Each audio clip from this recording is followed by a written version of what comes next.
All right, let's do it then. Let's do it. What up, man? What's popping? What's happening? What's going on? You're back in the lab with your favorite neighbor, your man Marknash. What do you mean by that? Your back is broken. Nah, I'm good so far. I'm good. What up?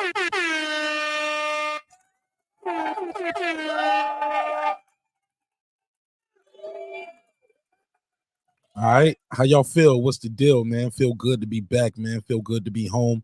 Another great episode of Breaking Beats, where we break down business, entertainment, art, technology, sports, and anything else you and I feel like talking about. You already know what it is. It's a hip-hop, political sports show with a comedy twist. We like to let the jokes fly. You know why. Life is serious enough, man. This is going to be a good one, man. Friday night block party. I'm so excited about this. You can't tell right now, but, you know, I got to start off right here. It's a crescendo. The show has a crescendo to it. So I'm going to start off right here. But I'm super excited about this episode, man. Got a lot to talk about, and I'm late. So let's just get right into it. Let me run the intro, get this room populated, share the link out, let everybody know we live. I got to share the link because y'all niggas ain't going to do it. Yeah, put a case on there. But some of y'all do, though, and I appreciate it. I don't care if you got 1 subscriber or 1,000 subscribers. I appreciate you sharing the link out, all right? So let me blast the link out, let everybody know we live, man. And yeah, this is going to be a good one, man. What is more important on the boxing side? Being the face of boxing? Is that more important? Is it being pound for pound number one? Some might say Marknash, I don't care about none of that. Because if you're not fighting the best, and people say you're the face of boxing, I don't care. Some would say, hey, look, pound for pound don't mean nothing. You can't feed your, that's a mythical title. You can't feed your kids that. Face of boxing is a mythical thing, but you get that from earning, generating money. So we'll talk about that. Also, Drake dropped a new album. What y'all think of it? Right? We'll talk about it. We'll do a little review on it. But it led me to another question that I was talking to one of the homies about earlier today. We was talking about the most influential artists right now. And he was like, man, I think it's still Ye. I was like, word? It's like, Kanye? Small hats. It's like, all right. So we had a good conversation about that. So we'll see. We'll see how it goes. See if he'll pull up. But yeah, man, then we start talking about where do you rank these guys when you think of Kendrick, Cole, and Drake. So, man, it was a crazy conversation. So y'all know I love the hip hop too. So let's run this intro, let people know what time it is. It's your man Marknash Breaking Beats. Let's get the show started, baby. This is my It's your first time here. Drop your area code in the chat. Let people know what side of the earth you roaming the turf. Let's run it. This is my passion. This is what I love to do. But some days, sometimes, I'm just like you, man. I hate this job. Damn, I hate this job. Damn, I hate this job. Damn, I hate my job. Damn, I hate this job. I'm just like you. Damn, I hate this job. Man, I hate this job.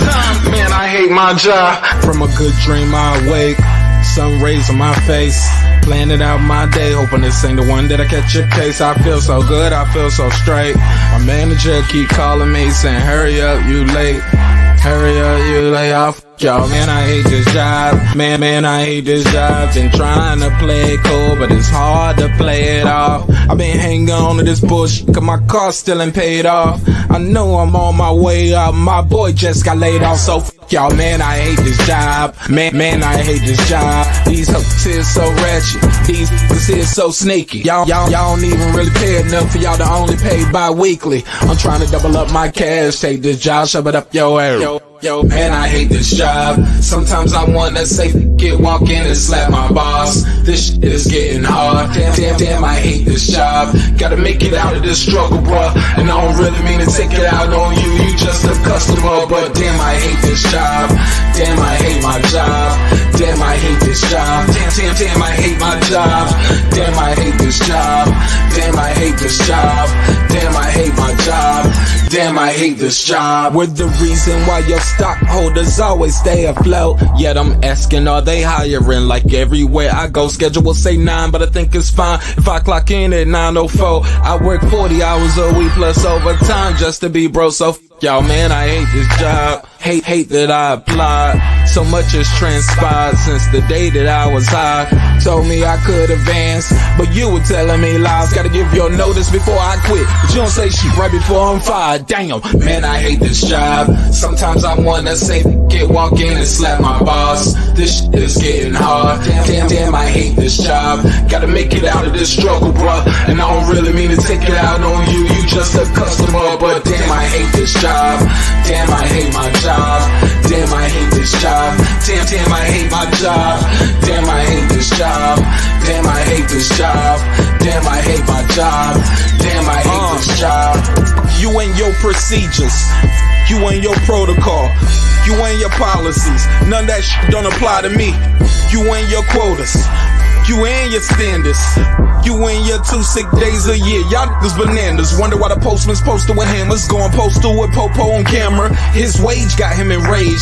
Stressed out, it's hard to maintain. He flips the middle, grabs his.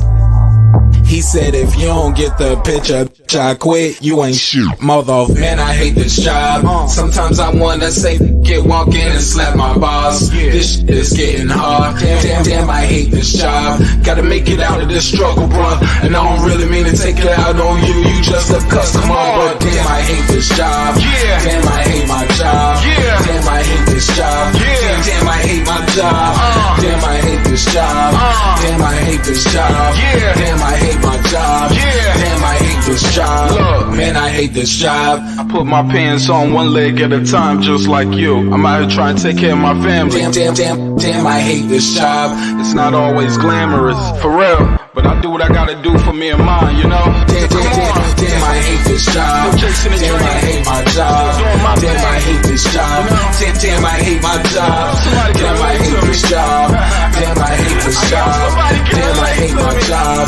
Damn, I hate this job. Damn, I hate this job. Damn, I hate this job. Damn, I hate my job. Damn, I hate this job. I'm just like you, nigga. Damn, I hate this job. Man, I hate this job. Man, I hate my job.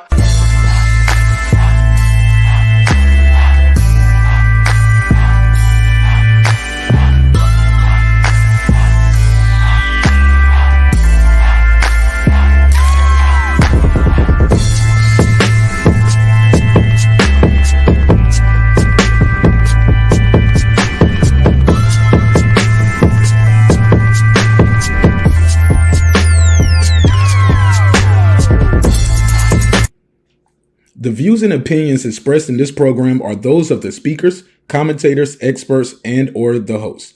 They do not explicitly nor necessarily reflect nor represent the channel's policy or the views held by the channel or broadcaster.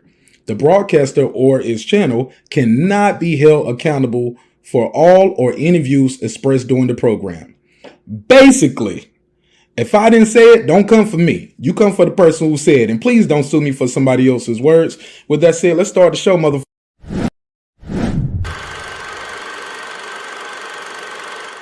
This that squad sound.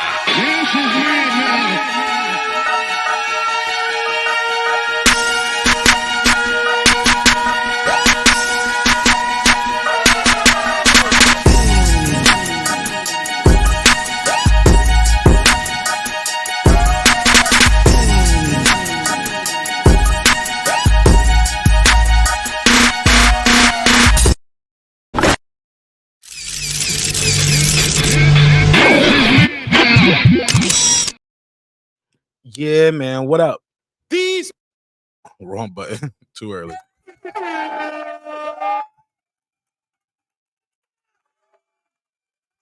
What's poppin', man? What's happening? What's going on, man? You back in the lab with your favorite neighbor, your man Marknash. He is I am here. Another great episode of Breaking Beats. What's good?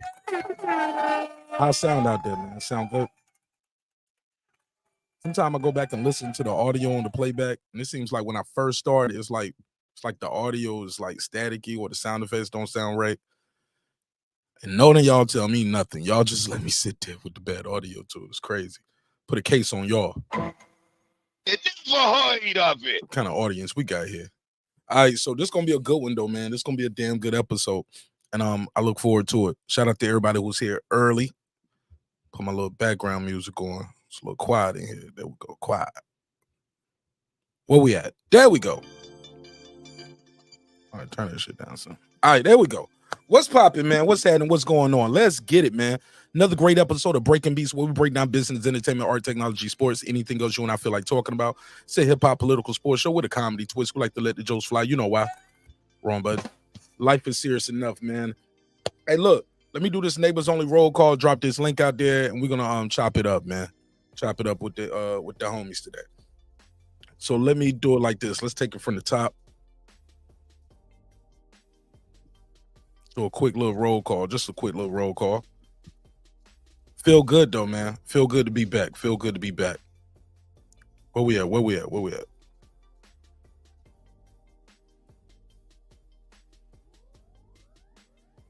One second. There we go. All right, let me take that off. Screen. All right. So let's talk about it, man. No, too early. Let me do the members only roll call. Shout out to our members who won last week. Still waiting to get the email from Like That. Like That, I'm being nice because you did show up that day, but I did need that email as soon as possible so I can send you your free Amazon gift card. Shout out to everybody who won a free Amazon gift card on Wednesday. Salute to you. And thanks for supporting the show in a major way.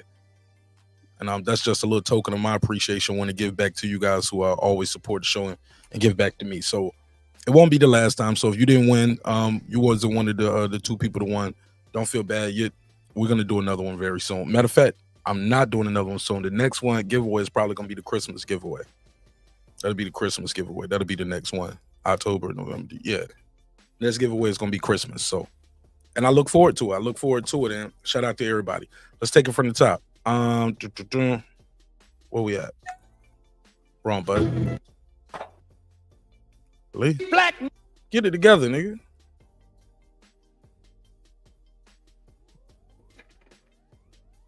All right.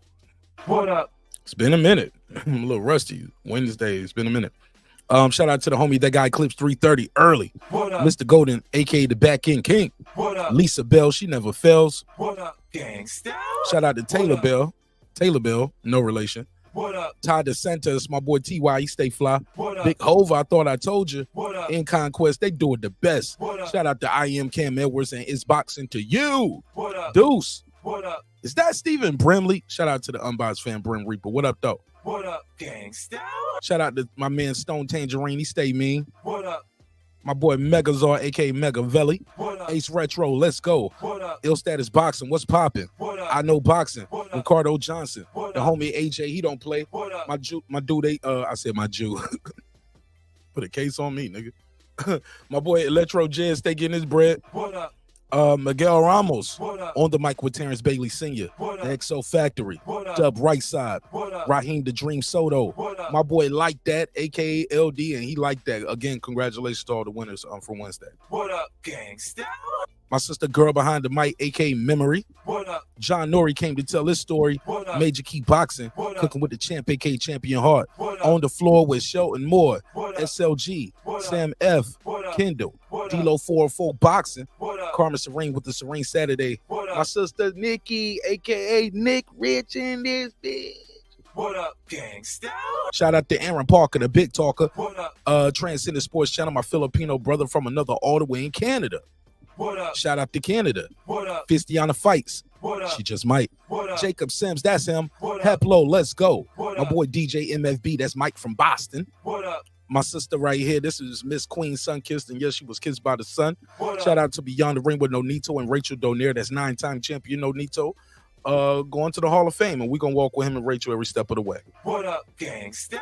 Shout out to my homie True Media Today, USA Boxer. That's my guy, Coach Malachi Williams. What up, gangsta? I was talking to Coach today earlier, man.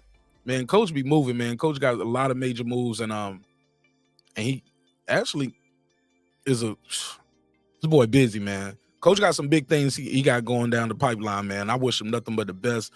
And again, congratulations to my guy, Coach Malachi Williams, and all his success, man. For real, for real. What up, gangsta? Good shit, Coach. I appreciate talking to you today too, man. And thanks for the advice, and thanks for the opportunity too. I appreciate it. You'll see when you see, niggas. Y'all know what it is. What up? Pluto, What Food up? Revolution, aka Foodie with the Beauty, badass blonde in the building. What up, though? What up, gangsta? My boy KP from KC5. What's popping, KP? What up? Matt Wade. What Matt up? Wade got a dope single out right now called Papa Daddy, streaming on all platforms. Y'all check it out. What up? Beyond Above Media, What up? Pittsburgh T, What up? aka Mark. That's not true. What up, gangsta? SF City Slicker, What up? Ride Off the Storm, What up? Here to There, What up? Matty Yoel, What up? Cliff Bailey, What up? Con Shawnery, What up? HLD. What's up, HLDZ? What up, gangsta? Cooking with Sir Senior, What up? D Bevel the Champ, What up? and of course the big fish himself, my good brother Dare Lincoln. What up, gangsta? All right, man. Y'all ready to have a good time? Say yeah. Wherever you at. Say yeah. All right. Let's talk about it, man. Let's talk about it. So saw this conversation going around earlier, right? And somebody had a post up of Tank Davis's pay-per-view sales and his numbers. Let me make sure I got the phone number on the screen too. Phone lines are open. Got some juice on his phone?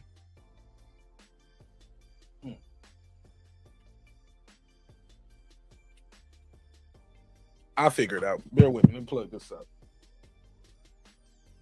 So I saw this conversation going around early, and they was talking about Tank Davis. And they was like, he's the face of boxing. And there was some comments in there. They was like, yeah, because he had the highest pay-per-view of the year so far, right? But some people was like, Tank Davis, face of boxing. They took umbrage with it. They was like, beating Hector Garcia and Ryan Garcia. That's how he the face of boxing. It never heard of it. They ain't like it. They was like, nah, he can't be the face of boxing. Not with Hector and Ryan Garcia. Let me make sure I got the link out there too. And I'm pinning it at the top, so I don't have to drop the link all night. And that's where it was at with it. So they put a graphic up and they put an image up of the sales, which led me to come up with this topic today. Are you pound for pound number one based off sales? I mean, what's more important, being pound for pound number one or being the quote unquote face of boxing? There's been times in, I think the most recent memory I can probably remember was Floyd Mayweather, where he was pound for pound number one and was the face of boxing. Canelo has been there before. He was pound for pound number one, but also the face of boxing. Sometimes the guy who might be pound for pound number one might not be the face of boxing. People might not even know how to spell his name, like Alexander Usyk, N.W.A. You know, it was a time where, depending on the week or the month or whoever you talk to, they might have had one of those guys, pound for pound number one. So that was my question I was posing to the audience. What's more important? Does one matter more than the other? Some would say, hey, look, if you pound for pound number one and you fighting the best and you beating the best, the money will come. I disagree. I don't think it's an automatic. Some people just don't resonate well with fans. Some guys just don't connect well with the audience, even though they're coming off the biggest victory. I remember Tim Bradley did he was talking about after he beat Manny Pacquiao, who was top guy, was getting death threats, and he said he went to a depression and suicidal thoughts, all that. I was like, off a win, nigga? It never heard of it. I was like, Timmy, you won the fight, baby. Why you upset? But he was upset. I'll come back to that. I'll come back to the content. Let me see what they're saying in the Chiz at. Let me see who here early. What they talking about out here? Shout out to Cooking with Sir Senior. What up? Shout out to Bolos. He said, Drake, for all my dogs, Drake's dogs got neutered. Oh, no. Damn. Small hats. Piotr, what's up? Shout out to my guy, Piotr Tech. I see you. King KO, what up? I see Lisa. My boy, like that. He said, I hit you up today. Okay, I didn't get I probably was already busy at that point. I was probably away from the email. But I'll check it right now and I can send it to you. I sent Taylor Bell's his today, but I can send you yours as well. I'll send it tomorrow. Because I ain't gonna lie, I'm not gonna do it middle of the show. But I will send it to you tomorrow. Puro, what's up? What up, Mark? Mic check. So far, so good. Let me read a couple more of these. Somebody said if Tim Tszyu beats Mendoza, that would be wins over Harrison. Ocampo. So what? Ocampo what? Who? Ocampo what? Don't put Ocampo on nobody list, bro. Like that. All in 2023. All right. But you're right though. I got to give Tenzo his props. King KO, shout out to Lisa. Lisa said press the like button. I couldn't agree more. Shout out to Sister Lisa Bells in the building. I appreciate you for everything. Woo 36, what up, fam? I see Don in here. All right, KP from KC5, King KO, I see you. Key Boomerang, I see you, Key. What up? All right. Somebody said, I can't answer that question. It's so subjective. It's more than the quality. It's more about the quality of the opponents the boxer has beaten. I couldn't agree more. Go ahead, Puro, talk to me. Yeah, and the question that you and excuse me if I sound a little, I'm getting off a cold or whatever. But anyways, Me too, bro. Me too. Oh, you are, brother. Shit, man, it's going around. Yeah, and I took some medicine tonight too, so probably why I sound a little more subdued. But I'm here. I'm present. Sure, I'm good. Let's get it. Here you are. Yes, sir. So yeah, so relating to the question that you posed, I mean, both. If you, it all depends who you ask, obviously, but also both. If you're just talking about like just how good a boxer is, both are kind of uber subjective as they're all like everybody has a different opinion, obviously, on what they see and on what they value in the ring, you know, and stuff like that. But at the end of the day, I mean, like it has. I think being the face of boxing and or being on the pound for pound list is just. I think I agree with the other person. I don't even know how to put it into words. It's like so subjective that it, you know, one day it could matter a whole lot. The other day it could be irrelevant. What about you though? Your personal opinion. I mean, it's just your personal opinion. Is your personal opinion subjective as well? It's gonna change day to day. Yeah. Well, I wouldn't say day to day, but definitely weekend to weekend. Damn. Especially early. I'm sorry, brother. No, I'm talking shit. I say, damn, you wish you watched. No, it's just, you know how they say, what have you done for me lately? I try not to be that way, but you know, like sometimes, you know, we could try as hard as we want. You know, it just kind of ends up that way. But for me personally, I would hold the pound for pound list higher than the face of boxing. I probably would too, because you got some guys out there that are popular. You get what I'm saying? But they ain't fighting nobody. Yes, no, facts. They ain't fighting nobody. Or they fighting fights you didn't, or matches that you didn't ask for, you didn't want to see. Yeah, I got a question for you. Who had the better year so far, Canelo, Crawford, or Tank? It's a good question. I'm going to say. Viva la I'm going to say Tank. I'm going to say Tank. I thought you were going to say Viva la Mexico. Viva la Mexico, cabrones. What up? Oh no, it's always that, brother. But I mean, if I was just thinking about it like really quickly, I would say maybe Tank. And tell me why. Hector Garcia, Ryan Garcia. Yeah, because he fought those two dudes. I mean, nobody really knew who Hector Garcia was, other than the guy that lost to, or excuse me, the guy that beat Little B-Hop. But I would just say, like he was the first one. He was the first one of these, like this new crop of fighters to actually fight a fight that people wanted to see, and I think the pay-per-view number showed that. I think also from that fight being such a success, I think it helped to get Bud and Spence made. They said that's not true. They said they've been talking since January, before that fight was even made. No, and I'm not trying to deny that or anything. I'm just saying, like, I just think that because just talking didn't put it over the line. You get what I'm saying? Okay, let me rephrase. Negotiating.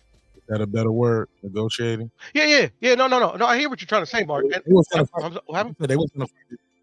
said they was gonna fight this year, whether Tank and Ryan happened or not. But we were fighting.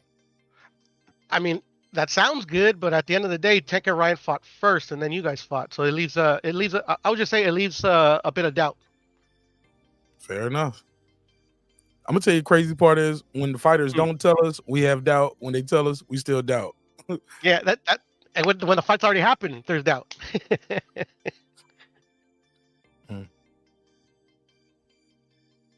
Go ahead. You got the floor. Oh yeah. But that's why I say Tank. To be honest, also just Like there, in my opinion, I think I've said it before. There hasn't really been an American star, in a while since a Floyd Mayweather. You get what I'm saying? So I don't know. I just Tank being as successful as he was in Tank and Ryan, successful as they were through the fight, how much it sold, and the buzz that it generated. I don't know. I would say that Tank is probably the front runner to have the best year. Unboxed fan Brim Reaper, what up? Hey, good evening. What's up, gentlemen? What's poppin' with you, man? Hey, what up, Brim? Another Friday, just working, jump listening in, to the man. great Marknash.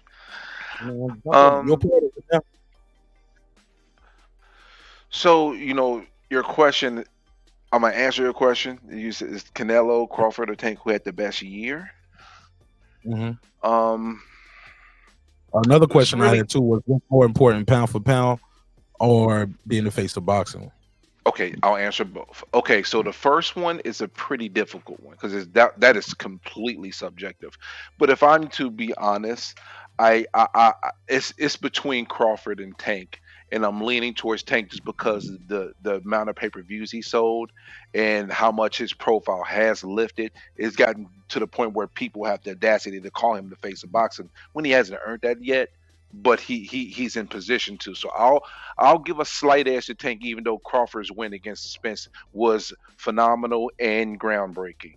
In regards to the second question, what's more important to boxing than actually is the face of boxing, because the face of boxing actually is going to be the leader and set the trends of what's going to happen in boxing. Because the face of boxing is the representative of boxing. Pound for pound is a mythical list, which is only amongst the people who really love boxing. So that's a little more close quarters amongst us to communicate. But when you talk about the face of boxing, that goes into another level, another territory outside of the core boxing fans, where you're hitting the casuals and the actual casuals that don't even really pay as much attention to the sport except for the big fights. So I'm going to lean towards saying the face of boxing is bigger for boxing than pound for pound, because pound for pound is mythical. Face of boxing, you can actually you can validate it to the fullest. I disagree with you, bro. I know you do. I'm gonna give you a little pushback. Well, I think they both are mythical titles because depending on who you ask. Go ahead. I hear you pouting. Go ahead. I'm in my kitchen. I was breathing because I'm grabbing something. that nigga looking at that food like. Yeah, I'm just heating up. They left a little pizza here in the office, so I figured I get the last of the pizza. That nigga looking at that pizza like, oh my god, it ain't that damn deep. He's on this motherfucker. No, but go ahead and tell me the pushback you got. What'd you say? Hit me with the pushback. No, what did you just say? I'll just say, why couldn't there be sausage? Why couldn't it be sausage? I knew you said some pause. Yeah. Pause. No meat. But seriously though, I think the face of boxing could be subjective and mythical too, because you can say because what do you mean by face of boxing? Do you mean like somebody generates revenue for the sport of boxing, or you're you're more recognizable? And people who don't know, and the people who don't know boxing know who you are. Both. Because people can not watch boxing, but they know who you are. But that don't mean that is generate money for the sport. People just know you. That's just part of it. It's a part of your accomplishments in the ring, what you generate, who you fought, your visibility, your outside sponsorships. Forbes. Slow down. That's some of that you said. You said who you fought and all of that stuff. That would be part of the pound for pound. Like you kind of combining the two. It sounds like. In some ways, some of the lines can, I ain't gonna say convolute, but some of the lines cross each other, because I think that's part of being the face of boxing. You can't be the face of boxing if you haven't fought anybody.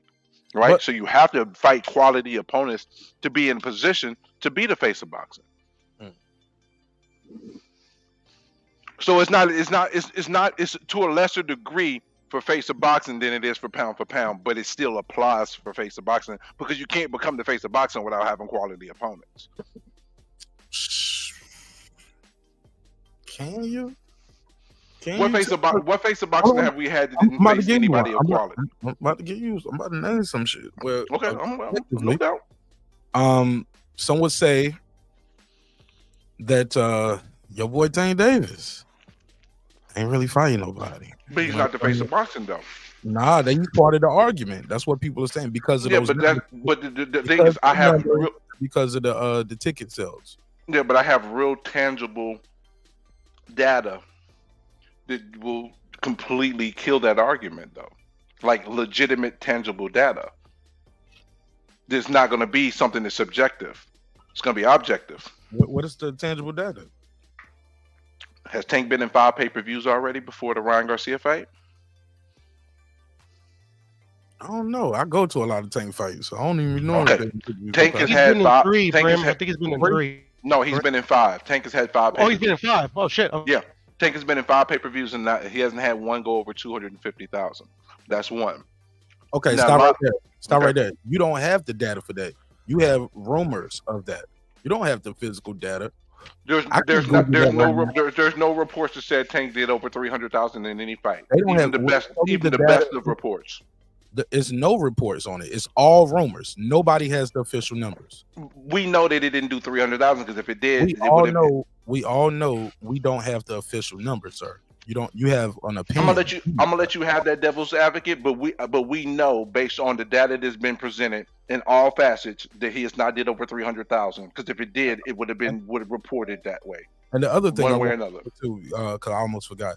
There was a time when Floyd retired and he was doing exhibitions, and people were still watching and buying Floyd pay-per-views.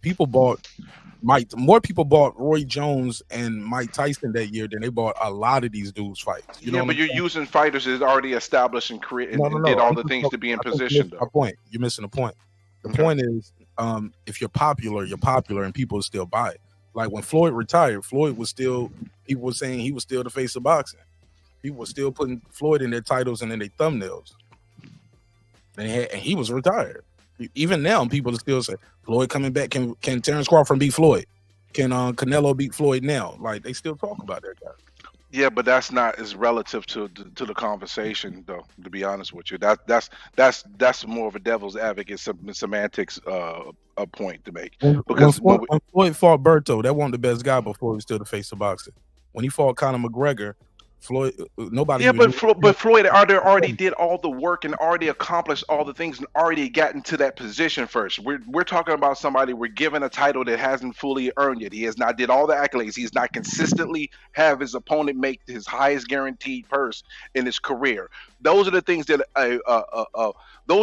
happens when you are the face of boxing. That every person that faces you will get their highest guaranteed payday or their highest payday because you're the biggest guy that's in the game. I think, but wouldn't that be the cash cow? Wouldn't that be something different, like the biggest earner or the biggest cash cow? Because some would argue that's what happens when you fight Anthony Joshua. He's not the face of boxing, is he? But you get your biggest check. When you fight Tyson Fury, everybody getting their biggest check. Is everybody getting their biggest check when they fighting Tyson Fury? Last time I checked, the 2 fighters that he fought before he rematched Wilder, that wasn't no big fight. Those wasn't pay-per-view fights. Those didn't move the needle. You talking about now, or you talking about way back then? Because I can name some times when Floyd, if you want to go back to a guy's career, like what part do you want to talk about? I brought up Floyd at the end of his career. That wasn't good enough. I'm bringing up Tyson Fury now, currly in his career. Because you're naming, you mentioned Tyson Fury, but Tyson Fury is, but the thing is, Tyson Fury, Canelo, he doesn't hold Canelo's hat. Until he fought Wilder, he wasn't even in position to even have that type of conversation where you could bring him up in a conversation. But everybody got to have something to crack through. Canelo didn't just come out his mama's womb being the face of boxing either. He didn't. But where he breaking through after he fought Floyd. But we're years past that already, and we're years past that, and years of established accomplishments. We're years of accomplishments and proven data that what he generates and what he brings to the table. So I don't have to hypothetically talk about it. I can actually talk about the actual real deal. Did Wilder get his biggest checks fighting Tyson Fury as well? You talking about the biggest checks that he could have got fighting Anthony Joshua, which was bigger than what he got fighting. Bro, fighting you heard what Fury. bro. See, you playing with me now. You talking about a what if with a fight that didn't happen. Yeah, but it's already known. Wilder already said I was going to get more money fighting Joshua, but I fought Fury. Did he get his biggest paydays fighting Fury though? Both of them got their biggest payday fighting each other. Okay, you moving to go. So you don't even want to say yes to that. No, because both of them got their highest payday fighting each other. That's a fact. Okay, and since then, everybody who fights either guy, right? Like, can we agree that? Why is this so hard for you to believe? Who did Tyson Fury fight next? Who he's about to fight now? Like, dudes are getting their biggest checks when they fighting Tyson Fury. Right? Anthony Joshua, people getting their biggest payday fighting Anthony Joshua. Like, so that's part of the criteria. Just because more than one person can be able to do that does not automatically say that I can. Okay, well I'm gonna say that this person's not the face of boxing because this person can generate the biggest payday for this other fight. Relax. I got you. So you said that's just one criteria, right? That's part of it. Where did this criteria come from? Because I didn't see it written down nowhere. Sounds kind of mythical. Okay. Did you? I'm being facetious, of course, when I say that. Obviously, but you know, it's no written criteria for this. You're literally making it up as we speak. The face of boxing is going to okay, common sense approach. The face of boxing, to be the face of boxing, you have to have certain things in line, right? You have to have accomplished certain things. You have to have certain things in line to be the face of boxing. Can you say that's correct or no? If Ryan would have beat Tank Davis, that would have been his only big fight, and he would have been. People would have been calling him the face of boxing. And which he isn't. If he would have beat Tank Davis, it would have been a wrap. That's it. Without winning no titles.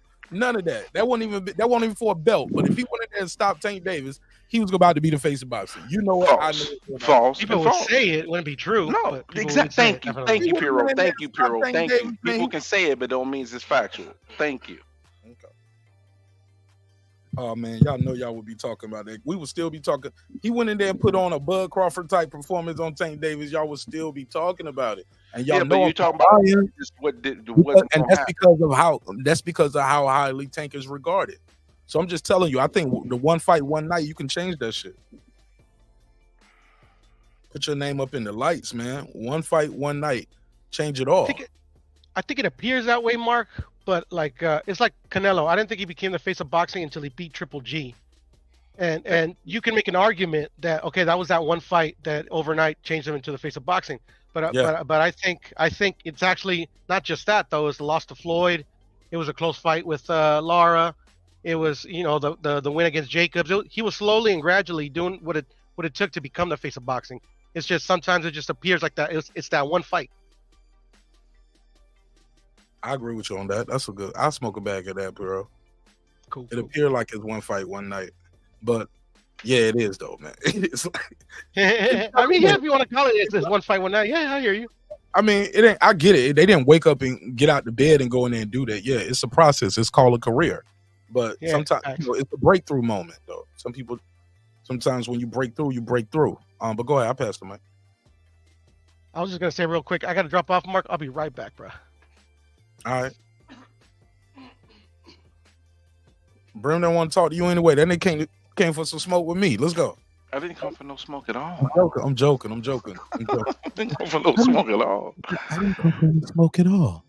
All right, but okay. So this whole Tank is the face of boxing. You saying that the things I'm telling you is just conjecture basically. What validates Tank being the face of boxing? I never said he was. But there's people who have the audacity to say that. Yeah, I can't speak for them. And he hasn't earned it. It's earned. Those guys on his pay-per-view sales. I think they said his 2 pay-per-views together, he did more than Canelo with both of them. But he only has one pay-per-view that represents that. No, Hector Garcia. That shit was reported 250K. I don't know what it was reported. I don't be going by none of these niggas' reports. Cause I don't believe none of them. I feel you. I understand that. I definitely feel you. Bloggers off to tell them you did better than what you did, or buy the right people off and tell them and push the narrative that you did worse than what you did. So these niggas take payola out here. So, and I know that for a fizz out. So, Yeah, there's YouTube creators who get paid to lie. Just say it. To paint a narrative. Okay. Because it ain't always a lie. Sometimes they'll take the truth and then bend it enough so it can fit that narrative. Ooh. Sometimes narratives are partly based on truth. Don't need no bending, man. What are you talking about? What? The truth doesn't need no bending. You don't. We know that, but the thing is, they will do it to fit that narrative, though. They'll bend the truth. They'll take the truth and bend it a little bit to fit a narrative. That's commonplace, unfortunately. Y'all don't really rock with none of them niggas with that shit, man. Shout out to Bronze. I see you. Tech, what up? In Conquest, they said, who defined this criteria? I'm just curious. They talking to you, bro. Okay, I mean, you said who defined this criteria? History. Yeah, the history of boxing that defines the criteria. The history of boxing. When did that face boxing thing start even becoming a thing? The face of boxing started becoming a thing? Good question. I wonder if anybody has the answer to that. When did the public start talking about the word face of boxing? FOB, maybe. I don't have the answer to that, but that's an interesting question. That's a good question as well. I'm sure this is a newer thing, though. This probably didn't happen until at least the 80s and 90s at the earliest, you know. But when Roy Jones was doing his thing and repping, and we was watching all these great fights in the early 2000s, I don't think that was something we really talked about like that, heavy duty like that.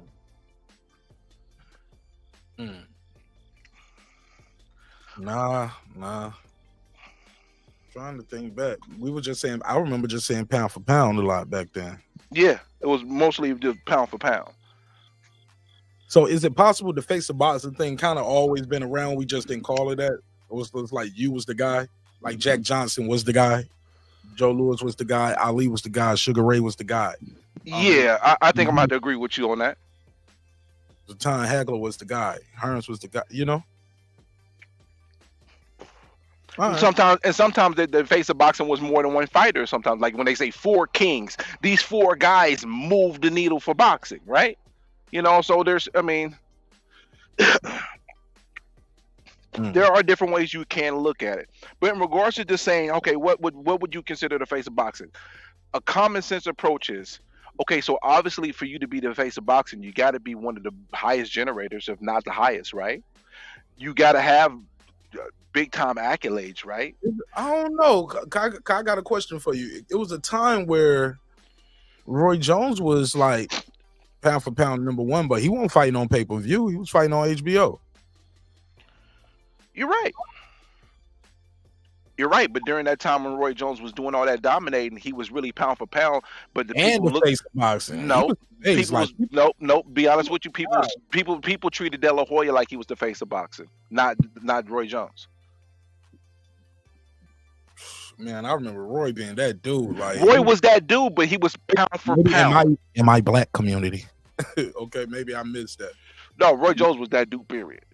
Okay. Period. Yeah, he was that guy. Like, I don't know what you're talking about. Oscar was the face. Oscar couldn't tie Roy Jones sneakers back then, bro. You listen. I'm not going to disagree with you because Roy Jones is my favorite fighter. But the truth of the matter is, as great as Roy Jones was, as much accomplishments he had, Oscar De La Hoya was a bigger generator. He was more known. His visibility went past boxing. Now, Roy Jones did go past boxing, but not to the same level as Oscar did. What year are you talking about right here when you say that? Like 2002. No, not 2000. Yeah, like 2000, like 2000 to 2007. Yeah. 2000. Yeah, cause I tie Roy more to like late 90s. But hold on.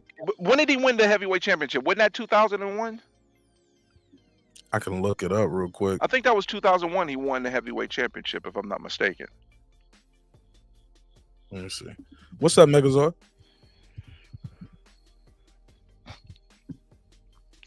Megavelli. What's going on, bro? I was trying to see why in the hell my avatar was white, so I'm gonna go back on mute. See why my. All right. Yeah. My man said I ain't doing no white face. Yeah, Wow. you might have to beam out and beam back in. You might have to beam out and beam back in. Scotty Beeman, Let me see. Roy Jones versus John Ruiz. John Ruiz. Boom. This was 2003. Damn, that was 2003. Okay, it was 2 years later. Okay. I feel like it was older than that. All right. I mean, earlier than that. Damn, that was 03. Okay. Okay.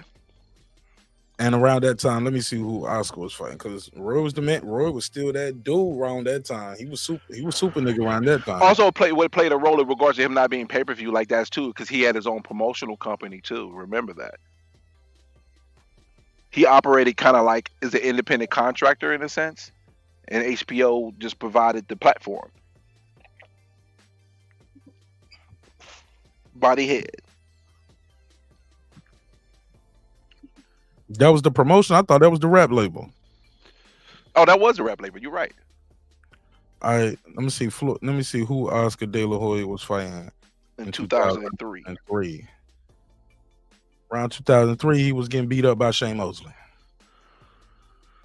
and that was a big fight. That was a big fight. Big fight. Big fight. Matter of fact, at that time, we looked at Mosley like he was unstoppable. That was the second fight. Yeah, man. Around this Oscar had beat Fernando Vargas. He had lost to he lost to Mosley in 2000. Gotti. Okay, so he had a rebuilding right here with Gotti, Javier. Okay, then he fought Fernando Vargas. That was crazy. I remember that. He stopped his ass, bro. That shit was crazy. Yeah, Oscar was on his second part of his career over. This was the Golden Boy era. Beginning. Okay, yeah. I remember this. Then he Luis Ramos, then he lost to Shane Mosley again. Yeah, Oscar wasn't Oscar was still one of the biggest earners around this time, though. You might be right about this. But even in loss, you get what I'm saying? Mm-hmm. To Shane Mosley. That was a big fight. Yo, when Mosley won that first one though, Mosley looked unstoppable. That's why when Vernon Forrest beat him, it shook up the boxing world to a certain degree, because I was really surprised. I was like, wow. Because at that point it was looking like Mosley was going to be like the GOAT for a second. Like he was looking like he was unstoppable. Yeah, and them losses to Winky Wright too. Them bad losses. Yeah, he fought the guy, lost, did a rematch. You know, had two fights, beat Oscar. You thought he was back. Then the way he lost to Winky Wright, it was just so easy. Then Winky beat him again. Very easy. Winky is a very difficult style. It was a very difficult style. But he was like, I heard him talking to Lady Shan about it. He was like, man, I couldn't. Said my punches weren't doing nothing to this guy. You know what I'm saying? Yeah, I was on the live with that. That was a good live. Yeah. Megas, are you back?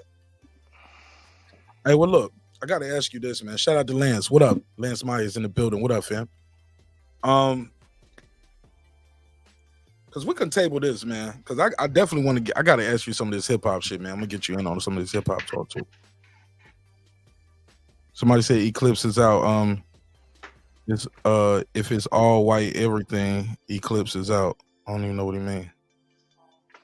What's he talking about? I don't know. Talking about his avatar. Talking about his avatar being like this. Can't see his face. Or his damn, I don't know what's going on with that, Megazord. Yeah, I don't know, man. Oh well, shit. They know it's only one Machiavelli unless niggas is supreme imitators. But they can't see your name right now because I got the phone number on the screen. But it's all good. Respect the imitators. Whenever we start talking, they go like, man, that guy with no avatar was cooking it, though, man. He was killing it. The white face. White face. But, all right. What's up, Mega? We could table it there, though, man. And I can go on to this next topic. Megazord, what's up? What you think of that Drake album, homie? Same old Drake, man. He has a formula, and it's guaranteed to yield results for him. So I'm not adverse to any of that in terms of the business aspect, but in terms of rap, I would like to say that's not a rap album. What? Heard of it. That's not a rap album. When you singing on 80% of an album, that's not rap. What is it? Pop? It's R&B? R&B. It's modern day R&B, which I say Drake is a top 5 modern day R&B artist. I give him that for sure. Like I said, but it's on par for what Drake does. Got some good songs on there. You know, he got about 4 or 5 good, you know, rap verses on there. But at this point, Drake is an all-purpose artist. I can't call him a rapper because the last 5 projects he's mailed it in terms of rapping. Wow. I mean, we'll get a 5 in the morning in Toronto or 7 in the morning in Detroit, 3 in the AM in London. We'll get that, and he'll rap about a female like the last time he rapped. He talk about niggas hating on him too, and he talk about being the GOAT. Yeah, the same thing though. No variance. It's no variance. I mean, Pusha T still rapping about cocaine, Megazord. He ain't changed nothing. And it's still high level rap. If Drake rapped about women at a high level, I wouldn't complain. Oh, you don't think hold on? So you don't think Drake is a good rapper? No, he's a damn good rapper when he raps.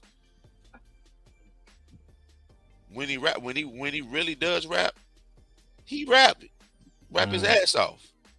One of the best when he raps. He's an all-purpose artist. Which nothing wrong with that. The nigga's so great.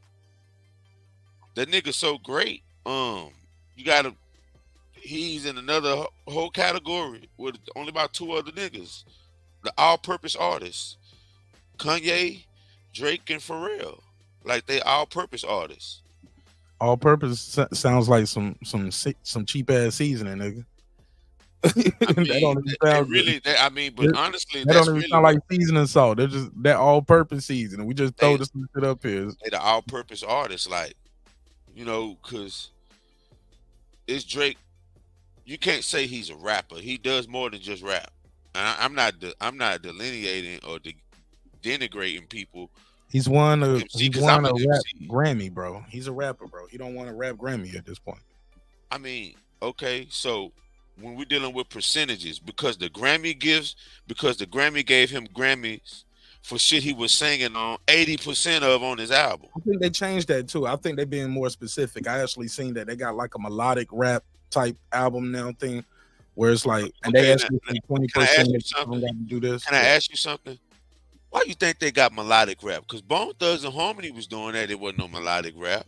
But when you do that shit on 80% of your catalog, then you're an all-purpose artist. You're not a rapper, nigga. You're all-purpose. They had to make a new category.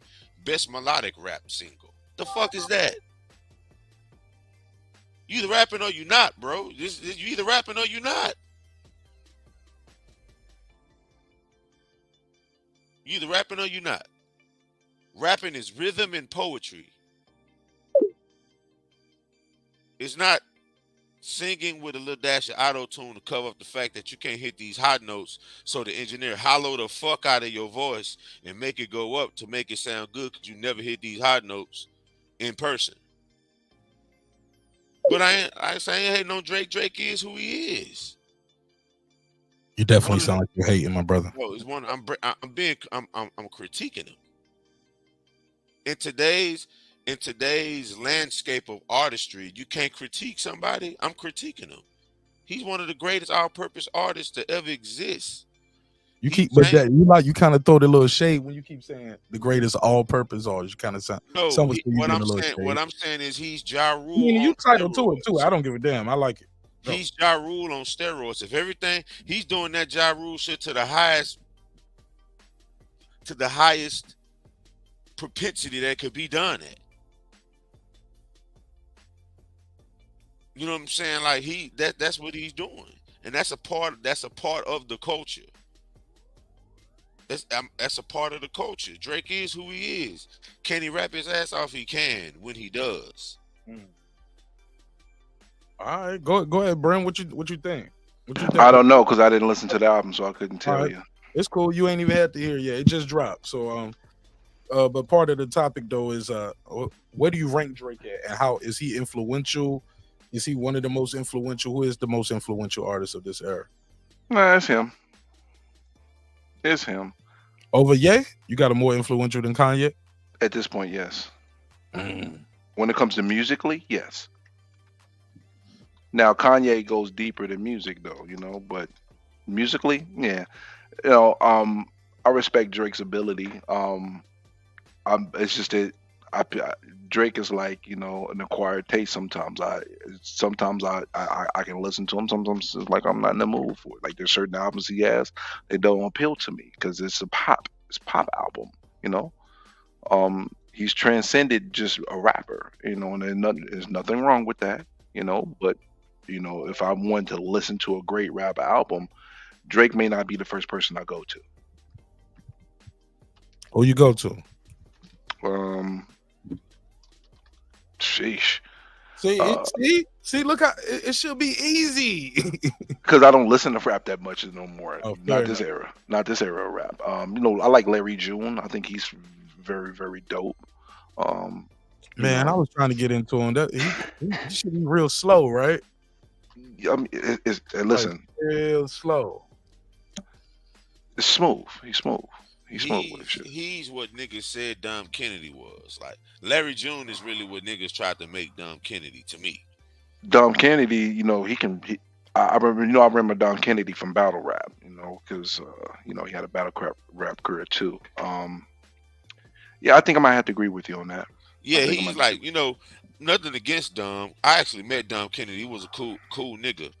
But I'm saying, you know, in that 2010, 2011 period where niggas was like boosting him like to the, I would say that Larry June is really that. Like that version that they tried to push out Dom Kennedy as being the ultimate like cool stoner nigga laid back. I think Larry June is that. Like well, let me say this, he's the epitome of that. I agree with you on that. I can't disagree with you. I didn't really disagree with your Drake take either, you know.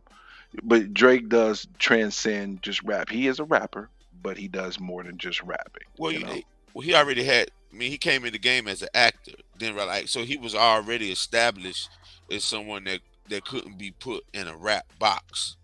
But niggas love using rap to garner that foundational base, then blast off into these other perceived genres, but still piggyback on the fact that you can't see me with this and blah blah blah. Yeah, nigga, but you're singing on everything you do. Like, nigga may can't see you if you actually rap. Give me a whole joint where you rap.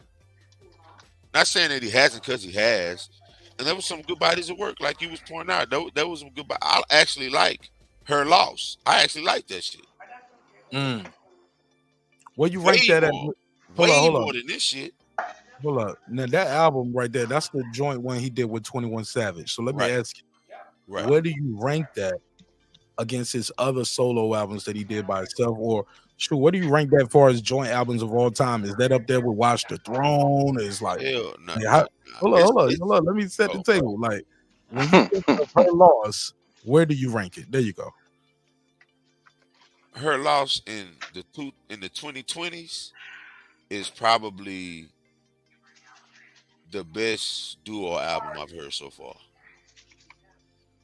In the 2020s, outside of Written Testimony, of course. But that wasn't presented as a duo album, but it was. What about Step Brothers? Step Brothers, you ain't rock with none of that. Who is Step Brothers? Down Trip and Starlito.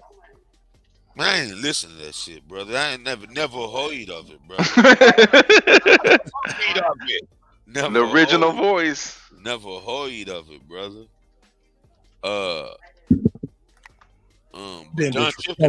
Don Trip can actually rap though, so I gotta check that out because Don Trip can actually rap. You don't fuck with Starlito, it sounds like. No, it ain't even that. I didn't know they did a joint album. My ear not. Man, like, they got a whole bunch of mixtapes they did. They got a deal off the mixtape for them to do it. My ear is to the street, but I'm not actually laying in the goddamn street sideways. My ear on like you literally got to be You gotta be doing that shit to know that album came out. Never heard of it. All right, go ahead. But, Move on, man. We can move on, bro. You've been a little disrespectful. Let's go. yeah, nah, but I I would say in the 2020s, that Her Loss is one of the best duo albums. Like, I'm gonna take written testimony because they actually rapping on there the whole way, and it's about subject matter that I care about. But yeah, I can't take nothing from Drake on the Her Loss shit. That niggas was in their bag for what it was. It was good.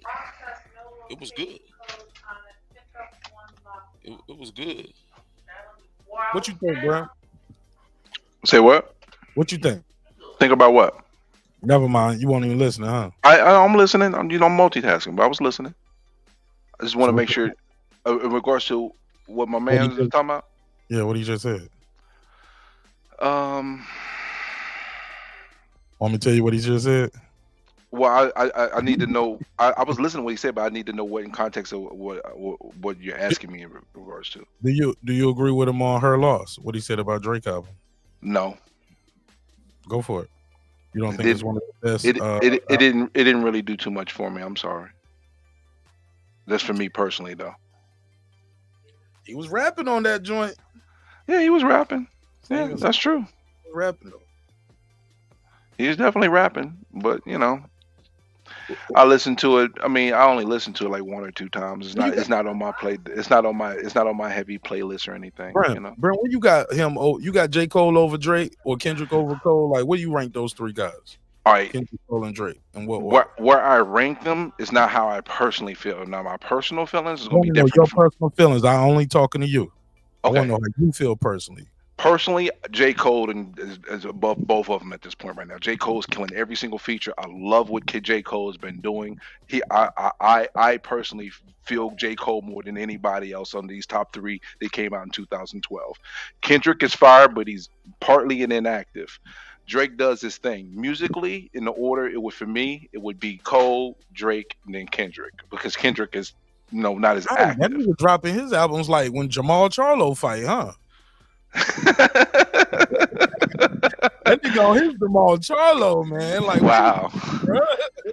For real. Lions only. Gazelles only. Lion. They're lying. Lion. Liar only. Yeah, lion only. Yeah, but for me, but the reality is Drake is number 1. But for me personally, J. Cole moves the needle for me personally, musically. All right. Yeah. I gotta play this clip, man, and then we're gonna get into this NWA topic, right? But this is the one I want to sandwich this topic in right here. I heard and it'll be a good segue. Your boy Charleston White back in the news, man. What a vertebrae or portion? Spinal. Yeah, he back in the news. And he had a couple things to say. I'm gonna play this clip, and we're gonna come back with some commentary. And he's talking about in this clip right here. He's talking about rapper Sexyy Red. Y'all familiar with Sexyy Red? Okay, yeah, you know. Ski. that's Sexyy Red. She's tearing up the charts. Pretty popular artist right now. Let's play what Charleston White had to say about her and the imagery that goes with this this type of artist. Where we at? Here we go. Now I know sometimes people don't be like, man, Martinez, we don't care what Charleston White got to say. If it ain't for you, it ain't for you. But I thought he made some good points up there. Where they say the broken clock could be right twice a day, right? So I want to know what you think. Let's hear it. Flowers, bro. She going crazy. Yeah, I hate her. Yeah, that's she's delivering a whore spirit amongst young girls. She's introducing. We've had a gangster spirit. The gangster spirit damn near wiped the young black males out. This whole spirit is fit to do a number on the young black girl. And I already got the boys. They never had focus on black girls before. The powers to be, the tools of white supremacy have never just strictly targeted black girls. They first started targeting black girls with imagery, saying, black girl, you're not pretty if you don't have white girl hair. Those were symbolic things that they were doing. Now they're stripping the black girl of the black man had already shamed the black woman's image to the world by way of rap lyrics. Bitch, hoe, sucking dick, pouring beer on her in the rap videos. So that's why Miss Dolores C. Tucker came out and said, hold up, y'all, we this misogyny music. So that's why she came out and did. She saw what it was doing, right? So now we're at a point now, if a black woman is raped, she's gonna be questioned compared to a white woman. They're gonna automatically think a black girl wants it. So what we're gonna start seeing, because of the imagery of Sexyy Red, we're gonna start back seeing white boys getting drunk, getting in their trucks, going back into the black community, snatching up the Sexyy Red looking black girl, or booking one prostitute for a Sexyy Red. It's gonna get ugly, I mean, for the black girl. So the black girl finna start being raped more. She finna start being publicly brutalized like the woman who was hit in the head with the rock. All of this imagery makes it easy for a black woman to get hit in the head with a rock, and we all stand around and look at it. Because she's being demeaned. She's being degraded in such a way, you'll start spitting on her. Turning that booty hole, that pussy up, putting your ear to the ground, making your ass to the world. Man, listen. Wow. Black girls are gonna start. Apologies for the language. This is raw and cut. Let's keep it going. Being molested at a rate that you guys have not seen like no other because of the imagery. Because little black girls is finna start becoming sexually explicit. To sing the songs of Brown Booty Hole, little black girls is finna start becoming more enticing to pedophiles. 12-year-old homosexual boys is finna start having grown homosexual because they're gonna be more like the music, homie. The music. Satan have always existed in music. Lucifer, the devil, darkness have always lived through music. That's why it's always been a parental advisory, and it's always been, man, kids ain't supposed to hear it out, cut it out.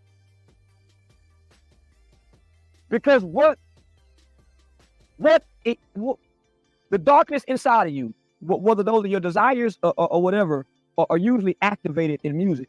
That's why a nigga play love songs, sex songs, it can be activated in music. So these elements are being deposited, homie, in our children because they get to hear this shit. They get to see this shit. And not only that, they watch the rewards of it. So I just read a question where somebody asked Sexyy Red something about why she always carrying money around. She said that she carry a lot of money around because it's her emotional pet. Do you know how many young girls would now be tricked because a nigga got a wad of money can show them? I used to trick girls like that. I'm the little hoe in the hood. I'll take $2,000. All right, but we get the point. Salute. Call it chump knot. That's what they used to call it back in the day in the 70s. I think they used to call it a chump knot. My daddy called it. No person with power hoards cash. Nobody. No person with power and influence hoards cash on them. I agree. And if she's using this tool as element as an emotional support, then she loves money. And for the love of money is the root of all evil. A nigga who loves money will get broke and fuck a punk for some money. Uh-oh. A nigga who loves money will rob his homeboy when he get mad at him because he loves money. Nigga who loves money, nigga, a damn near kill mama for the insurance money. Yeah. All right, but I think we going off beyond the pale though right there. But y'all get the point. What do you guys think what he said about Sexyy Red and the imagery that comes with that music? Do you think this is what he said about sexualizing young women? What do you guys think? I'll just say that in a vacuum he's right, but it has to be unpacked. Sexyy Red, you can't. I'm not finna sit here and make her the poster child when this been going on long before her. You know, she's just the new one that they got the camera on.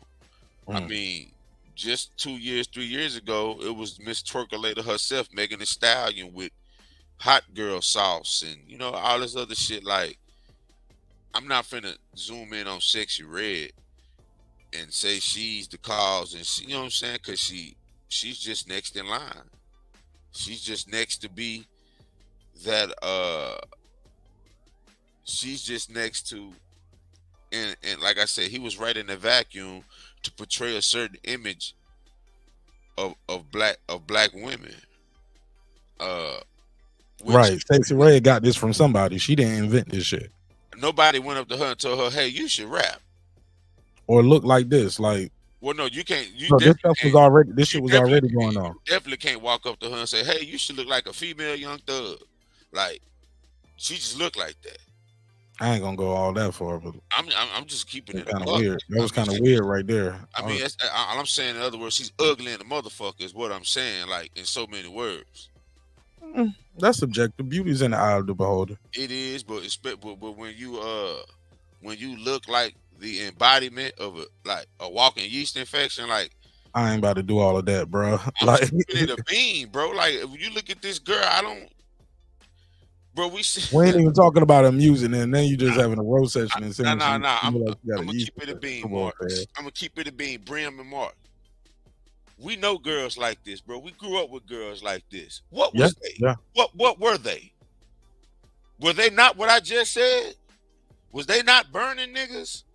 Was they not doing this? Like, look at her. We know girls like this. We went to school with girls like this, bro. And I know girls that look like that too, and they ain't in it like that. No. Look, they want to look like that. They want to look like rappers. I know girls that want to look like they call it the boss chick look. I'm not talking about that. I'm talking about all the shit that she embodies song wise. We knew girls like that and grew up with girls like that. Oh yeah. And they had a layer of skank on them that you can clearly see in this girl. Now, I'm not blaming her. She being herself. You can't blame a ignorant. You can't blame somebody being ignorant, bro. When you ignorant, bro. Yeah. You know what I'm saying? Like, who? I think she's very smart. I think this shit is all an act.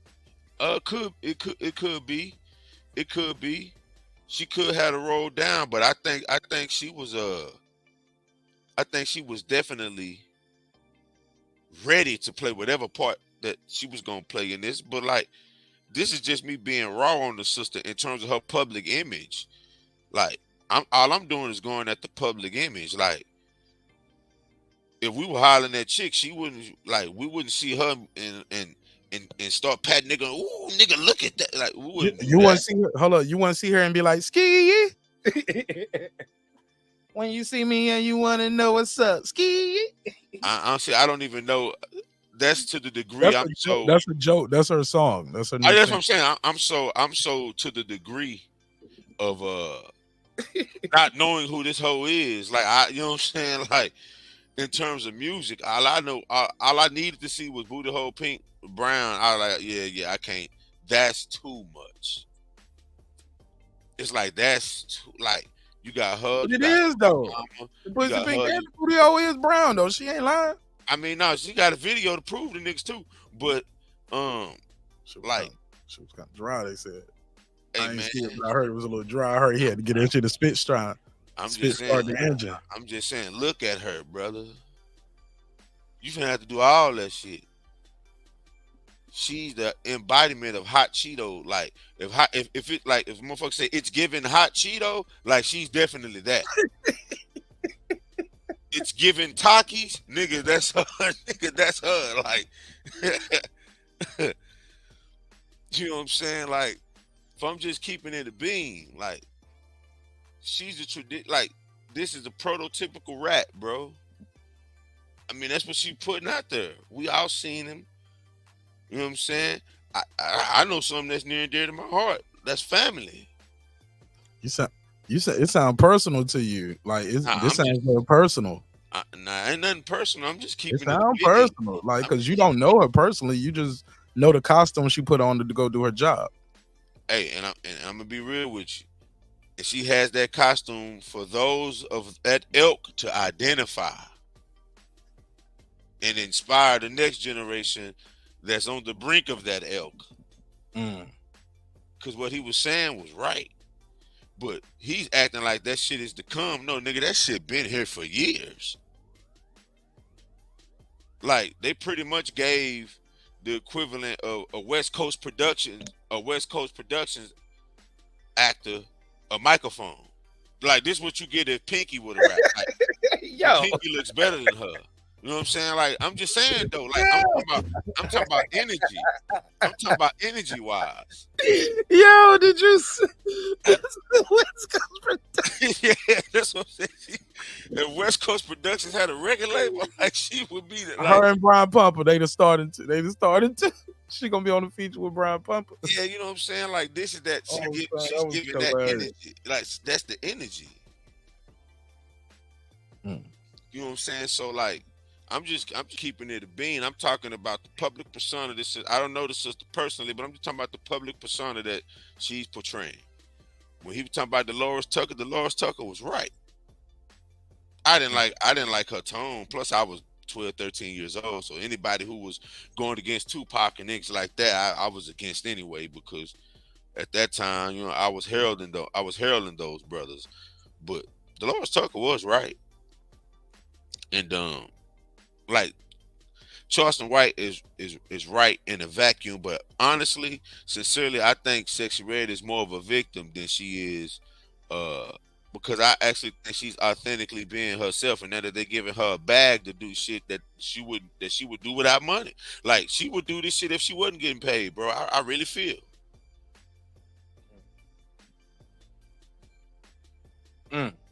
Okay. What you think, Brem? Brem, where you at?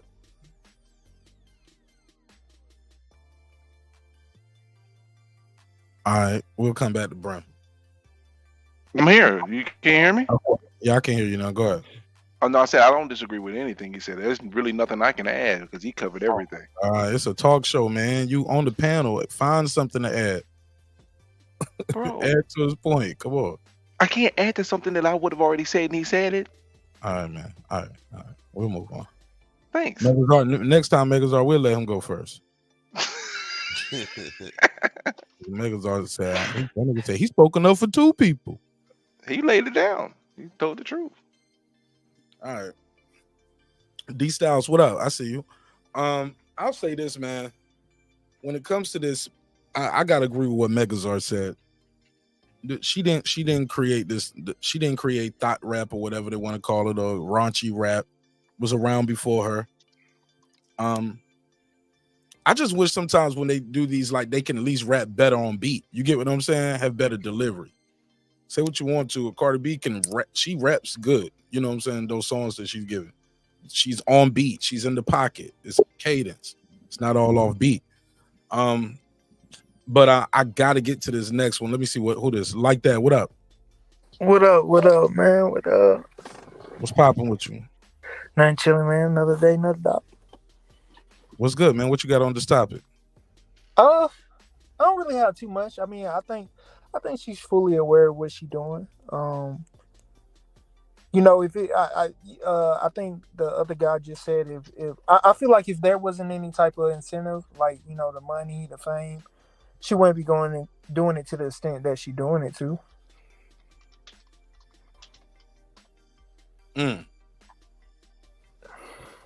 So do you agree with what Charleston White said as far as, like, hey, look, this sets these are dangerous times we in this music right here. Like, oh, hell yeah. When you start, like, they can't sing these lyrics without being over sexualized. Like, my pussy pink, my booty hole brown. Like, yeah, what? come on, bro. Come on, man. Like, why like, and this is what I don't be understanding. Like, it seems like in our community, as long as we doing something that's dysfunctional, downgrading, or, you know, whatever you want to say about it, everybody has an excuse for it. But then when you have shows like when the brother you know, did whatever on the phone with that woman, you know, you got to have every amount of accountability. You got to have reason. You got to have logic. But then when it's stuff like this, we tend to, like, just make excuses. It's fine. It's like we fine with it as long as it ain't nothing that's actually progressive. Okay. Well, speaking of progression, we're gonna go to this next topic, man.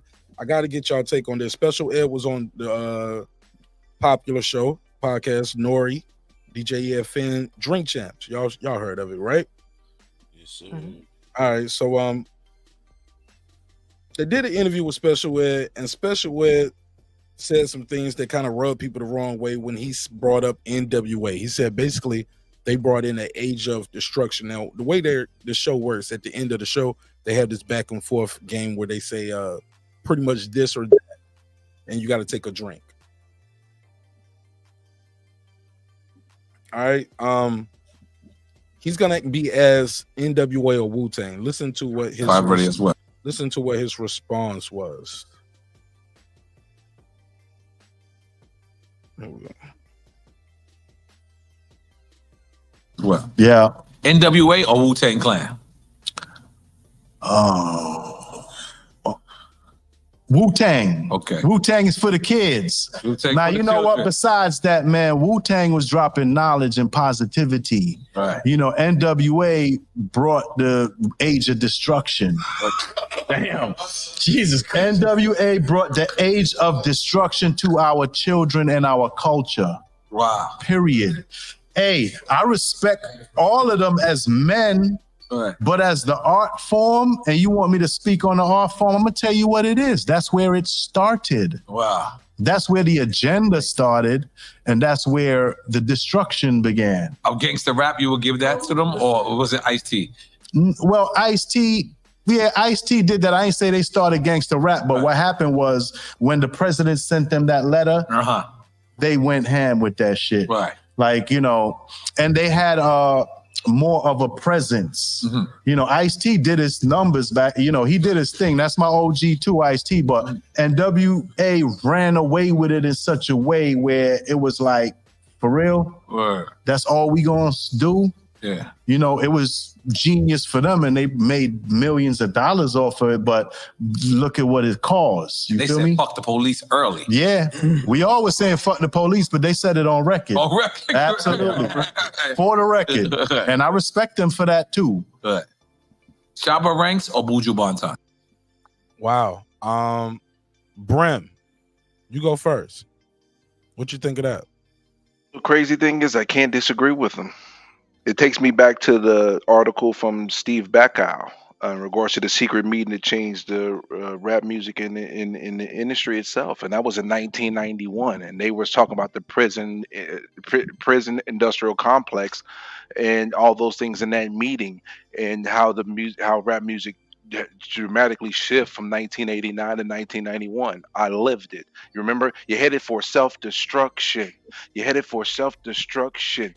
And then it completely flipped 3 years later. The rap was completely changed. Self-destruction was my shit too. Sure was. I gotta say this. Lisa Bell brought up a good point too. She was talking about the 2 Live Crew had government issues, and that goes back to something Megazord was talking about earlier. He was like, she didn't start this shit. Won't Luke out here telling girls about the pussy? That was it. Head, more head. Like he was, you know. So she got it honest. She was born off of that. You know what I'm saying? Yeah, I think you know what changed. Or her mama probably grew up off of that type of shit. You know. I think what changed is the accessibility to it now, though. Right, that's a good point.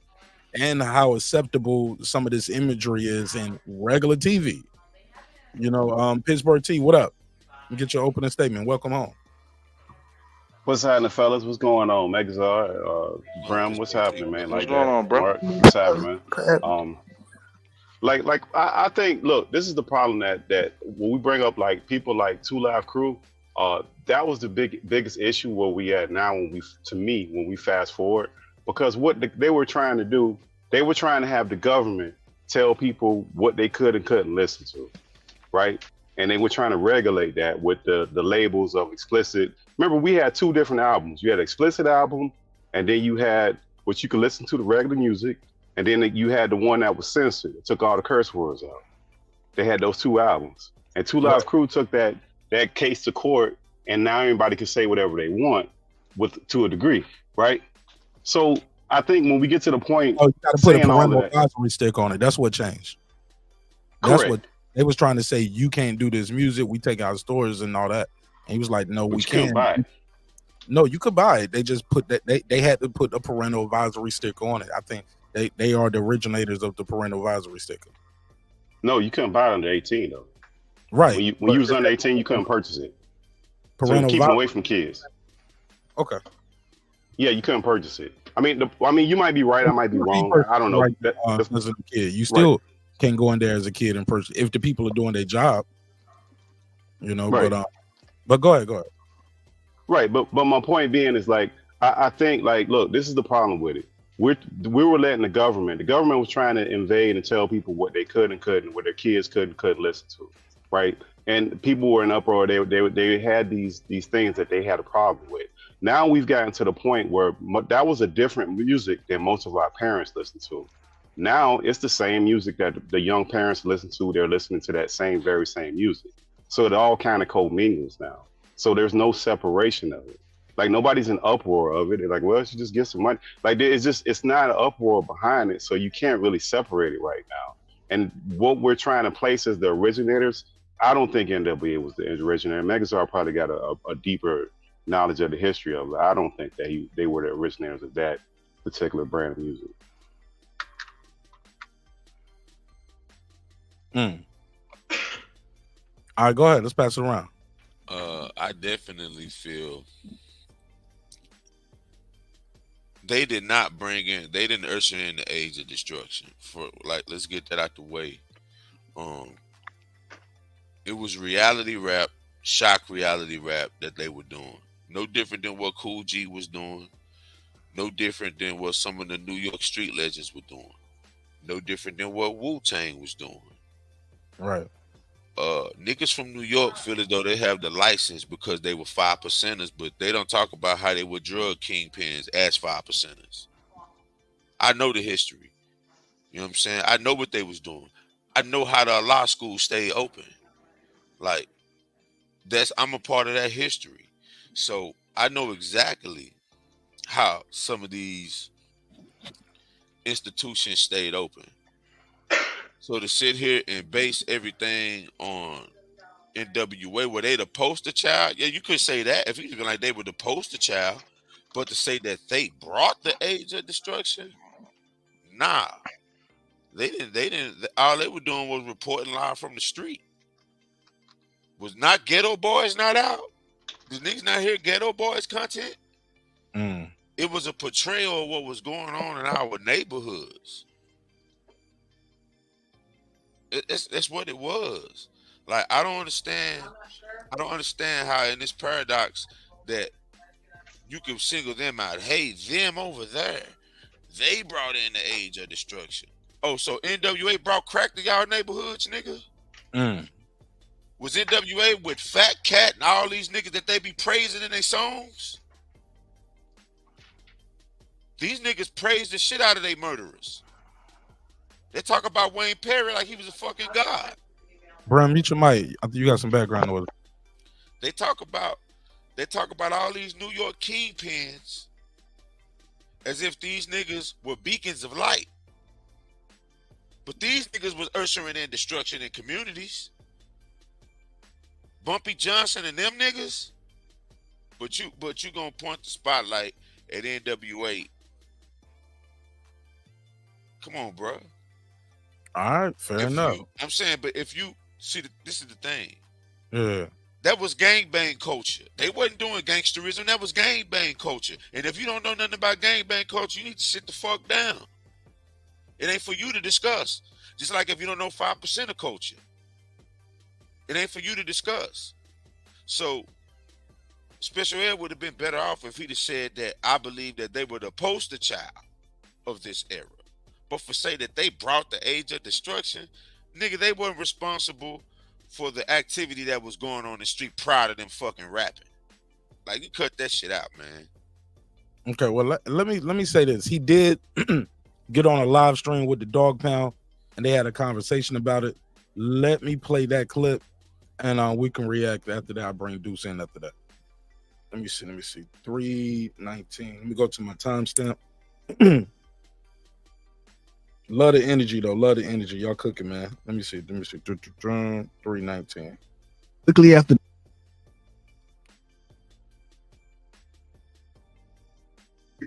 NWA was used. They put their own headlines. They put their own headlines narrative. Right, like did NWA ruin hip hop? That's not what I said. And my point was basically NWA was used for the era that we're in now. We're in the era of destruction. We're destroying ourselves as a hip hop community. Period. We got teenagers out here killing each other in every state, every urban city, over hip hop music, over tweets, over social media. So that's my point. And none of this existed before the FBI got involved. Right. Right. Wait. Are you saying that NWA got the Federal Bureau Now this is corrupt at the top left corner talking. of Investigations to get involved? They got Hoover. Yeah. They got right. They've been doing that. That's what we do on the West Coast. We push that line and we let everybody know, fuck you and fuck you and fuck you and fuck you. This is the other thing though. Right. Don't be mad at us though, cuz. Ain't nobody. We ruined something like ruined hip hop. We took hip hop to a different world. NWA took hip hop up top. I love you, big bro. And I love you. First of all, I love all of y'all. And I said I respect them and I know that. And this ain't got nothing to do with defamation of character. This got to do with me pointing out when things change for us. I heard you say that. I didn't say that. Things changed for me. Yeah, things changed for all of us at that point. And it brought the age of destruction, which we are in now. We are in the age of destruction. I ain't say they out here bashing up this and doing that and doing that. I said they brought the attention of the government. Right. It was already an agenda. As we know, the FBI dismantled and destroyed the Black Panthers. They assassinated Malcolm X. They assassinated Martin Luther King. So what you think they're going to do to us? We low-hanging fruit. They sending us all to jail already. This is what I'm trying to tell you. And then now everybody out here snitching on each other. Everybody out here killing each other. GMOs, the food you eating is deadly. Fucking artificial chicken. They've been trying to kill niggas. Exactly, and we know this. And we ain't talking, I wasn't talking about the whole of history. They asked me a simple question. They asked me Wu-Tang or NWA. I made a joke about Wu-Tang. Wu-Tang is for the kids. Haha, that's a joke. And then I spoke on the historical significance of NWA in our culture. I mean, that's basically what it is, what it boiled down to. When they got that letter, they promoted it. They ran with it. They made it into like the tool for them to be on top of the game. Right. Right. Right. That's the fact. It ain't no, I love Dre. I love all of them. You know, Q, whatever. Like, it ain't nothing, you know, disrespectful. And I said that. I said I respect them. See, in our mind, as elders, we was like, okay, I know Ed, I fuck with Ed. We got to get him on the phone because we got to straighten this out because the attack is coming from the West on Ed. And I know Ed because we done hooked up. We part of this whole, unifying this whole thing. See how they separate that shit, Ed? All right, so there you have it though. So that's him talking to, it's a longer video. It's on you can go, I don't know if it's still up there, but it should be on Dog Pound Records, like on their Instagram. Let me go to Deuce. He's on the West Coast, and we'll go to Foodie as well, who's also our West Coast neighbors over here. Go ahead, can y'all hear me? Go ahead, Deuce. Yeah, I can hear. Yeah, man. What's up? First of all, what's up to everybody? PT, Megazord. You know what I mean? What's happening? Hey, I think we're missing a big point right here. Because, you know what I mean? First of all, NWA did not blow up in New York. Niggas it's all kind of albums where people dissing NWA, calling that shit whack, all kind of interviews. NWA did not blow up in New York. This goes back to the fact it's always some hate. There's always some animosity. It's always some minimizing and discrediting of West Coast artists. And that's what this is all about.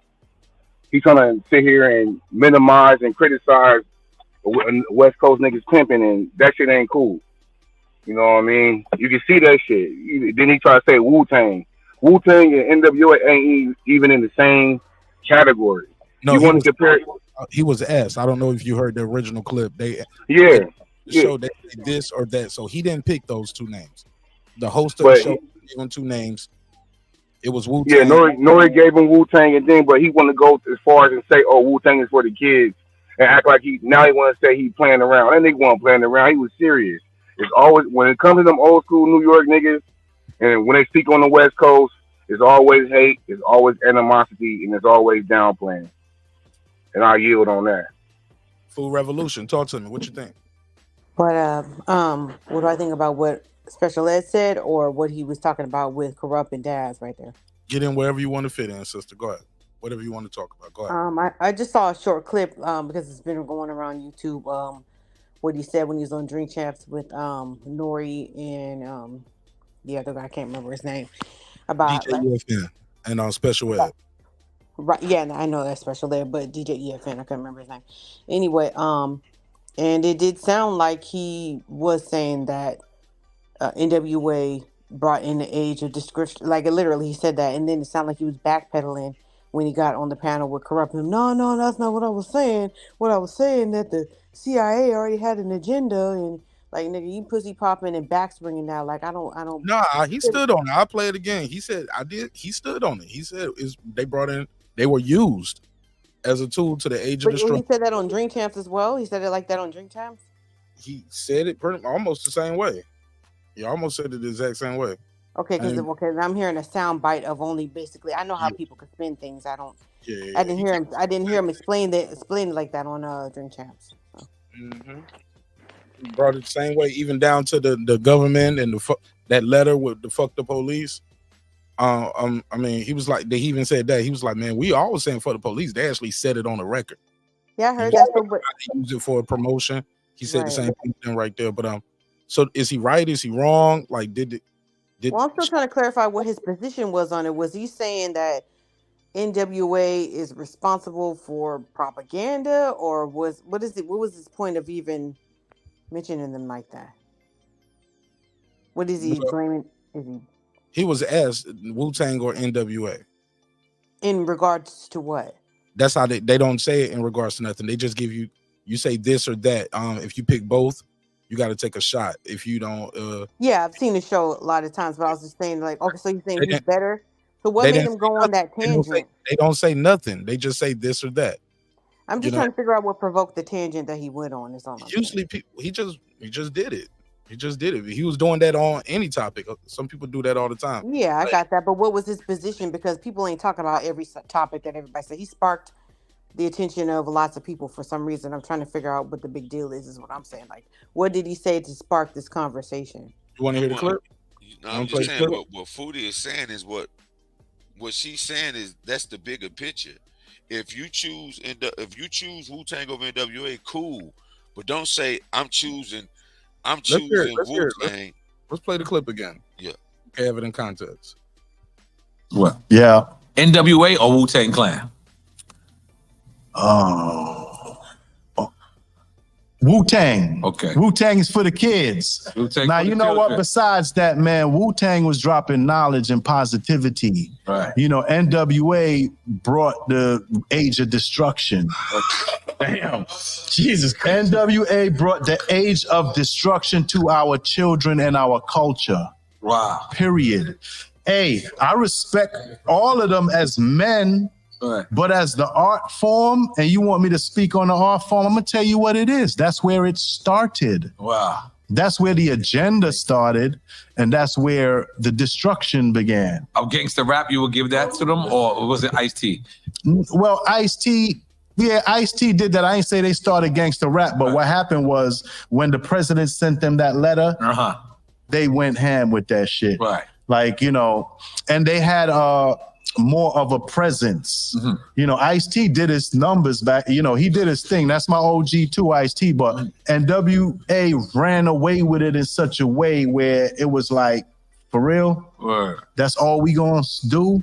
Yeah. You know, it was genius for them, and they made millions of dollars off of it. But look at what it caused. You They feel said me? fuck the police early. Yeah, we always saying fuck the police, but they said it on record. On record. Absolutely. For the record. And I respect them for that too. Right. Shabba Ranks or Buju Banton? There you go. See, that's what I'm saying. When he said, really? That's where we go, that's all we're gonna hear now? You know, that sounds salty to me. And then when he said, I hear what you're saying, but yada yada yada, he sounds salty. He comes off like he's salty because his style of rap was no longer relevant and there was a new style of rap that became more prominent, and they were easy targets to pick at because everybody had the bullseye on them because of the content and the way that they were saying it.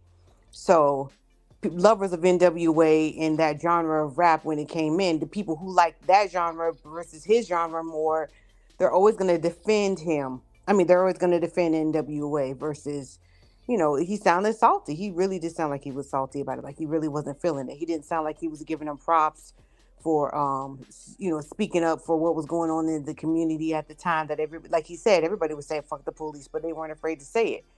Didn't sound like he was giving them props. And I'll hold on. Hap said that Ice-T was from New York. I believe he's from New Jersey.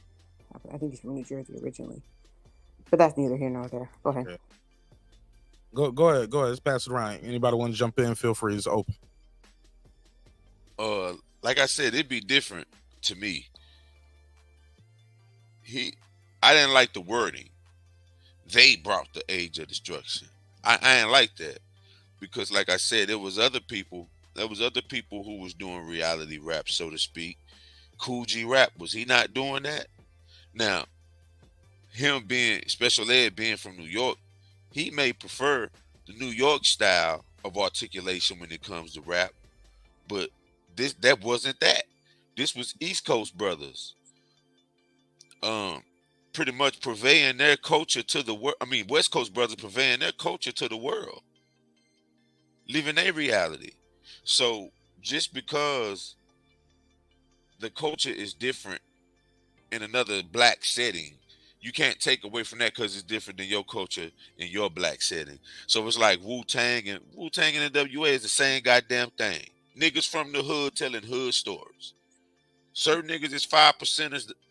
If that's the case, Cube left and pretty much was down with Khaled and the Minister, and his music started reflecting that. So it's like, come on, bro. Like, niggas know the history of this rap shit. Now, if you want to say that the agenda was to portray NWA as the poster child, okay, I could dig that. I could dig that. But to say that they brought the age of destruction and our young people started, nigga, we was killing each other before nigga got on the record and said anything. Like, gang banging didn't skyrocket because of NWA. Niggas was already gang banging. And when niggas made self-destruction, you had it for guess what? Pappy Mason and them, they runners were still out there running. So I get it. You know, you're trying to counter it and all of that. I get it. You went from talking about self-destruction to the main East Coast rappers that's rapping. Like, Sean Carter built his whole prominence off what he did in the street as a drug dealer. So come on, bro, make it make sense, bro. Don't pick and choose. Don't pick and choose. This is what it is. Even in the songs, even with the artists he talk about, look, Wu-Tang. That's what I'm saying. Wu-Tang, like this. What is only built for I Cuban grew up links? on the crime side, the New York Times side. Only built for Cuban links as well. About smoking. That niggas talk about smoking woolies in the staircase, cracking. I was a big for cracking combination. Yeah, made my eyes bleed. Promoted niggas smoking laced blunts, smoking wet, nigga. Bro, that's what that's laced. Was to Cal backwards, right? Yeah, that's like, come on, bro. Like, what the hell did they be smoking? To Cal. Pass it over here. To Cal. Hey, that nigga Meth said, "I'll sew your asshole shut and feed you nothing but and keep feeding you and feeding you and feeding you." What did he say? He said, I'll cut your eyelids off and feed you nothing but sleeping pills." Yeah, that them torture skits, right? Yeah. But I'm saying, if you listen to Only Built for Cuban Links, that's what that was. That was him. That was his best Tony Montana. That was come on, bro. His name is the Chef. Yeah, we have. Yeah, you know, it took me a minute to pick that up because But we also had the Yeah, colors selling too. purple tops, We had red colors tops. too in the I '80s was, too. That movie. yeah, I was about to We say had the movies we had reflected the culture as the well, colors movies too. We and had everybody movies loved too. that It wasn't shit. just music. We had movies. We had all kind of shit happening. Not Like even you only that, can't but lay like that lean defeated on no me. NWA. That's nonsense. You lean on Yeah, me. You smoke crack, we had don't a you? lot of movies that You smoke reflected crack, that. don't you? To Boys in the Hood, to all of that shit, to New Jack City, to even Juice, like all of that shit Now, reflected what was going on at the now time. Dolores Yo, Tucker's yo, I And position. got you a had 30. I got a politicians up 38 there right. I'm looking talking. at my little 38 revolver right now. And I got my. I call it the juice. I That's what I'm call saying. this But shit like, the but if juice. you look at it, like, was Dolores Tucker right about the music as a whole being degenerate? She was right. Yeah. But it was self-expression. Mm. It was Right. self-expression. But the problem is this though. It was a time, bro, where the industry was. You can still get some. You can still get a Public Enemy. You get what I'm saying? Now it's like they won't even promote the positivity 9 times out of 10. You feel me? Public Enemy, was it Fear of a Black Planet? That was one of my first CDs that I bought, or actually cassettes. Was it was that the one with Can't Trust It on there? I can't remember off the top, but you get what I'm I think saying. so. Though, like, Yeah. you had a Little Kim, but you still had a Bahamadia type. You know what I'm saying?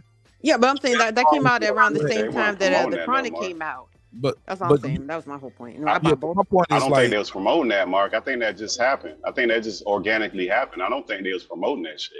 That just organically took off by itself. Arrested Public Enemy. Development. No, Arrested Development. Man, no, Chuck D. Man, they had the machine behind them. Dudes had a major deal. It was definitely promoted and pushed and marketed. Yes. On Top 40 Radio, you heard more you had choices. Arrested Development, and then you also would hear Nothing But a G Thing, and then you'd also would hear like you did. You had more variety. Yeah, you're right. What's that dude that KRS-One ran down on at the awards? He won the Grammy. He had the song on the Batman soundtrack. He was like PM Dawn. Ain't it PM Dawn? That was the shit. Yeah. Can't stand them. Memory Bliss. Hell yeah. That was the shit. Yeah. I hated that was that all group. on Top 40. Yeah. But Man, they had- I love that song. You Yeah, can't but say it was- Set Adrift wasn't the shit. But you had options though. Like I laughed my ass off when KRS Batman pushed him off the soundtrack. stage. That was what was the one with Eddie Murphy?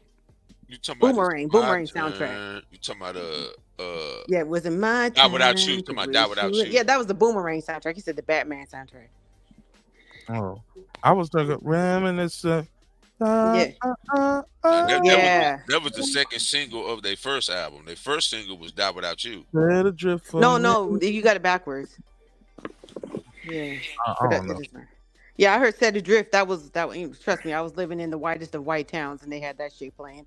And Shit was then up. Boomerang came out with "Die Without You." Yeah.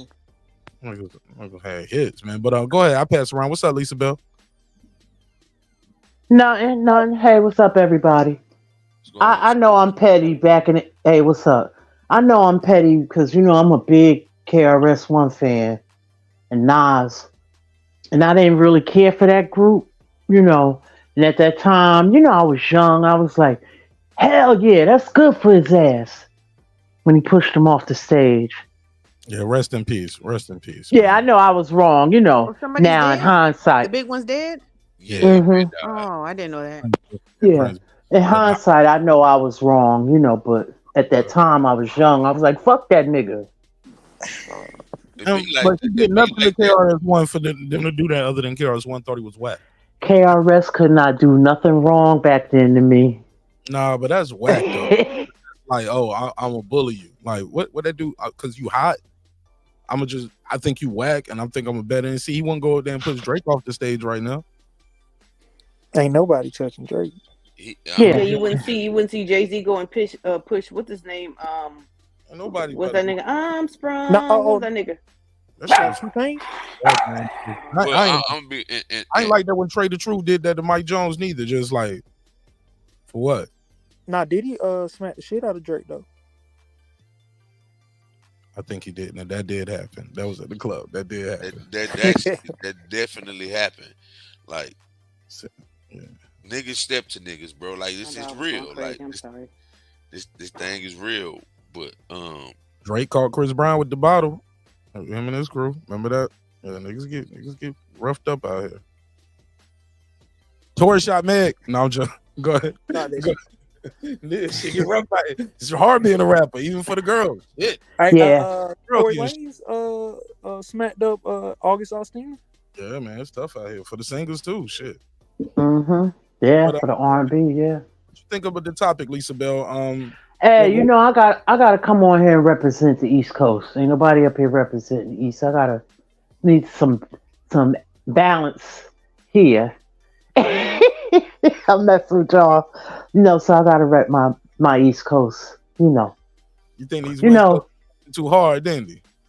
Nah. I just think you know, I'm older now and I get it. Like I was saying, Deuce is not here. I put in the chat. No, we knew NWA. We knew Easy before NWA. We knew them here. But the thing is that they weren't playing their music on the radio. But we knew them from the videos and Source magazine. My brother he had got the tape. We had their music. We knew them. They were known.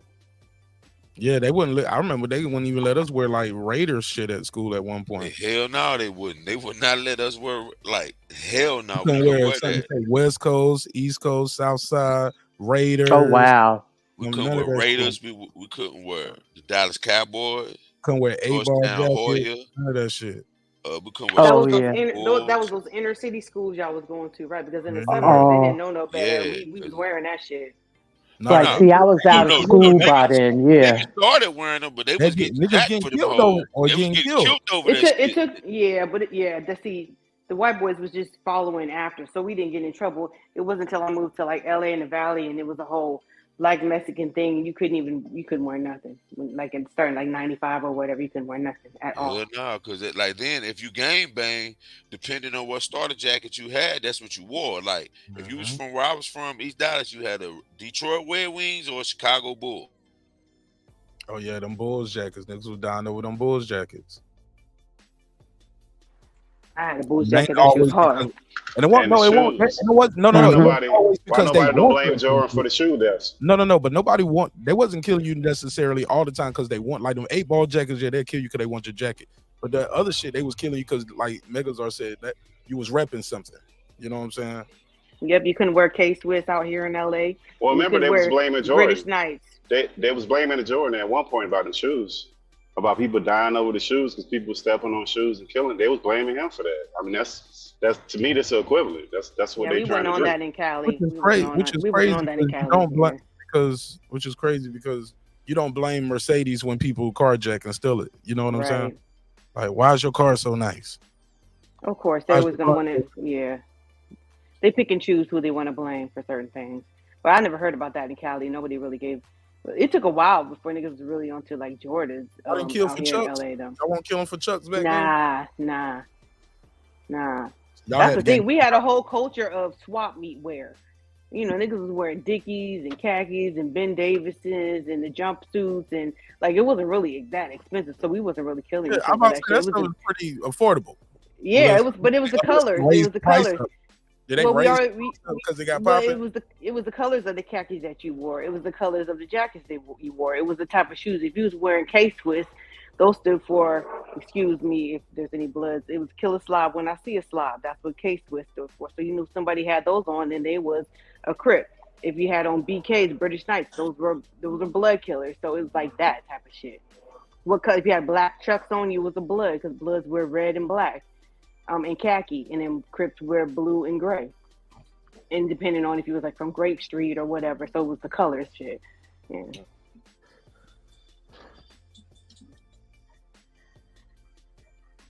Yeah, but they've been placing the wrong blame on the wrong people for a long time, man. They seemingly do that with us, and then a lot of times when you look back in history, we be participating in that shit. Like if you look at that crime bill that they want to attach to Biden, you got all these politicians, all these pastors that are fucking black that ain't getting none of that blame in the history books, but they right there calling on all this stuff to happen. Like we do it too quick and too often, and we be down. I ain't gonna lie. I don't agree with the pastors doing it, but at the same time, they don't sign the shit into the law. I'm at it. You know what I'm saying? I don't think pastors should be promoting any politician anyway, but that's me. Always had an issue with. It's a separation of church and state. Yeah, Absolutely. politicians and pastors kind of weird. It's like Separation of church and state. Yeah. I thought they Yeah, found a I loophole agree. with that, with the faith-based bill they passed or some shit like that. I don't know. What Nah, but I happens mean, when my people point is don't if vote you and they pass don't I it, can pay? believe it. what I about can if believe you it, but they hurt the black community more than anything, I think, because those are the ones where you hear the guy standing up in church on Sunday telling you and go where to go vote, and people just go do what their pastor say. They do. You know what I'm saying? But Mark, my Definitely. point was that You already know who if they they gonna vote pass a bad bill and you stood up for it, why you ain't there when it go bad? Like if you want to do that, cool. But when it go bad, Yeah, you should be held accountable. I agree with you on that. I'll say this. So Go ahead. So my whole thing about the topic that we're talking about, I was just trying to get an understanding of what he meant, when he said what he said, and I saw the little thing with him and Daz and Corrupt. I mean, I don't have a whole bunch of time to be listening to all that back and forth, but I got the gist of what they were talking about, and there have been a lot of West Coast rappers and people coming out on Instagram speaking, but they're just jumping on the soapbox. I don't know that they really Yo, care. Some of them. What you think about what Exhibit had to say? Let me put it on the screen. He said, "Man, that's my family tree right there. I don't go out my way to discourage people from expressing their opinions about hip hop, but fuck this shit. Special ed, you out of pocket. Don't make it hard for yourself. We still active, bro." Now, why he got to say? Now, why he got to? He need to shut up and worry about his third divorce. Stop it. You ain't active, nigga. You like 50 years old, and just because they got ties to Dre and them, like stop. You ain't even in NWA. Like it's like See, you want to be that's what I involved. say. I know a lot of NWA affiliates and Dr. Dre affiliates speaking up and saying shit. I'm like, shut your old asses up. Stop it. Why is he got to throw this thread in there? Like he ain't famous. Like why is we making that cool? That's part of what because he's not relevant. Like I said, he's jumping on the soapbox. These kids don't know who he is. When my son met him, he didn't know who the hell he was, and he was doing Pimp My Ride. What Special Ed said, like, you know how I am with the words, bro. I think when he said Ursher, I think that's different than saying they originated. Like Ursher mean you just brought it to the forefront. It don't necessarily mean. I thought he meant Usher. Yeah, that's what I'm saying. You talking about Usher? He didn't say. And the crazy part is he started off with, you know how I am with these words. So he said they Ursher. No, he said Usher, like they ushered it in, like bro. Ushered, it's ushered. Usher, okay, whatever. Look. I got braces, so it's just a little. Nah, but look, bro, no, you just from the South South. Carolina talking bro, right yeah. bro. Look. That's Regardless, bro. Look. Regardless, bro, like that just means you brought it to the forefront. That don't mean like you originated. So I actually kind of agree with him. I think NWA did bring that gangster rap, especially the interviews I seen of artists in the 90s. Like everybody was holding like NWA and like all because of the records that they released and the way that they was speaking about it. I agree with you, but the problem is what he said after that. So they what brought, he tied it to. He tied it into the destruction of the youth that's going on right now. That's the topic of conversation. That's what sparked everybody's earbuds. He wasn't saying just gangster rap as a genre. He was saying that just like y'all showed that girl with the hair and all that kind of stuff, like the propagandizing and making it popular, making kids feel comfortable to kill each other over music and all this other kind of shit. And like I said in the comment section, music is not the problem, it's the vehicle. White supremacists use music to propagandize and bring people in. Music is a vehicle. It's what you do with it and whose ears it's tailored to. And they usually target young, impressionable kids who are trying to figure out who they are in life. And it's at the wrong time. And if they don't have the parental guidance to teach them, this is not real. This is not what goes on in this house. That's not okay. Then that's when the problem is. It's not the music. It's the upbringing, in my opinion. It's a gamut of factors. You know what I'm saying? But to say that they brought, when you say NWA brought, the age of destruction. That's what you mean. How in the hell can they bring something they didn't create? That don't make no sense. Now, if he wants to say, I believe they were used as the poster child, okay, I still disagree with that, but I believe NWA. And why the fuck I keep name me the song. Name me the songs in a row where they was talking about blood go kill a Crip, Crip go kill all the blood. Name me them songs. Nah, it's not that. It's kind of like they romanticize like the gangster life. You know what I'm saying? They made, because like even when I hear like y'all talk about Wu-Tang and stuff like that, like when I used to hear not when I used to, but when I listen to it, like it's more poetic. It sounds more like some fantasy, like I'm just it just sounds like some rhyme and shit. Like when I listen to NWA and those type of, it sounds more realistic in my opinion. It sounds like some shit that especially how explicit they got with it. To me, it just sounds more realistic when I hear NWA talk about it. But NWA they were more talk about how they grew up. But that's how they grew up, bro. That's what they they were political. They were more political about it. They were talking about the things that were going on. Like gangbanging wasn't a nationwide thing. Niggas wasn't crip walking and shit in their videos and shit like that. They weren't even talking about gangbanging. Yeah. That's what I'm saying. They didn't talk about that at all. And let's just keep it a buck. They only had 2 albums. Like that's what I'm saying, bro. Exactly. Like, and really, one album, Straight Outta Compton, is the one. And Niggas for Life, I mean, I get it, but it ain't straight out. You know what I'm saying? It was already after that they broke up and they went their different ways. Yeah, but Straight Outta Compton really is all of this was off of one album. They shook the game up really hard off all of this. Like you can't say it was them. They did one album, man. Right. That's and the movie was based off of that album, yeah. And it was Fuck the Police, Gangsta. I get it, but hey, Straight Outta Compton. They were a threat. They were a threat. Express yourself. Straight Outta Compton, yeah. They were. They were 100% right. They presented a threat.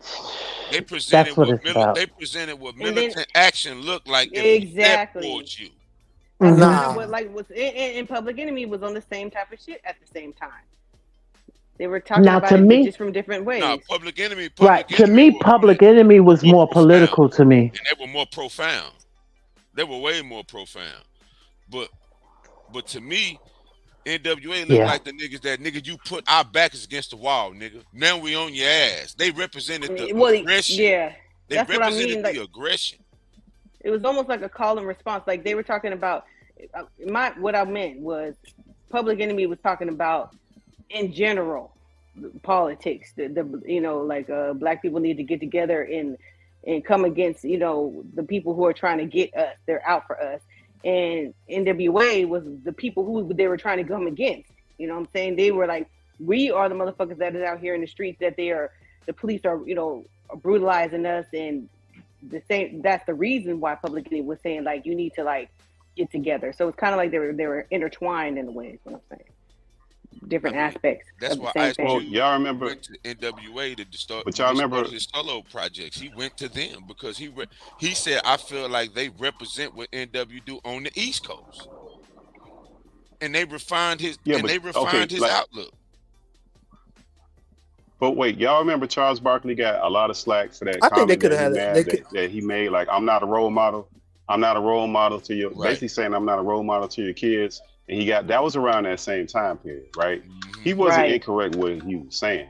And where we're at right now, the reason I brought up all the stuff I brought up before is because they're trying to lay blame at feet of everybody but the actual parents. It's not the government's fault. It's not this grand conspiracy. If you ain't parenting your damn kids, that's your fucking fault. Like that's just what it is. Bad parenting is bad.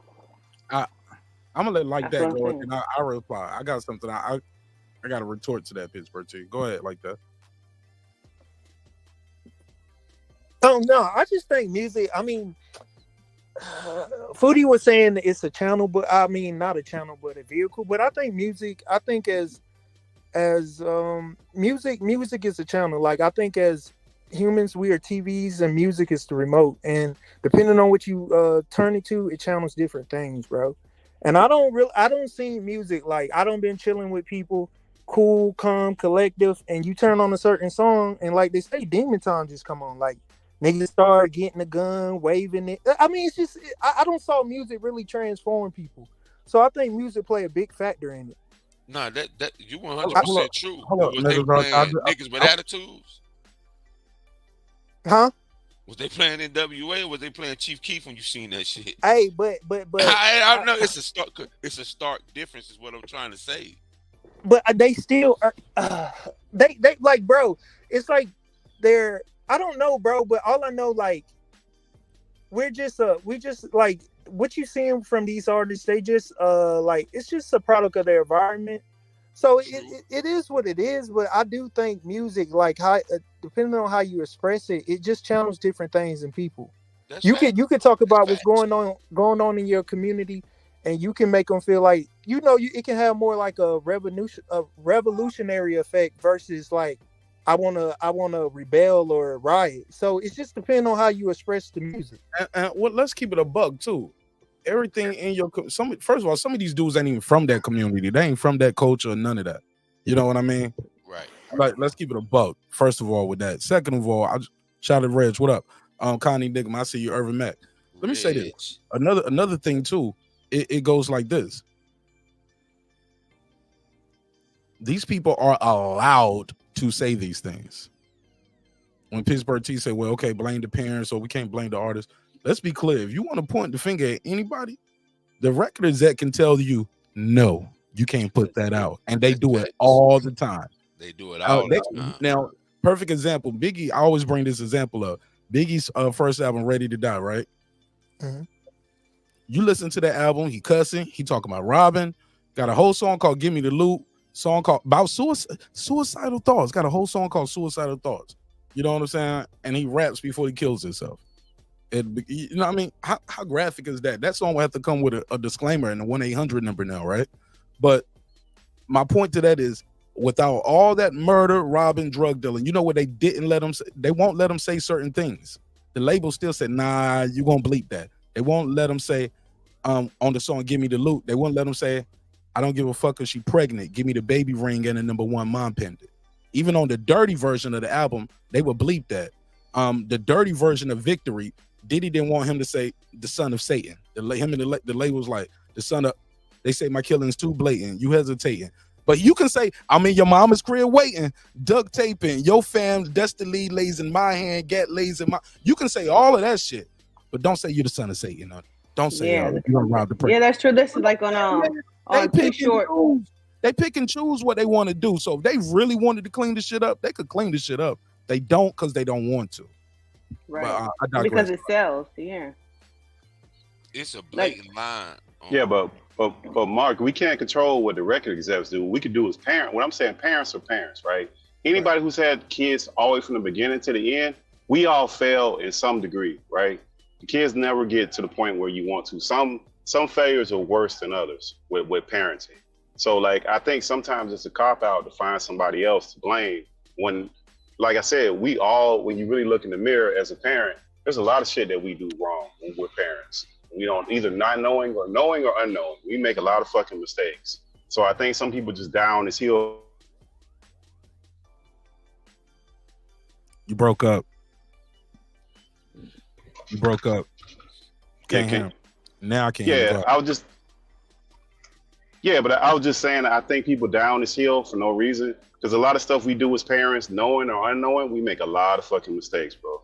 And if you see your kids from the beginning to the end, you'll find that you make mistakes with whatever child you have. There's always a flaw. It could be some are as far as you producing a mass murder, and some of them just minor stuff. It just depends, but it's always a failure. So to blame record companies, to blame the man, blame whoever you want to blame. It's us as parents. We fail our kids in small ways and big ways. I mean, ultimately, like I said, it's a galment of reasons. And parenting is one, environment is one, lack of resources is one. It's a galment. You know what I'm saying? Pittsburgh T, they you can tell your kids not to smoke cigarettes, right? And people do that all the time. But you know what the government does when it's a real problem? They go to the cigarette companies. That's what they do when you have a problem. If it's alcohol, yeah, you can tell your kids not to drink, but the government gets involved. And they get involved all the time. They just pick and choose. They can put the pressure on on those billionaire executives instead of the $100,000 rapper. I agree Right, with and I think that's wrong. I agree with Pittsburgh. Yeah. No, I agree with both sentiments because because parenting is a lot of counteracting. Like you're counteracting a lot of shit. Some music can help, some music can hurt. You know what I'm saying? You could do the best. You could do your best to raise a child. You know what I'm saying? The ultimate success depends on what they decide to do when it's in their hands. Right.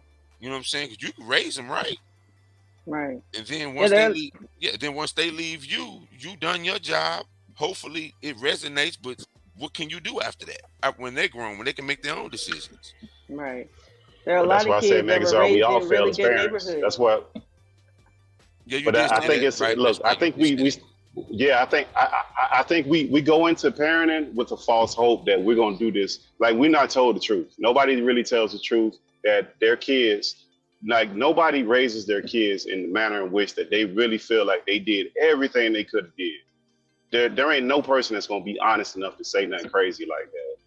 It's a tough job. It's a thankless job, and it's almost like if you were in sales, the person who can walk away from the table, the buyer that can walk away has all the control.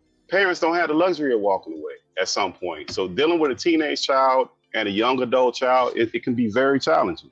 And we all, those who have went through that process, all know that. So nobody has their job correct. So there's always some self-reflection on what we can do. The other instruments like the music, the TV shows, the movies, we don't got no control over none of that stuff. I just think it's a waste of energy for that kind of stuff. And I think that's where a lot of these things, these arrows and these bullets, I think that's where they start coming from. That's where they originate from. Like I said, I agree with both. I agree with both sides. Shout out to Rich. I see you, bro. Yeah, of course, Deuce. Dallas niggas do dance. Con Enigma. I seen you. Shout out East Dallas Projects. What up with it? But nah, man, it's a struggle. But to say that NWA brought the aid of destruction, that was a poor choice of words, man. I agree. That was a poor choice of words. And I'm gonna keep it a bean. Special Aid made one song that niggas care about. Why the hell? I don't care I really don't care what he thinks. After I got it made, nigga don't even listen to. I don't even know what other song Special Ed got. Yeah, me neither. Yeah. Outside of I got it made. I'm the Magnificent. Don't get me wrong, it's great. Mm-hmm. I got it made. I'm getting a double. I'm getting a double. I'm getting Yeah, a double from somebody. But I think he produced some records too for some people. I think he might have produced for Pop. But I'm not aware of it. Yeah. Go ahead. Like, bro, like Pittsburgh said, like parents, it's not going to be one parent that could have did everything, possible, everything right. But I think one thing we don't look at or whatever, what you got to understand, like the music and environment that you go in that you grow up in is your chaperone when your parents not there. So basically, if you have an environment or you got music that propagates crime, killing, robbing, running trains on women, that's going to be your chaperone when your parent not there. Like me as a prime example, when I was growing up, all my mama would have on the radio or in the house was Christian music. But then when I would go outside, you got other kids with different parents, they're cussing, so you start to cuss. So I think even though you want to say you can't blame the music, but when your parents, and you got millions of people on the internet say all the time, oh, Tupac raised me, Ice Cube raised me.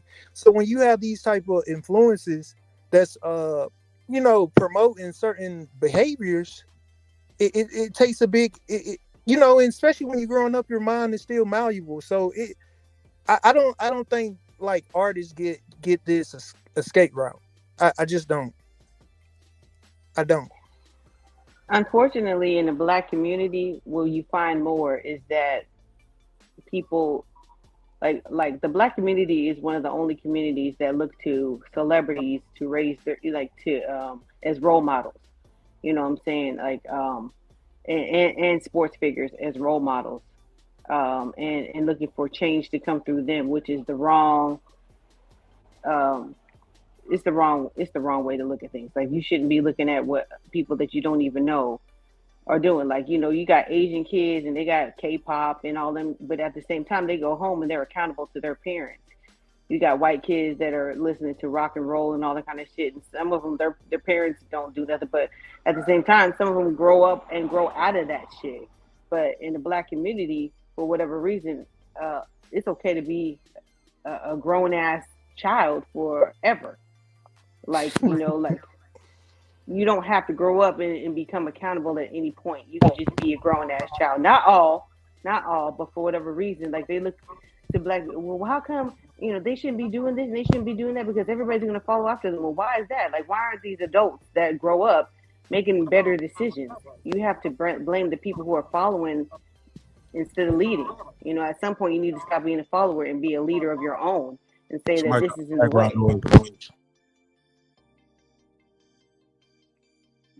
Go ahead. Pass it around. My bad. I agree with. Do you hear echo with me? Go ahead, Lisa. Lisa. I agree with Foodie.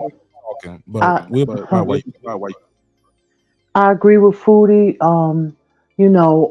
It's very important. Like, we need to. I agree with the whole panel. We have to. Our celebrities or athletes or whatever should not be our role models. It should be our parents and people that are in the community, that do positive things. Entertainment is just entertainment. That's it. I grew up idolizing entertainers, and then I learned. That's why I'm kind of like the way I am now. I'm like, why did I do that? Because I lived in a fantasy world. I lived in a mythical world.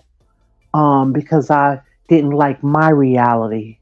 So when I saw these things, I went into envision myself being there, and that's just not reality.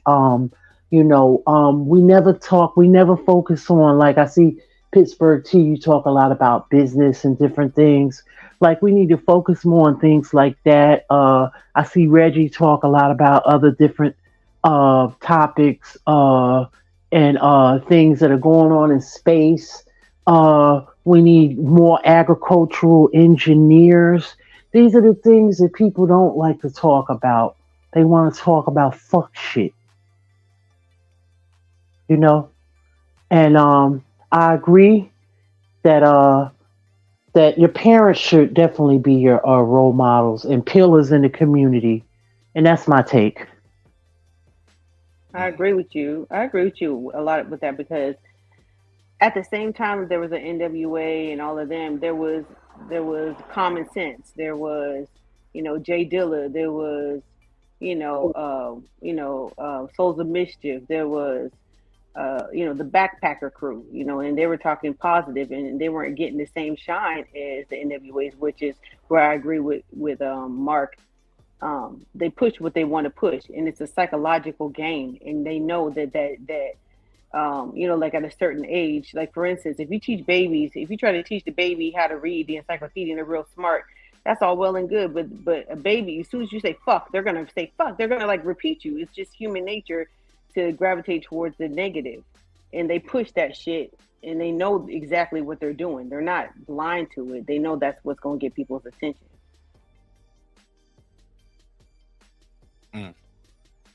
Good point. Go ahead. Let's pass it around. Brem, Pittsburgh T, Megazord, like that, and Lisa Bell is here as well. Anybody got anything else, man, they want to add to this? I would like to also I think. Go ahead, Pittsburgh. My fault. No, go ahead like that. Go ahead. No, I also want to say too. I saw Reggie say in the comment section that white people don't have it all together, and that's true because I grew up in an environment. These white, certain white kids come from certain backgrounds, where their parents have money, but because of the influence of like country and rock music, they tend to do tobacco dip, drink very young.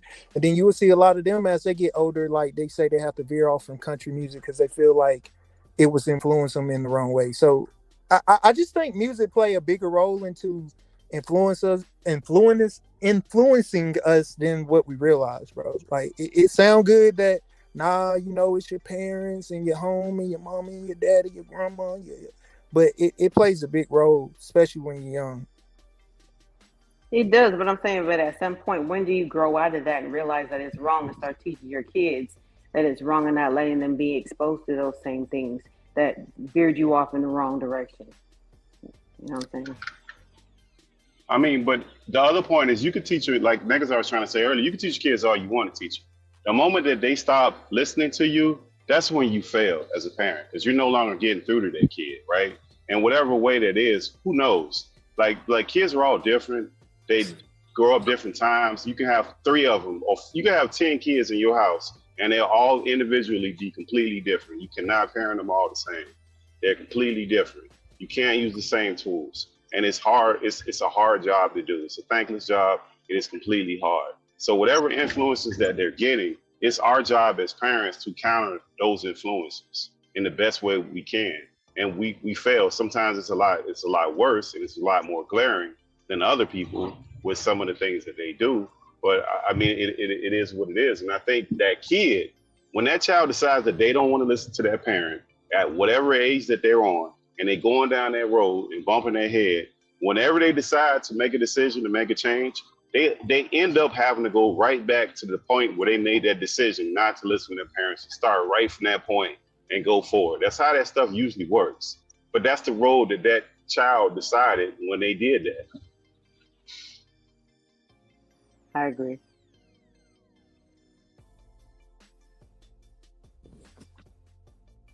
All you can do is hope that you gave your kids a good foundation. You know, it's just like what the Bible says, that if you raise a child in the way that they should be raised, they may veer off. I mean, I'm paraphrasing, but they'll always come back to that good foundation. Hopefully, you know, I mean, there's other things like drugs and, you know, psychological problems that people have that, you know, it's not always a parent's fault, and they don't always know how to deal with those things. But like I said, you know, all of this stuff, and not even just rap, but like even like the whole Britney Spears and all of the sexual stuff that's out there, you know, when you're young and you're trying to get attention, you know, a lot of times you go about getting attention the wrong way. Hopefully you don't get caught up into drugs and stuff like that and get caught and stuck out there, and you'll come back. But, you know, it just doesn't always work that way. But everybody on here had a good point. Remember, we had video vixens too. They got OnlyFans. We had video vixens back in the days, and they was in all the magazines. They was in all the music videos. So like, it's always been an evolution of these things. Like we act like these things are new, but they not. OnlyFans is better than video vixens. I'm gonna let you know. 1,000%. Stupid. I mean, one OnlyFans beats like a whole year magazine. Like, you get to see stuff up there. It's like porn. Straight up porn. I mean, we had to buy magazines. These dudes only need a website. I mean, when you remember to do them, you couldn't buy Jet magazine, the Centerfold. Get them.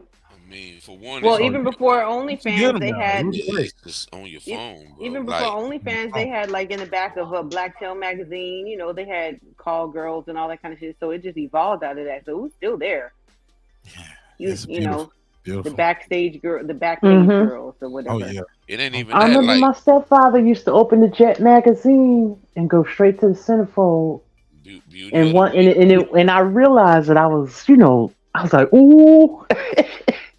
Yeah, that's because Playboy didn't have no black centerfold, so that's what Jet magazine. They was, but they weren't naked. Today is even iller because you ain't got to subscribe to nobody, nothing. You go on Twitter, it's all there on Twitter. On Twitter. What? Or Pornhub or anything. Like, no, you ain't even got to do that. You can literally get on Twitter. What's on Pornhub is going to be on Twitter. Yeah, the girl. Now they give you previews of what the OnlyFans look like. They'll tell you on Instagram. You want to see what I can let this mouth do? Go to my Twitter. A word? Yeah, they promote it on there. Yeah. Exactly. And then they'll send you a link. Man, I told you I had somebody solicit me. Told me I can buy 3 exclusive videos. I was like, hey, do I look like I buy videos? Like, I get it for free, like the young niggas. What are you talking about? I mean, I'm sorry, I'm married. What are you talking about? So I'm told on myself. Good shit. Wow. I'm told on myself. Damn. Shit. But I think that's a problem too.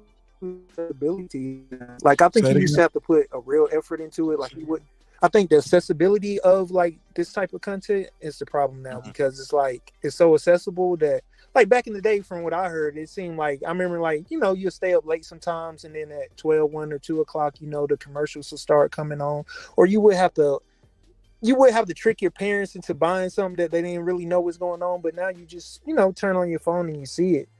So I think back in the day, if you Trick had nobody into cable, shit back then. yeah, You back just in the went day, to if you had Skinamax, cable, brother. you had to pay, Skinamax, or you had to pay the $7.99 so that you could get that little extra video, and hope that your parents didn't find it on the cable bill.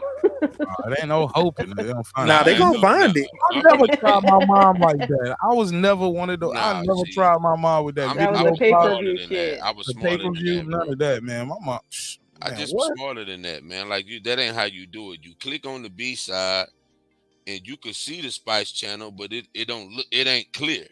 You talking about the Yeah, squiggly everybody lines? did that. Yeah, It you was all, click it on was the like B. kind of blacked out. Yeah. Yeah, it looked like how You it can looked hear like. it though. You can hear it. No, you could actually see it. It's It just looked like a QR code. Like you yeah, could that's like what I'm kind saying. of You could see it. No, you could see it. It Yeah. just was Little stuff. discolored. Yeah. You know the discolored where they Yeah. green and they got white Yeah. hair, Yeah. and, but you can Mm-hmm. see See, it. that was even later. Yeah, because back in the day, you'd have to like look between the little black lines It was squiggly to see lines. what Yeah, you. it was Yeah, some the squiggly colorful lines. Yeah. Oh, you talking about like color. Japanese Hey, phone type shit, right? hey, No, it No, was no, like but no. Mark, real a lot phone. of kids was looking for that. They were looking for that Christmas gift one year, and they messed around and bumped in one of the VCR tapes and figured out what was on there and figured out what it was. Everybody found the tape at Yeah, their you found house out. or the You uncle found out. house or Yeah. somebody. Found the Yeah. tape. Yeah, the first time Look, I saw fuck around and Playboy put a was. tape in of your mom and dad doing it. Oh yeah, That's how yeah. you got that Or entitlement. some Polaroids. You'd go looking for some shit in their room and you see Polaroid. some Now, the fucking Polaroids Did was you real say goddamn deal. Polaroid? Score you, yeah. score your ass. Them Damn. motherfuckers had that. Them motherfuckers was up there doing the damn thing. Like, oh, not my mama, of course. My mother. Not your mom. Everybody mama. Oh But your yeah, I Everybody else. remember. Yeah, yeah. Yeah. Yeah, they was doing the damn thing. That's how they kept it spicy. But you didn't even know that your parents were still doing it. right. Yeah, yeah. I remember one time I tried to go in my mama's top drawer to get something. She was like, don't get on my room. Don't you ever go in my room without permission. That's when I started getting older, and we used to try to go ramble when she wasn't around. You start rambling when your parents ain't around. Yeah. Start going through shit, going under the bed, Being imagine nosy, looking yeah. or going in the closet, looking around. I mean, what you got in here, man? Why you always Yeah. with this Why can I be in here when you ain't here? What the Yeah. hell is going What's on in here? Yeah. You start seeing negligees and shit, nightgowns and shit that you ain't know. Like, oh, okay, she fucking. Well, the difference is now, like back in the day, like the first time I saw a Playboy magazine, it was one of my little white friends. They knew where to go into the bathroom and get their daddy's Playboy magazines, and and we saw that shit, but we wasn't like trying to imitate that shit or nothing like that. Now the girls, they want to be that centerfold. That's the popular thing, and they start very, very young, and it's disturbing. Like to see my niece who's 20 years old, and she would show me a picture when they were like 11 years old. She'd be like, how old do you think this girl is, Auntie? I said, I don't know, 15, 16. She said, no, she's 11. She had a face full of makeup on. I'm like, how the fuck did she walk out the house with all this makeup on? My mother wouldn't even let me wear lip gloss till I was like 14.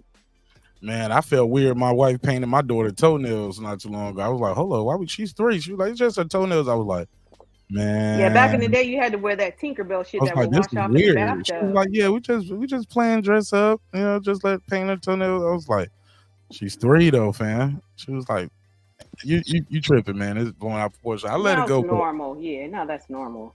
Yeah, that my daughter didn't even she didn't even like it though. She was like, no, I don't want pink on me. I don't want paint on me. She was like, it's paint on me. Not on my toes, on my paper. I was like, yeah, smart girl. Yeah. But too. I remember when men used to get their nails done. I ain't talking about a manicure or pedicure. I'm talking about paint. Yeah. But nowadays these niggas getting that shit done too. Niggas getting their eyebrows arched. Yeah, Drake. Yeah, I go get my eyebrows done, and I see police officers and ambulance guys. They be in there getting their eyebrows threaded. I'm like, niggas what go the to fuck? the back of that barbershop to get that hair glued on. Oh yeah, niggas is definitely getting the hair units. Niggas is definitely getting. They getting them shits glued on. They're getting that cake batter whipped up on that Steve Harvey side of the game. You already know. They done. I seen a nigga shit look airbrush the other day. He they be hooking it up. Oh shit, niggas getting weave now. All kind of shit. Toupee. They got like They got like way too pays. Oh like, yeah, that's old. Yeah, even weave beards. That's crazy. Yes, that's crazy. That's hilarious. And see, that brings me back to like the whole pimp culture back in the day. Like pimps used to spend as much time in the barber shop or in the nail shop as women did. You know, like, and then that was okay, but then it became something that was like gay or whatever. And then now it's like coming full circle. Huh? They was getting clear polish because I remember my mama used to give me manicures and pedicures, and she'd be like, "Baby, it's okay if you put clear polish on," and I would be like, "Yeah, clear polish is okay." I was like, but I don't even want to see the kind like I wear with a little pink tint in it. Like that's too close to nail polish. I like she did that to me then and would tell me it's okay to pamper myself. Of course, I never did this shit just because. Yes, you did. She was right. No, she was right. Don't want these jokes right there. Nah. I asked my daddy, why don't you do it? Cause my dad's like, I don't need that shit. My dad's like, man, wash your damn back then feet. are way harder. Yeah. My dad'd be like, wash your damn feet, and make sure you clean in between, clean your nails and cut them. You ain't got to do all that other shit. And I was like, okay. I wanted to be like my daddy when I was growing up. So that's cool too. So that's cool too. But if you want to go get a little manicure, that's just taking care of the skin on your hands. You know, no woman wants you touching them with all sandpaper hands. You need to take care of your shit. I'm not shredding me up and shit. Everything is right. I don't like I said. My mama taught me how to do it.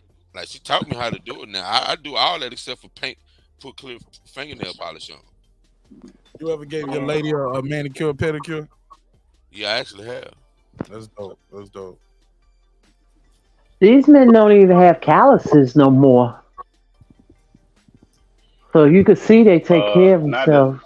But them niggas ain't working. Like that's what like, it them is. niggas ain't. Yeah, but then the working I'm men an do. electrician. Shit. The working men do. Look at basketball Yeah. players shave their legs, Working men and do. all these boxers be shaving their chest and shit like that. A lot of these niggas would look like fucking hairy as fuck if they didn't shave before they got into the ring, and nobody wants to see that shit.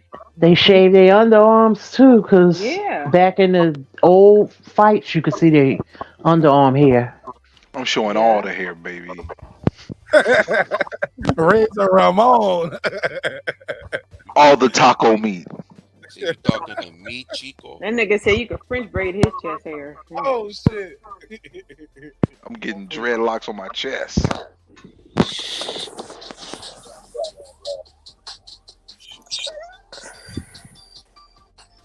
Oh, I got one other topic tonight. This is a random one. This ain't on hip hop, but this is a random one. I got to get y'all take on this. Y'all heard about this story going on in Baton Rouge about this thing called the Brave Cave? Anybody? Nah, that sounds like some porn shit. Right. Nah, it's worse. Let's play this clip right here. Basically, the Brave Cave, according to what's going on in Baton Rouge over the last 7 days, since last Friday, this thing started bubbling up since last Friday. We was all talking about Canelo and Charlo, right? The Brave Cave in Baton Rouge is a situation where you get arrested. Cops pull you over, stop you, put you in cuffs, put you in a car, but they don't take you to jail. They take you down an alley. It's like something you'll hear about in the movie. They take you down an alley, then Like you turn down the street. Then you turn down the street where they ain't got no street signs. Then they take you into this warehouse. Let me share my screen. They take you into this warehouse, and this warehouse is like a house of torture. They torture and sexually assault these dudes and basically get whatever information they want to out of them. This isn't going on in Baton Rouge. Let's play a clip. And then I'm going to play what happened at the city council meeting. Come to find out, some people already knew about it. The police chief said he did, and his deputy, who was in charge of that gang unit as well, has been relieved of his duties. But the deputy chief allegedly was involved in this. Police chief said he didn't know. The lady at city council stands up and say, well, I knew about this a couple months ago. Anybody gonna stand up with me and say they knew? And people start standing up. We're gonna play some of that, but let's rewind a little bit. Brave Cave, let's hear this. Joins us with an update tonight. What the hell is going on there? It is in the city of Baton Rouge. They were part of the street crimes unit that is now under an administrative and federal investigation. Just last week, the FBI took a rare step and made an announcement saying that they have launched an investigation into this unit along with the Federal Civil Rights Division.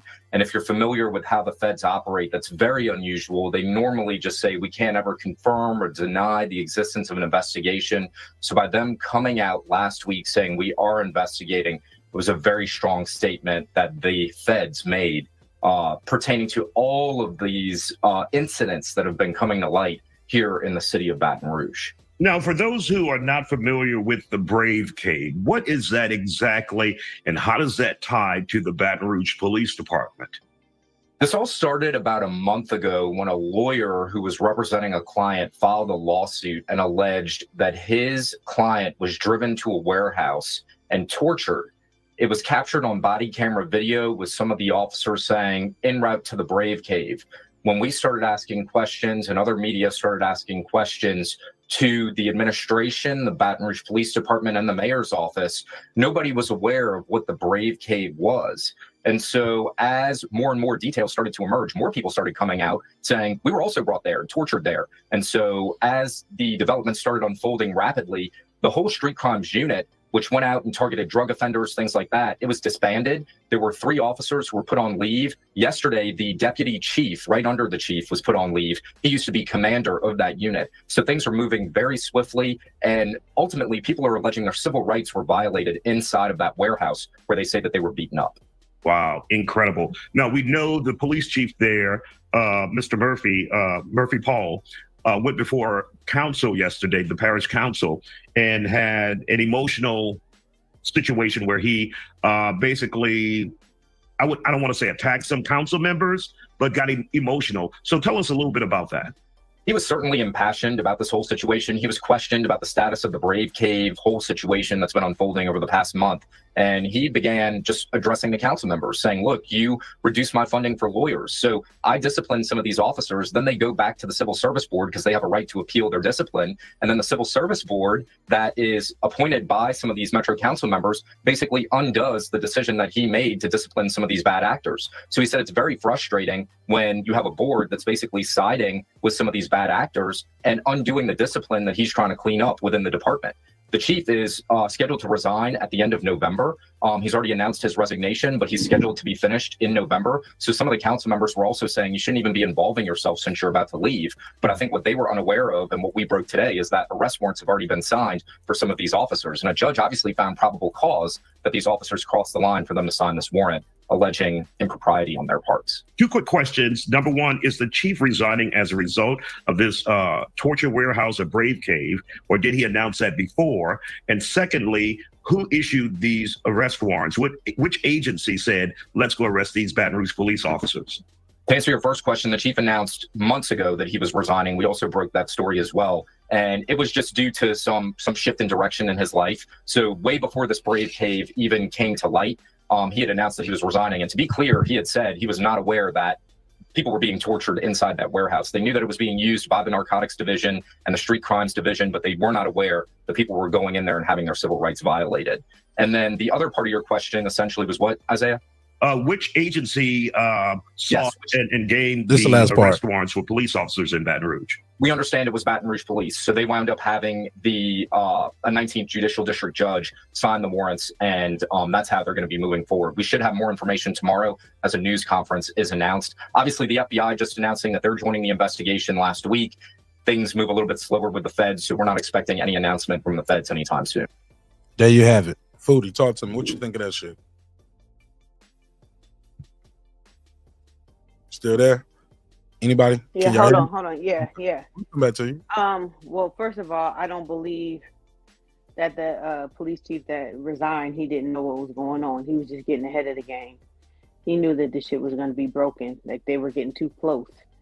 Not saying that he had anything to do with it, but he knew what was going on, and he was, maybe allowing it, maybe not, I don't know, but he knew that shit was getting too close, and it was better to resign. It's sickening, but it's not surprising that they would do shit like this. Like there's so much that goes on the local level with the police that it's just crazy what they get away with.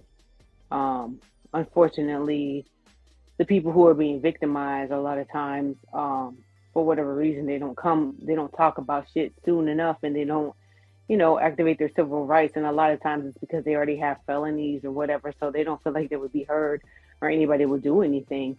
And then that just, lets more and more victims. It just allows more victims. So it's just unfortunate. It's crazy. Go ahead. Yeah, it's crazy though. They are definitely victims, and they're not represented. They definitely probably come from low level drug dealer type shit. You know what I'm saying? Yeah, they already got cases or whatever, or and then they can threaten your parents. It's like your family. Yeah, it's like if you're one of those cops that do those sex beats, right? Those cops often end up victimizing the prostitutes that they supposed to be there to stop or protect. Yeah, They absolutely. end up victimizing them too. Pittsburgh T, what you think of the story, man? Brave Cave in Baton Rouge. Well, this is similar to that Mississippi case where like those 6 officers went and grabbed those 2 young men, broke in the house, and they was torturing them for hours. It was some crazy amount of time they was torturing them for. Right. And then they had a sex toy, used the sex toy, shot one of them in the mouth. And then like I went back and read it like a couple months ago, they actually went back, they figured out that these fools had implanted guns and did all kind of crazy stuff. Well, they had 2 sets of charges. The first set was the state charges, where I think it was they recommend they could get anywhere from 10 to 15 years. That was the maximum. Then they got federal charges, obviously, which all of that is weird because if you think about it, Tory Lanez got how many years? Like, and these people are upholding the law, and it's a whole gang of them. And the police chief, same situation, it's 6 of them. How the hell the police chief or nobody in charge don't know what the hell 6 people doing? And it's probably the same. It's going to be similar to this situation as it is that. It's such a big thing. Like it's probably a lot bigger than what they're doing. They just, to Foodie's point, they're scurrying around trying to hide this stuff on who actually is in charge of this, who actually started all this foolishness. Well, that deputy chief is the one taking the bullet because he's the one that's been relieved of duty. He was in charge of that gang unit, and the street crimes. That was what his beat was. All right, Megazar, what you think? Megazar, Brem, like that, Lisa Bell, anybody? Y'all jump in at any order.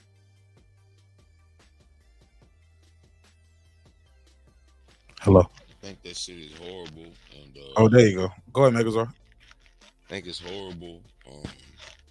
And of course, the police chief knew. Nothing like that. Don't nothing of that magnitude happen, and niggas don't know. If city councilmen know, and if certain city councilmen are taking action to lighten up the punishment that you put on them. Come on, man. This shit, everybody that's involved in that shit, or everybody that's that knew, that took up, like they taking a standing against it. You're only doing it because your ass got caught, or you're only doing it because it's been made aware that you knew what was going on. So I think everybody should share in that punishment. Like, everybody should share in that. That shit is horrible.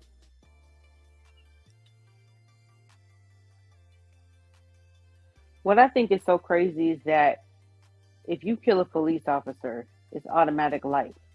But when police officers get caught doing crazy shit like that, they very rarely do any time. And they know that. And so therefore, that's, again, perpetuating more of this type of behavior because they know that they're going to get away with it. Because they're so-called heroes, and the public is not going to persecute them. They're not going to be tried by a jury of their peers and sent to any type of time. They're not going to really have to do anything. They just get relieved of their duties. A lot of them still get a pension, and there's really no reprimand for that. They just go off and start a new career doing something else. Usually they probably do. No, they do the same thing a lot of times too. So they go to another precinct. They go to another city and do the same shit. They allowed to quit a lot of times. If they kill nobody and go to another city and start that shit again.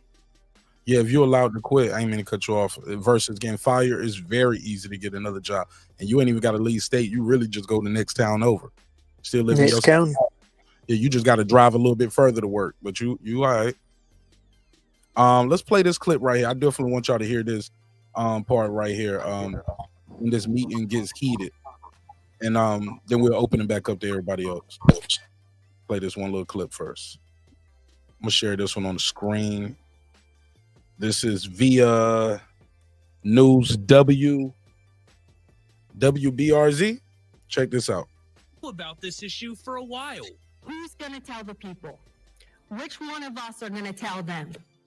Who's going to stand up right now with me and tell them that this issue came before us months ago and we asked for something to be done, yet here we sit tonight? I'll stand.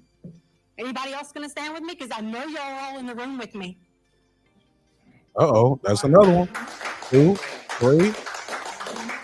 But then questions were raised by Aaron Moak on. Wow.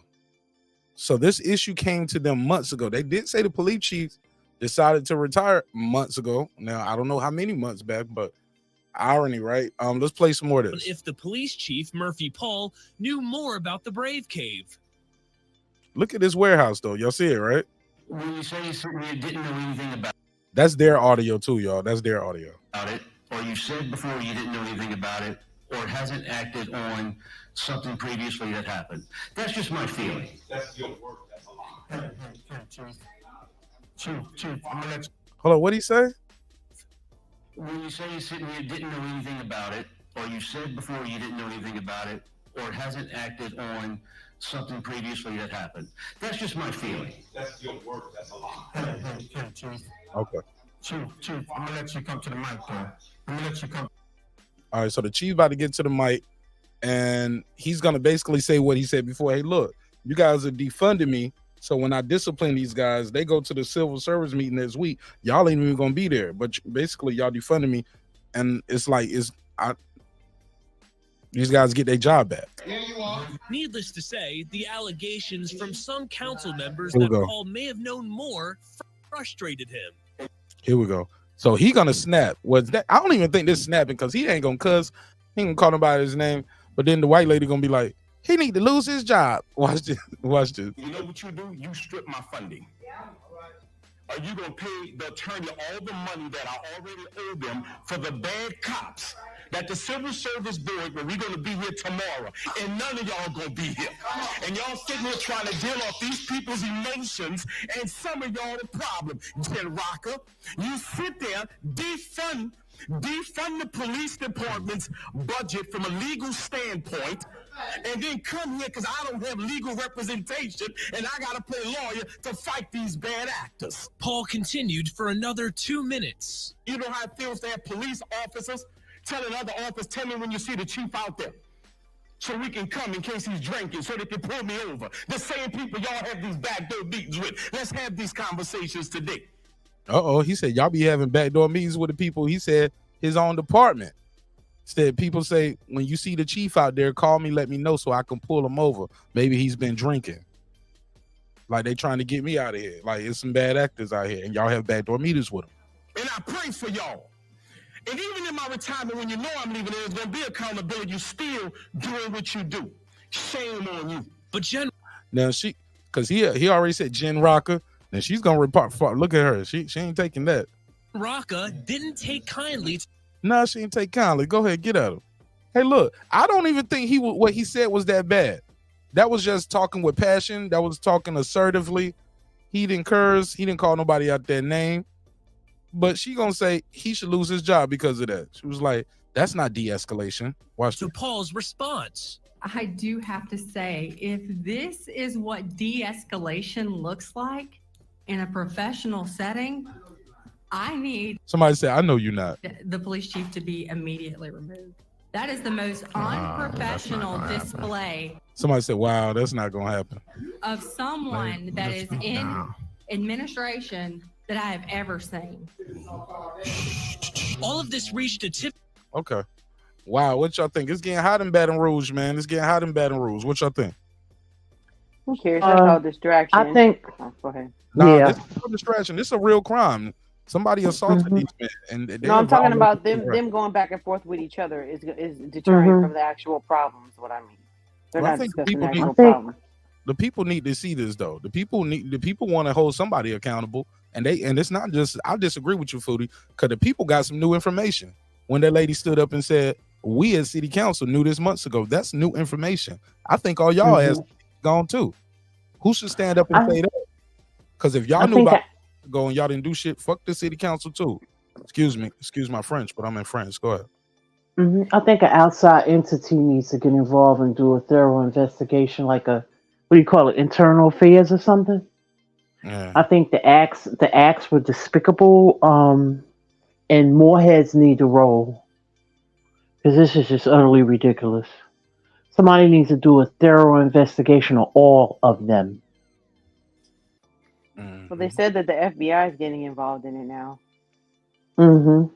So it's not just at the state level, so they can't keep it contained at the state level. Now the federal government is getting involved, and if they get some actual conviction, something to convict them on, then they are going to prison for sure. Because they got like a 99.9% conviction rate at the federal level. What I meant by distraction is that showing these people in their dirty work and arguing back and forth, people get caught up in all of that little bullshit, and then they forget the actual point that there are some victims here and that there were some crimes being done. Just like the whole, when he said about the whole defund. You broke up, Fody. And the reason why people talk about defunding is because shit like this happens. They're feeling breaking up again. You chopped off. Hello. Can y'all hear me? Yeah. Yeah. She was talking about the defunding of the police. That part. That's where she left off at. She said we can't afford the lawyers, so when it's time for these guys to get their job back and he said I got to go there and try to defend myself. We can't afford no lawyers to go in there and defend us against these guys on their, their civil service boards. I'm gonna be honest with you. It looked like they trying to throw that black chief under the bus.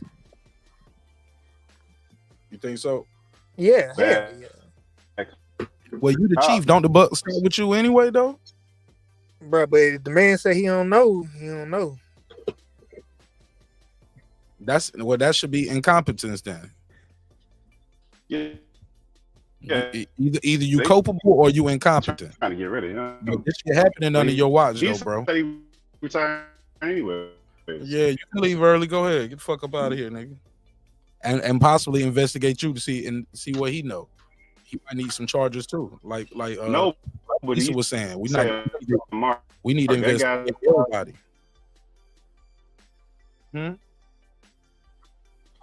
He can retire and still get some charges if it comes out that he was a part of this Pittsburgh team.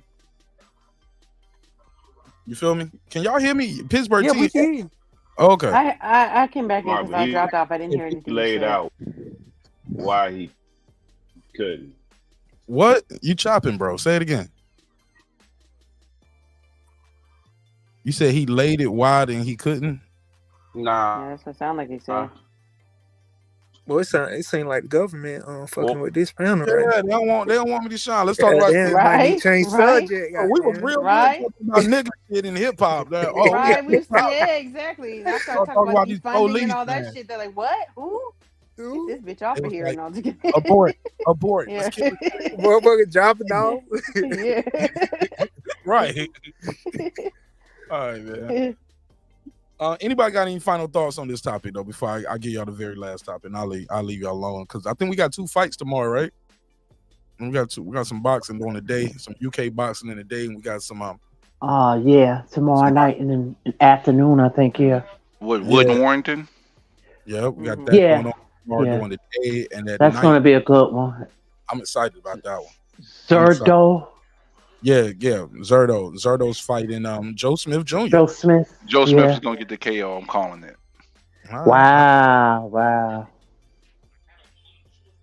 So anybody got final thoughts on these Baton Rouge Brave Cave situation before put them all in jail, lock them up? All right. I just hope the chief really don't have nothing to do with it, man. Yeah, that'll be a shame and a disgrace. All right, let me. I guess I'll close it out with your boxing topic. Let me play this clip though. This is Jay-Z. This thing had made some rounds. It was about Jay-Z tells a story. I remember this too when this first happened. This was a Kevin Hart interview, and it was about not giving somebody $4,800. He was talking to Kevin Hart. He was like, "Yo, even in your situation, I'm sure." He tells a story basically about a cousin might say, hey, look, let me get 4,800 to start a business. You know, I'll make you 2 million. He's like, bro, that's not even how investments and money work. No, you know what I'm saying? And people like, yo, you Jay-Z. You're a billionaire. You worth like over 2-point-something billion. And, you know, you and your wife and your family. This is literally the example of somebody who makes $50,000 a year giving you a dime, whatever they broke it down to. Like somebody who makes $50,000 a year, this is the equivalent to you literally giving somebody a dime. He's worth 2-point-some billion. This is $4,800. Let's play the clip. Net space. You know what I mean? Like you know, you'll have people that where you come from, if you behave in a certain manner, it's not accustomed to where they are, right? Some people haven't evolved past 16. They still stuck in that place. You evolving every year. So that may be a threat to them. Subconsciously or consciously, Kev acting funny because blah, blah, blah. You have to navigate that. You have cousins. You got to go home for Thanksgiving and people are talking to you like Kevin Hart.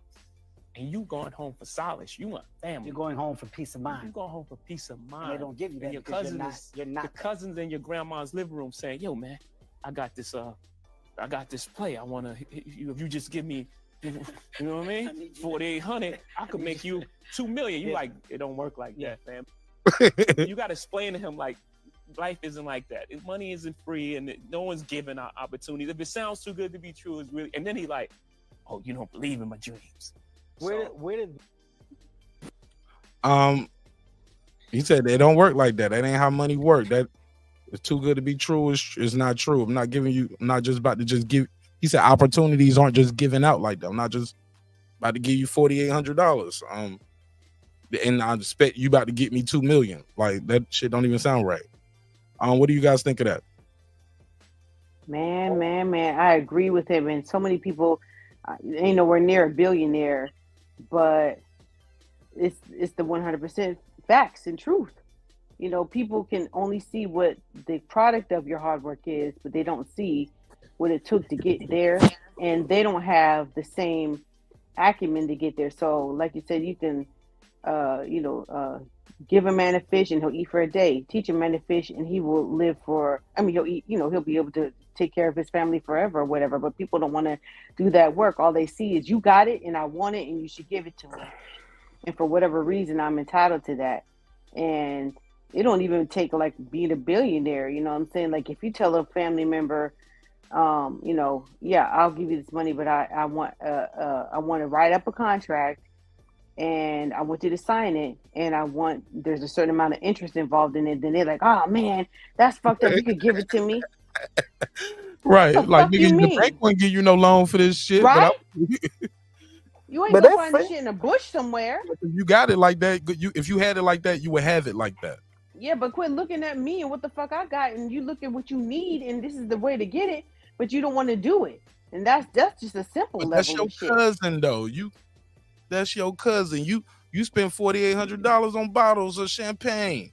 You got draws that cost more. Which you can do because that's mine and I made it and I can do what the fuck I want to do with it. But you're in need and there's always going to be someone in need. That's what I'm saying. And like you said, you can't even go home and relax and be around family to get away from all of the stress in the world that he got to go through to make this money, because everybody gonna have their hand out, because they don't even see you as a family member anymore. They just see you as a fucking bank and they just want to make withdrawals. Right. So I get it.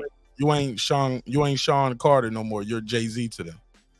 Yeah, but you the answer to all my problems that I've created and you had nothing to do with. Yeah. And chances are they won't even buy your shit and supporting you. They wanted free mixtapes, free albums. And they was probably talking shit. That nigga ain't shit. That nigga didn't really do none of that. He ain't gonna never make. Remember, he said his uncle told him he ain't never make no money rapping. Yep. And there's so many people that are successful. They've had to overcome people telling them that they weren't going to be successful. They had to push through, and that's hard. That ain't easy. When you're surrounded by people that you love and you want to see do well, and they telling you that you ain't gonna do shit, or you doing something, they're like, okay, so what else you gonna do? You gonna go back to school? You gonna do this? I'm doing fucking well already. Like they don't believe it. They don't get it. You know, they don't believe in the dream, the entrepreneurship, or nothing like that. They don't see that this is gonna make me and you and everybody else who believes in me a lot more. It's gonna get us much further than if you were to play the the fucking game the way that people say it's gonna be supposed to be done. But that's fine. Good shit, Foodie. What you think of that Pittsburgh too? What Jay-Z had to say? I think if you want to be successful, the best thing you could do is don't tell nobody your plan. That's your best move, because some people go out their way not only to beg you to be destructive and be happy when you fail. They'll be there with a big grin on their face, be happy as hell. They'll be happier for your failure than they will for your success. And some people will go out their way. Loved ones, brothers, sisters, cousins, uncles, mom, it don't matter. Like I think successful people kind of figure out that. And also I think too that people who are more apt to be more successful, they always move forward and they don't dwindle on the past. I think a lot of people dwindle on their shortcomings and they just get stuck there. And I think because they don't do that, they really don't have time for all of that other stuff. And you kind of surround yourself with people who are in the ilk that you're trying to move to. So you don't have time for all that kind of noise right there. So it's just noise to them because they ain't even trying to hear that. That's not even something they hear. Like those kind of people, like put it like this. When I go out to lunch or dinner with my friends, we fight and like I gotta act like I'm going to the bathroom to get the waiter to pay the bill. Like that's what we do. So we don't have them kind of like, you just don't surround when you just don't have them kind of problems. I go shit. Where y'all eating at? And we on a lower level. Those are the but kind I'm of just friends saying, that like, you want to have. Yeah, those are the kind of friends you want to have. Yeah. No joke. Yeah, like you don't want to be around nobody when you going up that's not trying to go up there with you and that just feel like look at you like a food source. That's a bad move. That ain't never no good feeling. Hey, look, I'm gonna go out to lunch with y'all. Shit, I'm gonna be going to the bathroom just to let one of y'all pay the bill while I'm gone. Shit, I'm like, damn, I know I came with Pittsburgh tea and the rich niggas. Let's go. I ain't paying for shit. We be ordering all kind of expensive shit. Like, yo, let me get 2 tomahawk steaks, 1 for here, 1 to go. He got it. But that shit rub off. It rub off though, Mark, because everybody do different shit. We don't all do the same thing, and it kind of rubs off when you surround yourself with different people. It's a different move, and it's a different look. Yeah, it's a different move and a different look. Your perspective is different. Like it's just different.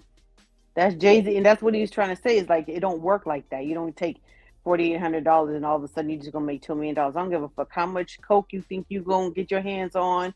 I don't give a fuck. Like the people you hang around are not conducive to making money. You know what I'm saying? Like I know people who've gotten, everybody knows somebody who's gotten a settlement check from somebody, or a family member has died and left them a little bit of money, and this motherfucker ain't got shit. But as soon as that check hit, they go buy a car, they go buy this, they go buy that, and you're like, man, you should really like hold on to some of that, get a job, put some of it in the bank. And they don't want to hear none of that shit. And then 6 months later, these motherfuckers is right back to where they started.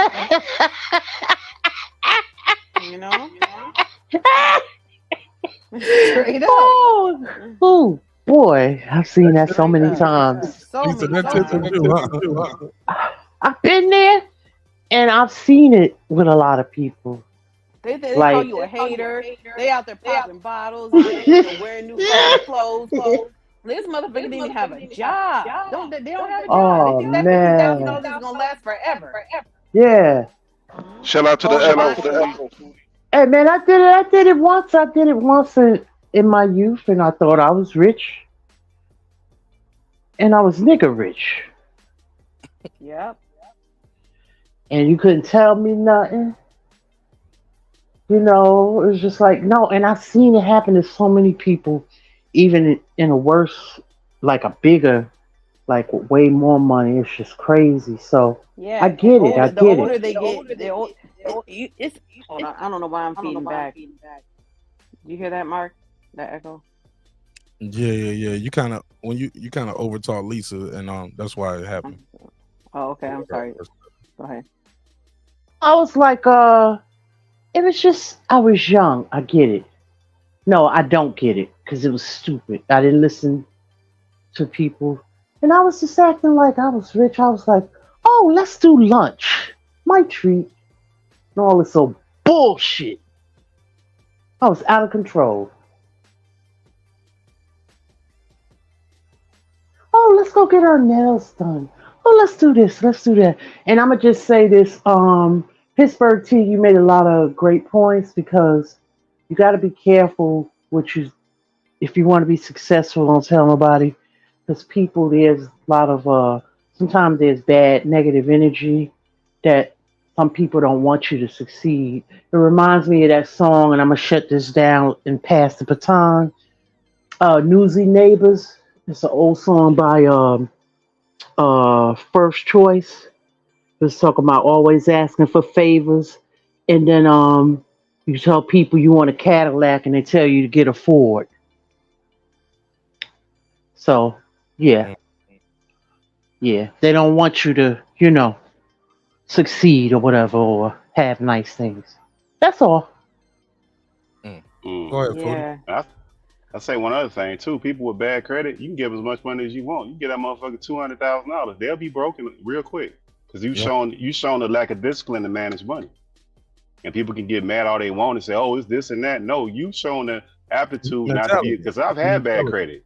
Yeah. I've had a bad credit, and during that time, I didn't know what the fuck I was doing.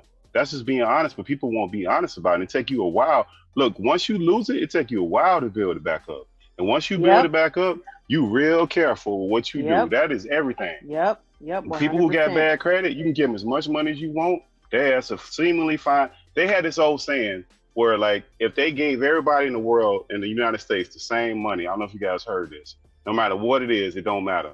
The people who got a certain mindset or the top percenters, they just gonna get everybody else's money anyways.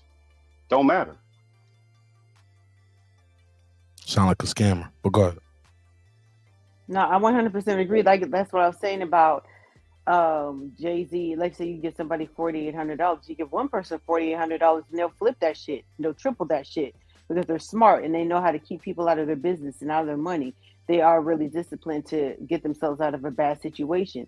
But if they're around people who are just moochers and they are conditioned to, like Lisa said, trying to, like impress people and want to give people, it's not just trying to impress people, but that money can easily dwindle away if you're not smart, if you don't have any more income and you only have outgoing, and so the kind of people who are more likely to come right back to you tomorrow and ask you for more money and more money and more money. It'll never end. And that's the reason why when you want to borrow money, you do have to have a certain credit score. You do have to have a certain financial history. You do have to have some collateral because they want to see how likely it is for them to be able to get a return on their investment. And so they're the people who say, oh, they just want to keep the black man down. They want to keep the white man down or whatever, they want to make the excuses. They don't see the whole picture. Like if it was you in that situation, it's just like people say, oh, they got $1 billion. Why are they billionaires? Why do billionaires even exist? They should be giving that money. Why the fuck should they give anybody any money? They worked hard for that money. Why should they be giving it away to people? Why shouldn't there be billionaires? You could be a billionaire too if you have billionaire ideas and a billionaire mindset. There's no shortage of how many billionaires or trillionaires there could be in the world. You could do the same thing too, but you don't think like that. You think all I want is for somebody to give me something.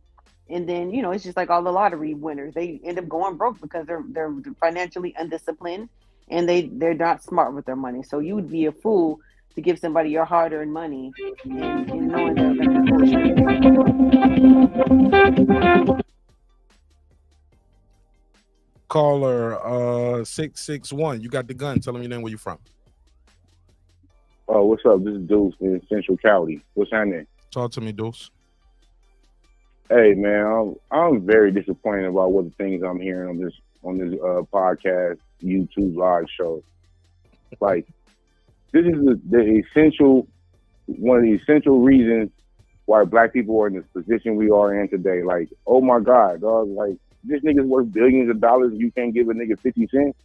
Like, come on, man. Like, I need more context to that because if this is like the first time. Well, he didn't say it actually happened to him. He was talking about evolving and success, and then he said he brought up Kevin Hart as an example. He said, like, you go home for Thanksgiving and Christmas, you trying to get away and trying to just be, relax and be with your family, but they talking to you like you Kevin Hart, and you got that cousin while you sitting in your grandma's living room. He trying to like, yo, I got this play, I want to run by you. All I need is like 4,800, you know what I'm saying, and I can get you 2 million. It's like, yo, that's not how money works. That's not how opportunity works. Like, if it's too good to be true, chance it is. Yeah, I feel the scenario, but in putting in that situation, like, okay, maybe that's the only time he can get to you face to face. You know what I mean? And like so reachable where he can call you every day. Are you answering? Facebook messages from me and shit. So maybe when you see you right here, hey, this is my chance. You know what I mean? My folks, you should show me some love. We share the same blood. My kids is his kids. My grandma, his grandma. Like, we just can't turn our back on our folks, man. Especially when you make it above. You should give them a chance to show you that they're not worthy. You know what I mean? Because like that's messed up. You don't just make it out the hood and leave your folks behind. And that's not cool, man. Like, white people don't just leave their folks behind. So I don't know if people trying to think and these niggas ain't no good, they gonna separate us or whatever. White people, you look at all these major corporations, all these sports teams and all that shit, they pass that shit right down to their people. That's a good point, Deuce. Like, You why look at not? Walmart. That's a good point, Deuce. Like, we need more details on that scenario. Like, what is the play? Like, because when you say hit you with the play, that almost make it seem like something nefarious going on. When really, like, yo, the play could be, I'm trying to start a food truck. Hey, I'm trying to, Straight trying up, to get me man. an 18-wheeler. I got a delivery company or catering, and you can help him start that where he can't get That's a bank what I'm saying, loan, but you man. could Like, help him. And just to say no, and you know why you yeah. can't get a bank loan. Yeah. You know what I mean? So you are the bank. You know what I mean? Like you say, in that situation, we know how much these celebrities waste money and do stuff. These guys just spend $4,800 on the dinner. So like, you know what I mean? That's really nothing to you, dog. And you just be like, oh man, this nigga ain't gonna do nothing. Like that's exactly how the banks think. That's how the white people think, and all that shit is keeping them down. So all you doing is perpetuating white supremacy. I don't agree with that. You know?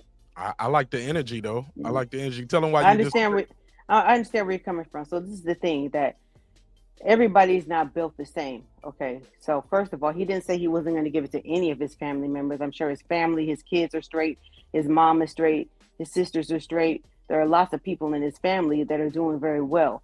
Maybe he's talking about just the stragglers that he hasn't seen in a long time. No, that's not the case. Because the thing is, sometimes, I heard you, but just hear me out. Sometimes those same people, you asked them for $5 when you was broke, and they didn't give you nothing. But now you got some money, and they feel like just because you spent $4,800 of your money on what you want to spend it on, now you should give them something. There's a difference between giving somebody something who has an actual business plan and has shown that let's just say they had a job and they were doing well, and that job laid them off and they just need a little bit of help because they've shown a record of doing well, versus somebody who ain't done nothing but sit around and dig in their ass and pick their nose all their life and waited for handouts, and now you got something and they want some of what you got. So everybody is not built the same. All family members are not built equal. Somebody your mama love, and it's still that's what I'm saying. Maybe his mama is doing fine. So maybe all of those people are doing great. Because if I make it, there are certain people in my family members. I got a big family. Well, we all have big families. I love everybody in my family equally. Well, that's great. Unless they did something to me crazy, I love everybody in my family. And there are people who do that and they go down broke just the same. And if you're happy, if you're fine with going broke one day because you helped everybody, then that's fine. But once I get rich, I'm gonna stay rich. Yeah, but didn't Jay-Z famously say on his first album, if every nigga in your clique is rich, your clique is rugged. Nobody will fall because everyone could be each other's crutches. That's kind of go against that, like. But but that don't mean that everybody. Not everybody you meet, exactly. Yeah, that's not everybody. We're talking about his blood cousin. But I'm talking about the phone. God said I got a big family and I love everybody equally. But that's not everybody's scenario. There are some and then the other part of that is but wait a minute. If a nigga at your grandma's house, he close. That's your. But why we acting like straggler cousin? Right. But why we acting like the nigga, like the bank open? You can still go get a loan if it's credit, right? Go get you a loan. Go make you an SBA loan. Like, stop it, man. He's not the big end all be all like I started with. If you don't have your credit right, that's your goddamn problem. Yeah, but my cousin is Jay-Z. Jay-Z. He got more money. He got more money. The bank open. Right. But he didn't get it from begging other people for money. He got it from earning it. No, but the bank open. Why not invest into his dream, that cousin's dream? Why not? You can fill out a loan application in 5 minutes, Mark. On your phone, you can fill out a loan application. Maybe that's a person of very poor character. Why not invest into your cousin? Why you don't qualify? Maybe your cousin. Why won't you qualify? I think your cousin beat bitches' asses all the time. Why not? Maybe your cousin is a diddler. You don't know what the character of that person is that he's saying no to. Why wouldn't you Everybody ain't qualify? perfect. But why is the default? Why is No the grandma default still love him. to throw a negative connotation on the person? This man might just But be a but you 20-year-old don't cousin know. that But just. I'm just saying, But everybody ain't the But same. why is that the Just because default? you got a big family. But my thing is, Just- why? Let's not assume the words because he didn't say that. So let's Yeah. not add the worst part to it. Like if we're gonna add anything, add the best part Thank to you, it. please. Well, Like, okay. Let's take that scenario then. Everybody doesn't know how to manage money, and everybody doesn't want to take advice on how to manage money because It I don't might matter. say, It don't matter because what I you might do with the say, money. I'll give you this money under these certain Yeah, dude. stipulations. But- Are you willing to follow these stipulations? don't. And they don't want to. Let's just say, for instance, but you ain't putting that stipulation on the dinner or the strip club when you threw the money in the because air. that's my money, and I can do 'Cause what I that's want to his do. money. Okay, tell me what And he you want. enjoyed it. Yeah, And he enjoyed it. exactly. It didn't hurt you. This can actually change my life.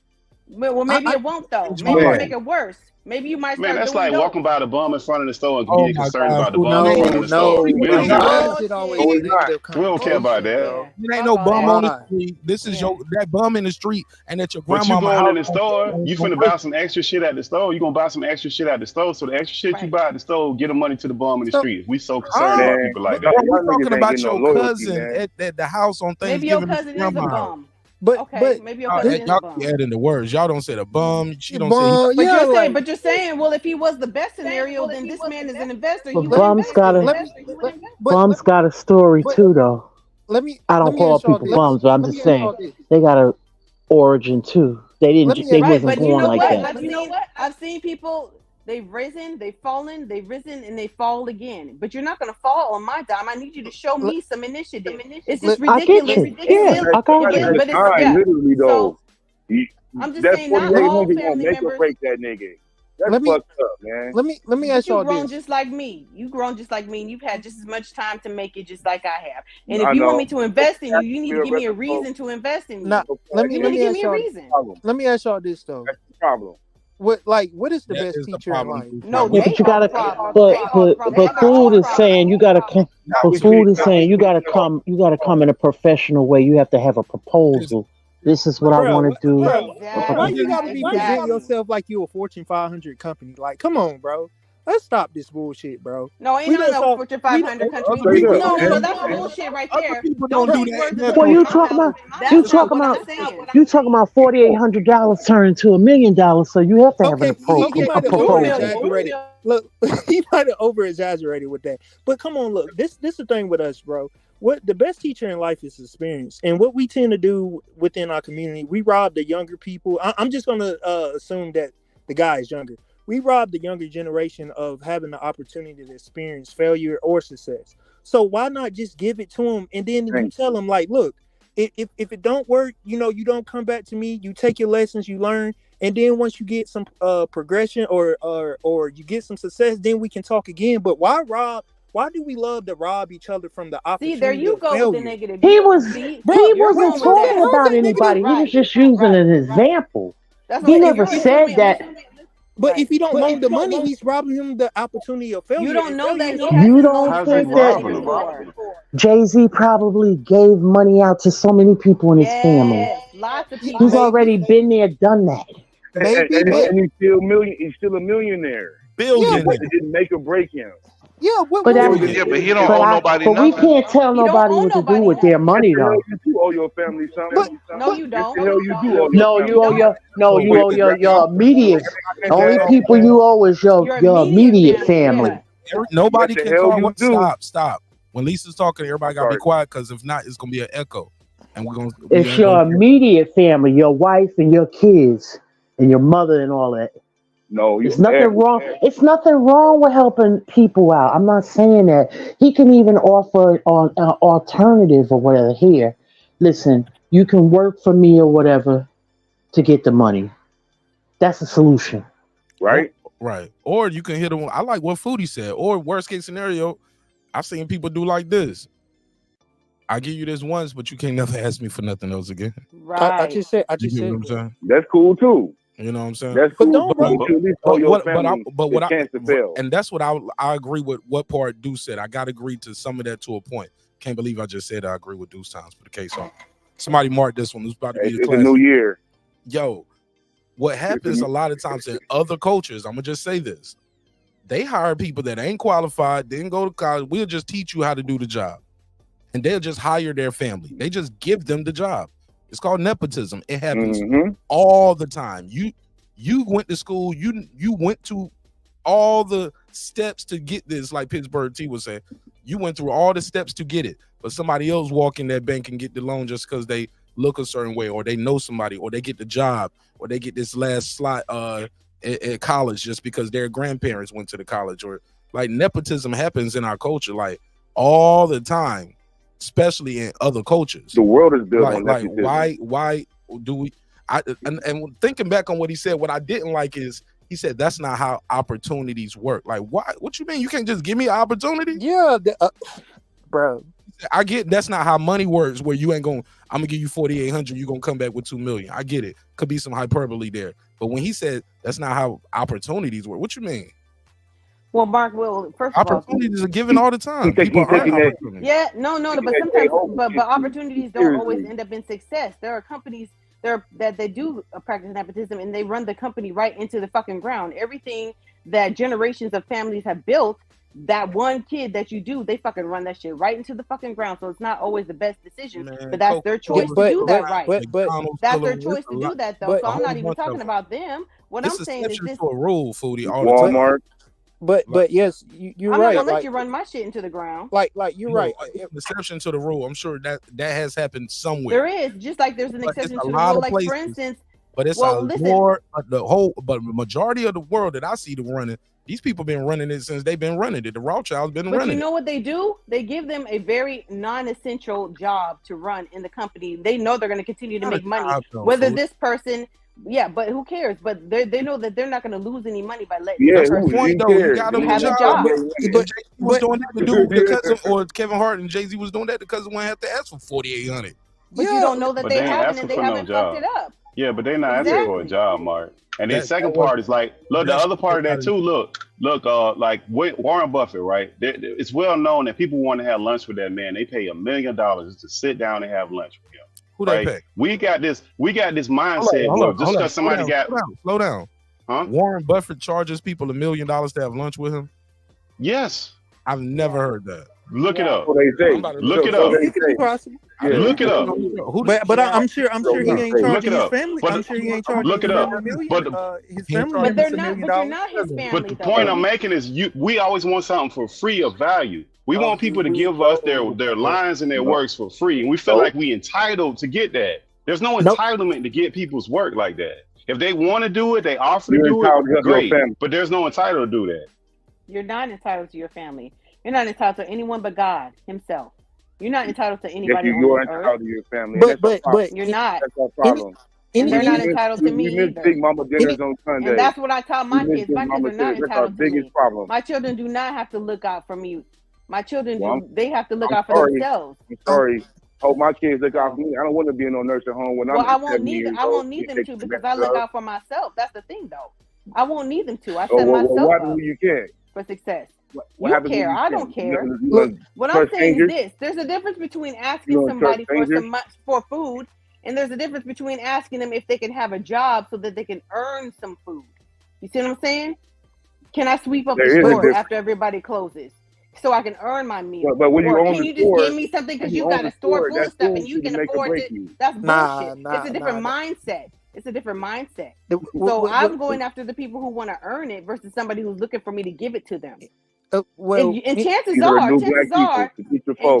are, if you ask me, if I know you're doing bad and you come to me and you say, I don't have very much, but I'm willing to wash your car, I'm willing to clean your house, I'm going to give it to you because you're showing initiative to me that you don't think that I owe you anything because I don't.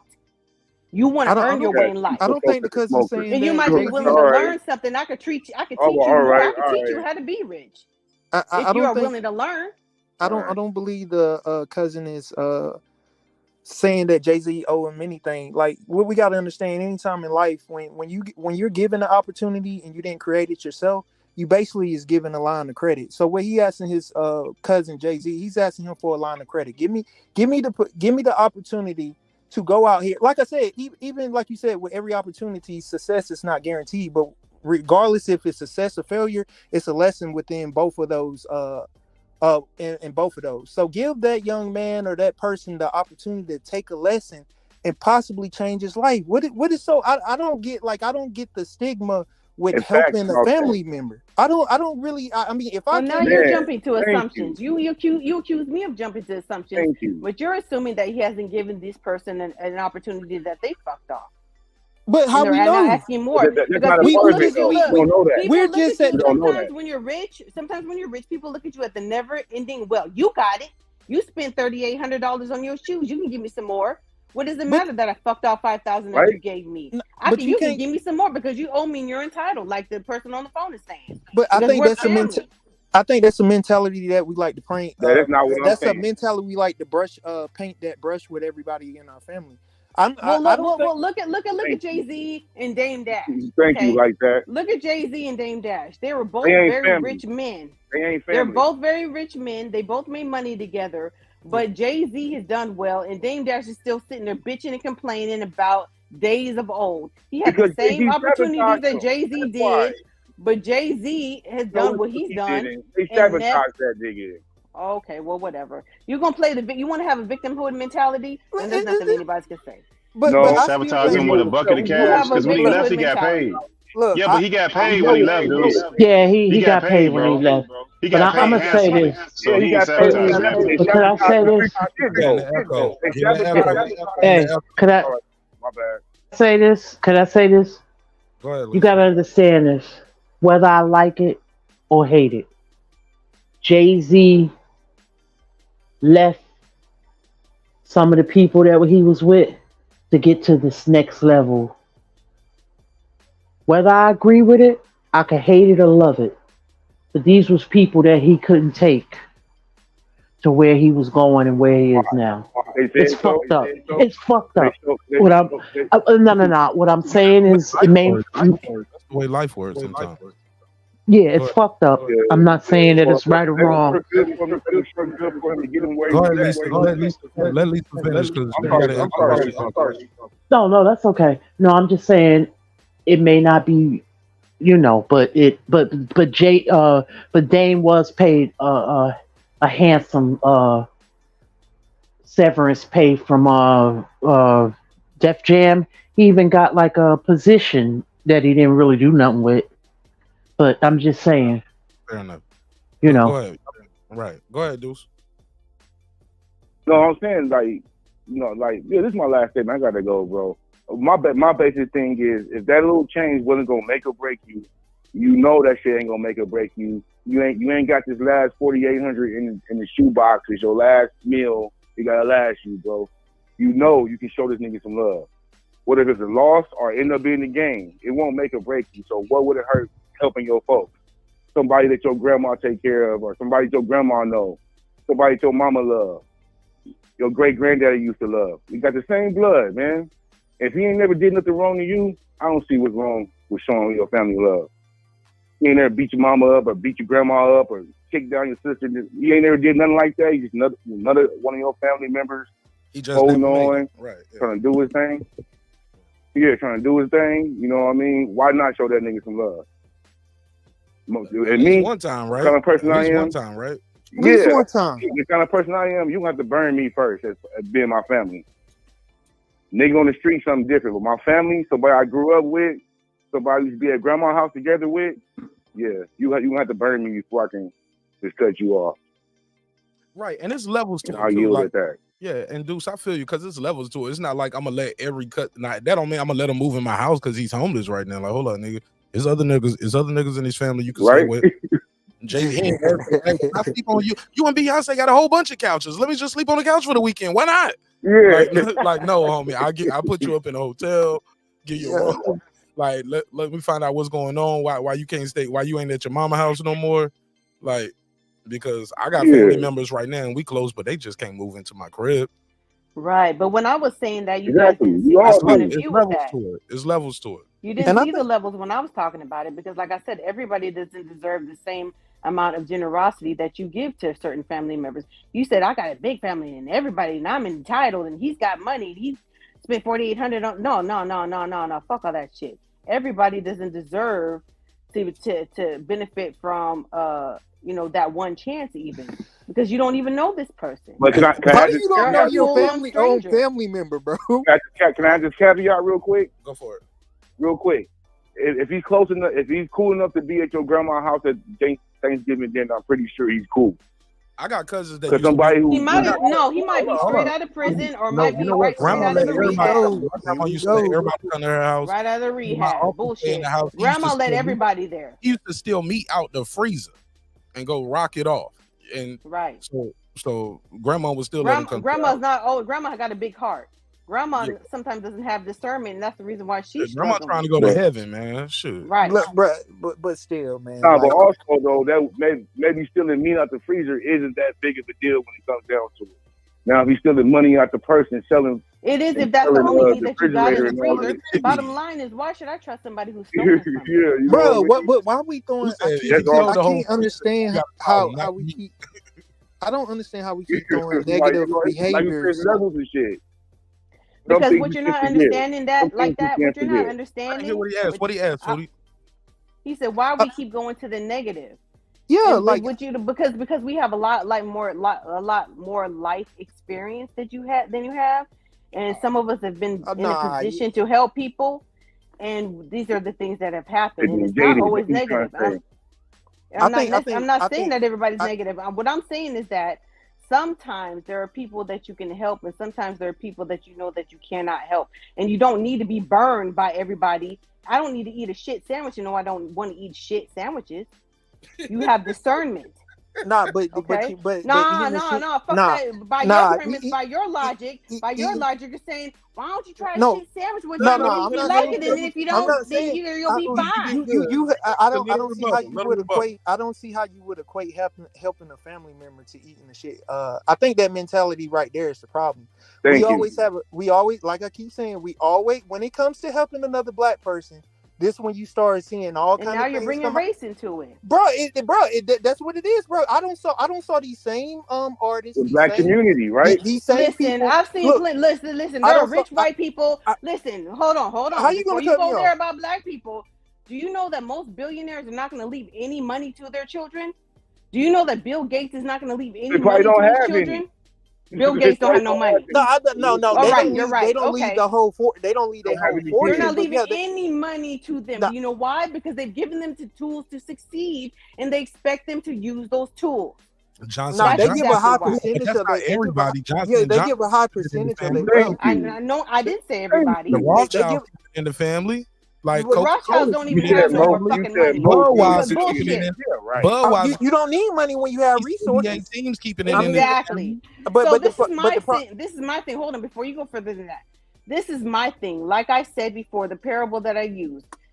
Sometimes you would be willing to give somebody some money. These are listen to me very carefully because you guys like to play both sides of what I'm saying. Sometimes you'd be willing to give somebody some money, but there are stipulations that they have to follow, and they don't want to because they feel like you should just give it to them because you got it, and that's bullshit. I mean, that's to bullshit. a certain extent. So I'm saying I'm willing to give you the money for the first time, but these are the things that I would like for you to do in order to get this money. I don't need you to jump over a bridge. I don't need you to slap or kill nobody. But what I'm saying. But these would be the same people. It's not juggling and tap dancing. I'm not done with my statement, and I'll listen to you. I'll go back on mute. Sometimes all I need you to do is maybe work for my job for a certain amount of time. People, you got people that are in college who are $100,000 in debt who are willing to take free internships, but I'm willing to give you this cash money if you would just work with me so I can show you how not to never need to ask anybody for money ever again in your life. And they don't want to do that because they see how much money you've spent on that's not your business. That's my business. But let's be serious though. A lot of time when people be saying you can come work for me, man, it be that BS that y'all was saying, come wash the car, come cut the grass. Y'all not really teaching a lot of the younger generation financial literacy. Like a smoker. Yeah. It's can you come rake? Yeah, but most of the people you working for are not Jay-Z. Most of the people that you're working for, some of them, it doesn't matter. But you're saying there you go. You go into the negative. You say, well, sometimes how come it always has to be a smoker? A lot of times a lot of times people, and I'm telling you, I've been in this situation. There are people that I would be willing to give money to. There'd be people I'm willing to loan people to. There'd be people that I'm willing to teach how to get money. And those people who I would teach to get money, they don't want nothing to do with it. They want a handout. You'll never see them again as long as only if you're willing to give it to me. I want it. Otherwise, if you don't want to give it to me, I'm gonna go talk shit about you because you wearing this and you driving this. She could have gave it to me. Fuck that shit. No one gave me nothing. All right. Okay, so and I didn't ask nobody to give me nothing. With Jay-Z, in this scenario with Jay-Z, we talking about the equivalent of you giving a nigga $5. You will make a nigga jump through hoops and jump all around the corner for $5? No, hold on, dude. Bitch, you gotta at least sing me a goddamn song. Hold on, but you can't be pocket watching while you need money. You can't be pocket watching somebody while you need money. That's the first problem. And then the second problem. And then the second problem is this. Look, but you pocket watching. You don't know what that man got. You need it, and I got it. You got to do what I tell you to do to get. Just like I got to go to a job. I need money. No and one the other part, look, I just showed and up I keep today. saying, I'm on time today. Give me money. Fuck that shit. But wait, look. Let me say this part. Look, the other part is the banks are not closed. The banks ain't closed. If this is not your only opportunity to get whatever business plan you want, go get an appropriate plan, get your credit together, take your ass to the bank. Nobody's denying you of anything. All the resources are still available, and money ain't what you need from a person like that. It's the resources. No, because the resources are but it's not. It's not money.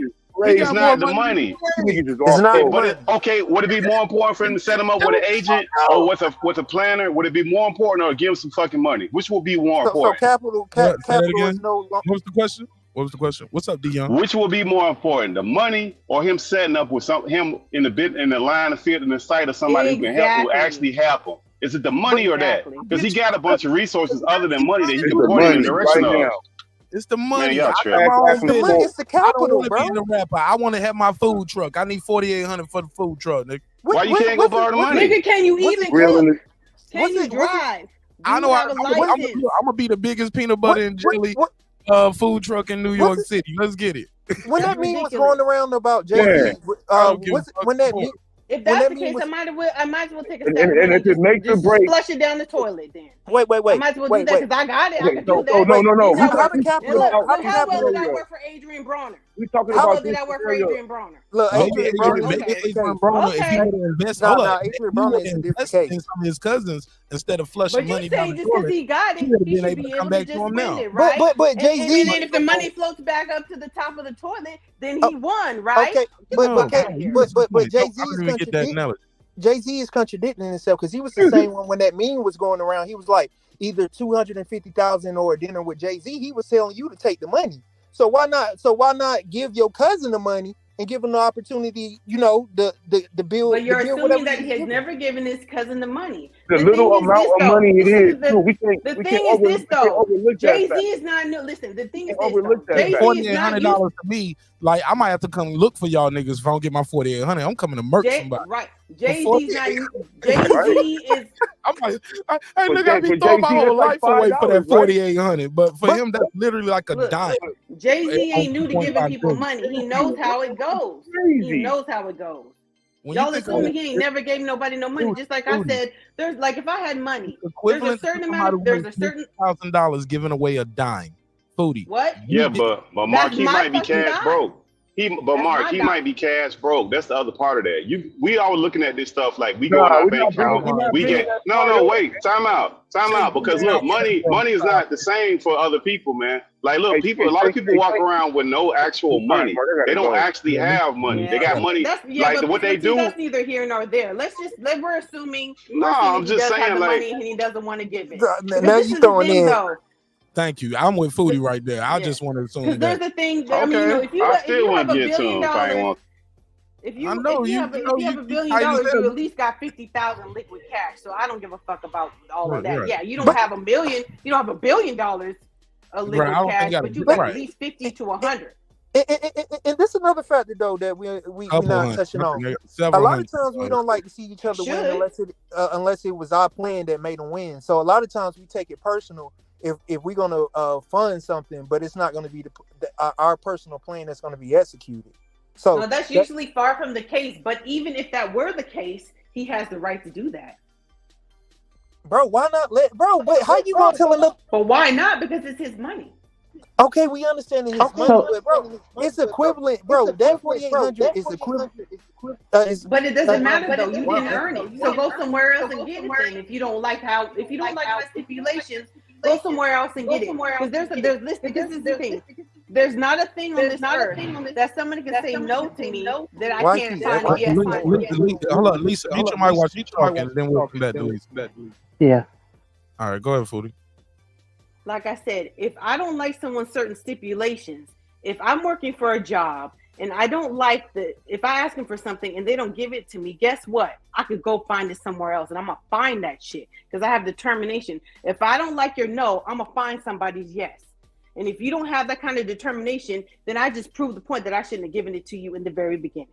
Find your fucking yes. Don't look for me. I'm not the only yes on planet Earth. Go find another yes. Yeah, you can find your other yes. Hold on, bro. Hold on. I got to go to Lisa Bells because she can't just jump in like y'all jumping in. Go ahead, Lisa. Yeah. Two things. How do people from other ethnicities, ethnic backgrounds, how do they become successful or their money and like the businesses and stuff like that? That's one thing. And here's the second thing. Families are not just your immediate family, but your cousins and aunts and uncles and even down further generations. We need to start establishing like we need lawyers in our families. We need lawyers, doctors, hairdressers, restaurant owners. You talk about the food trucks, engineers, et cetera, et cetera, et cetera. That builds families' foundation, and then we can support those family members. You get what I'm saying? Like we can support them and keep the money flowing in the family to build wealth. Okay. Do you think that's how other families do, like other ethnic backgrounds? Like we know we can go to this hairdresser, that's the family member. Then we got other hair. You know what I'm trying to say? I know. Right. We need funeral directors. We need all that shit. That's how we're gonna build our wealth. And some families also too, like they get into the family business. Like you get a doctor in the family, you get more doctors in the family. Somebody's a nurse, for you look up, you got other nurses there and other lawyers. Like it becomes like almost like a family. Even and not even just something as high as a doctor. Or I'm not saying other things are low, but when you think of plumbing or electrician, once you usually get one or two of those in the family, other people learn that trade as well. So joining the military, like I looked up, I was like, damn, we was talking about one time, I was like, damn, my family's been in every war that this country's been a part of. You know what I'm saying? So some of them by force, not by choice. Absolutely. Can I respond to Lisa? Go for it. What I've been speaking on this panel about this subject is a certain mentality. I watched somebody said something about the Rothschilds, and this is a very verifiable fact. 3 generations removed from any rich family that you've ever known of on planet Earth, they will be broke. The reason why is because the next generation doesn't know what it takes to make money and keep money.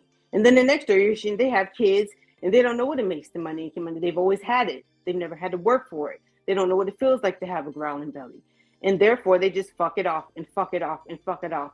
There's no amount of money on this planet where you can't spend it all in a lifetime. So if you constantly keep on giving people money and you don't make them earn it, they're never going to learn the value of money, and it will be gone, and you will not have a legacy anymore. People keep talking about generational wealth. Everybody isn't going to follow after that. If my parents, like the Hiltons, and if you never had to work for money, some of them have never had to work for money, and some of them are drug dealers or drug addicts, and they're in a ditch somewhere because they've never had to work for it. Some of them, they've worked or whatever, but if you have everybody who was like the drug dealer, then where would you be? 3 generations removed, the money's gone. I mean, the other problem with it too is like we really high with this conversation, right? Most people that I know of, as far as our group of people, they don't own their houses. Their moms, dads don't own the houses. Like we could just start there. Like we too damn high sometimes. Like people don't even own their house. Their savings rate is real low. If you look at other cultures, what they saving rate is a lot higher. How much they save versus what they make. They actually move in together. You get two sisters or two brothers, and you tell them to move into a house because both of y'all are renting. Y'all can cut y'all bills in half, and y'all can spread out one by one buying houses. Won't do it. I need my own space. Can't do that. Can't live with that nigga.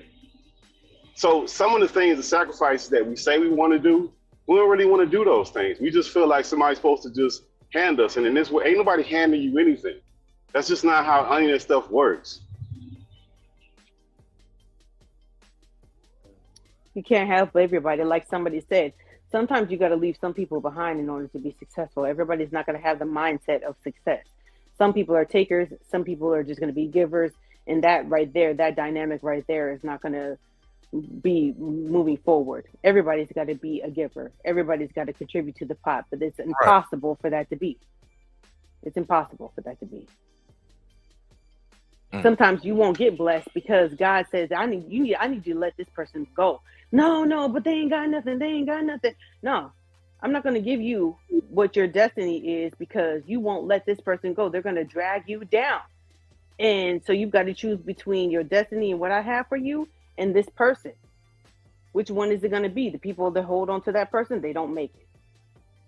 And the people who say, okay, I love you and it hurts, but I'm going to have to let you go because I want more and I'll come back for you if you're still here. Those are the people who will make it. You can't take everybody with you. But then look at the emergency fund. Look at the emergency fund. How many people got adequately stacked up emergency fund? 3 to 6 months of what they're supposed to save. The credit is right. Their living situation is right. Like you start looking at some of these basic things, you don't even have to get that crazy with some of the stuff. And like people don't want to address some issues. They just want to ignore them. It's not like they just going to get a boatload of money. No. But let's keep it a buck though. That's the majority of Americans. If you do the research, majority of Americans don't that's true. Enough for a $500 emergency. And that is a reflection of people. That's a reflection of people. Period. Yeah. Hold on, let me say this. My man talking about 3 or 6 months in good credit, bro. They don't have enough for a $500 emergency. Some companies don't have that. That car better not need a new transmission tomorrow. Yeah, they gonna be fucked. You know what I'm saying? That's not necessarily personal discipline. That is a lot of times a reflection of the economy and where it is. Sometimes, the emergency wipes you out, one emergency, and then another one comes and you ain't got nothing for that one. That's not discipline. Sometimes that's just the way the shit rolls. Low wages.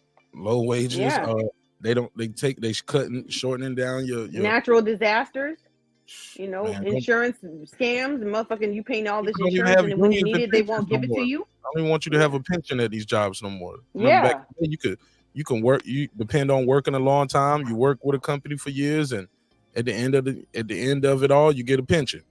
Right. Nowadays, or you take the money, you invest in your 401k, and those most jobs don't even have doing well. But let's just say that they do. Was though that's some new shit or for most 403B. people. But I'm just saying, in the instance that they do, it's not guaranteed to be there when you retire, and they keep moving the retirement age. Oh yeah. Now it's like 73 or some shit. Like, what the fuck?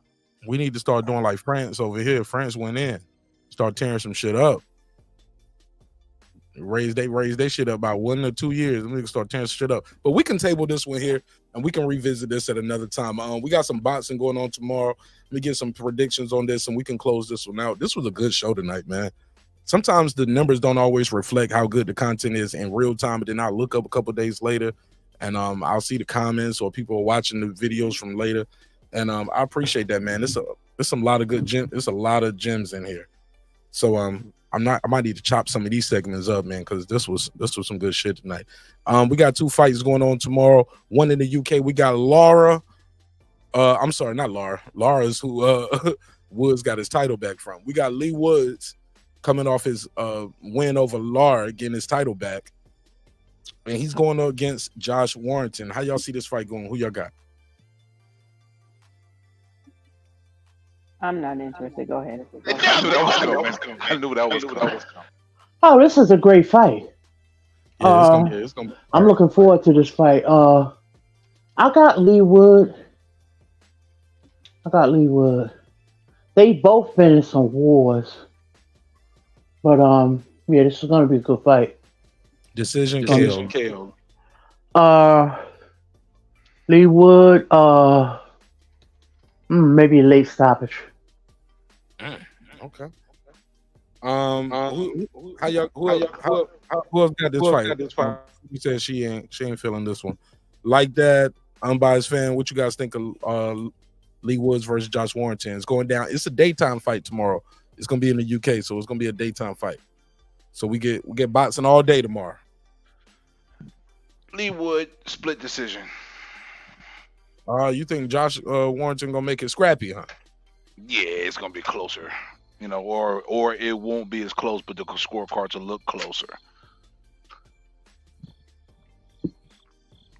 Nigga been quiet all this time, and he got that short ass take. All right.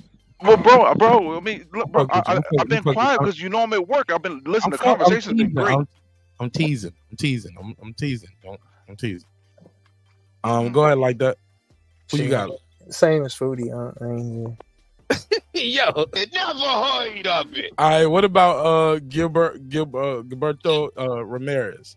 Zerto. Big Zerto going against former two-time champion Joe Smith Jr. Joe Smith Jr., God bless the dead, his brother passed away. Reported on that a few months back, so he's definitely looking to get back in action, and he'll definitely be dedicating this fight to his brother. Who y'all got? Zerto's coming off I think he won his last fight finally, right? He won since he lost to Bivol, right? Yeah, he beat somebody. Let me see, Zerto. No, that was his last fight, Bivol. Okay, so he's coming off a loss then. Okay. Embarrassing loss. That was a very embarrassing loss. He was supposed to fight again, but he was supposed to fight Gabe Rosado. Remember, he came in 13 pounds overweight. I don't want to hear nothing about Gabe Rosado fighting ever again. Hell, hold on. So we don't even know if he gonna make weight tomorrow. He gonna make weight because it's a cruiserweight. That's tomorrow. So he made weight today already. They both made weight. Weight class though. Oh yeah, 191 and a half. What's his name came in bigger than Zerto, just a few ounces bigger. 191 and a half versus 191 and 3/4. Joe Smith Jr. Okay. How y'all see those one going? I think I got Zerto. Maybe a split or a majority decision, maybe. I'm just going by the KOs. He has more KOs, but Joe Smith has been in there with better people though. And he's been in some wars though. Zerto hasn't really been in the wars. Just got his head boxed off by Bivol in his last fight. Here's another thing too. Zerto was already a big ass light heavyweight. How big is he at cruiserweight right now? This motherfucker is huge. If he was that big coming in at 175 and then rehydrating, what is he gonna look like weighing at 191 and rehydrating? He's still gonna be useless. This motherfucker big as hell, man. You think you don't think he should, Foodie? How tall is he? He's 6'2" and a half. What, he's 6'2" and a half? I'm just kidding. I don't know nothing about Josh Smith or whatever his name is. He do the knock Bernard Hopkins out the ring. That's what. I know his daddy, but I don't know him. No, that's Joe. No, that's Joe Smith Jr. Oh, his daddy. That's the same one. Yeah, this the guy. This is Joe Smith Jr. His dad. Oh, that's the same one that had the nigga legs to the moon out the fucking box. Yeah. Oh wow, he's still fighting. Yeah, he's still fighting. He probably done. So maybe Zerto will get this one. Yeah, he got stopped in the second round on his last fight at light heavyweight. So both these guys coming off losses. Yeah, he got stopped by Beterbiev, right?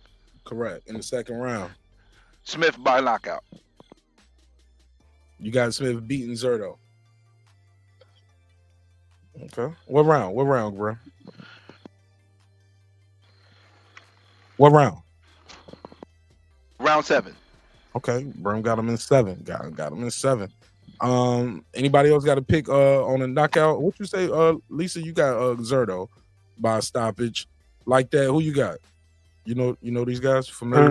No, I don't know. Cool. All right. Somebody said I'm a fan of Foodie. Does she have a channel? She be over here. This her channel. Nope, but thank you, ma'am or sir. Oh, that's my boy Crucial. That's a man. Crucial 13. Oh, okay. No, I don't have one yet, but thank you. I'll be over here talking about shit. Hell But yeah. yeah. Don't she though? Don't she? Talking this shit. Foodie, I told you got a fan base, man. They love you, man. Just talking that shit. All right, man. That's it for me, man. I enjoyed y'all. I do not have no backup tomorrow, so I got to make sure I get up early in the morning and be on daddy duty.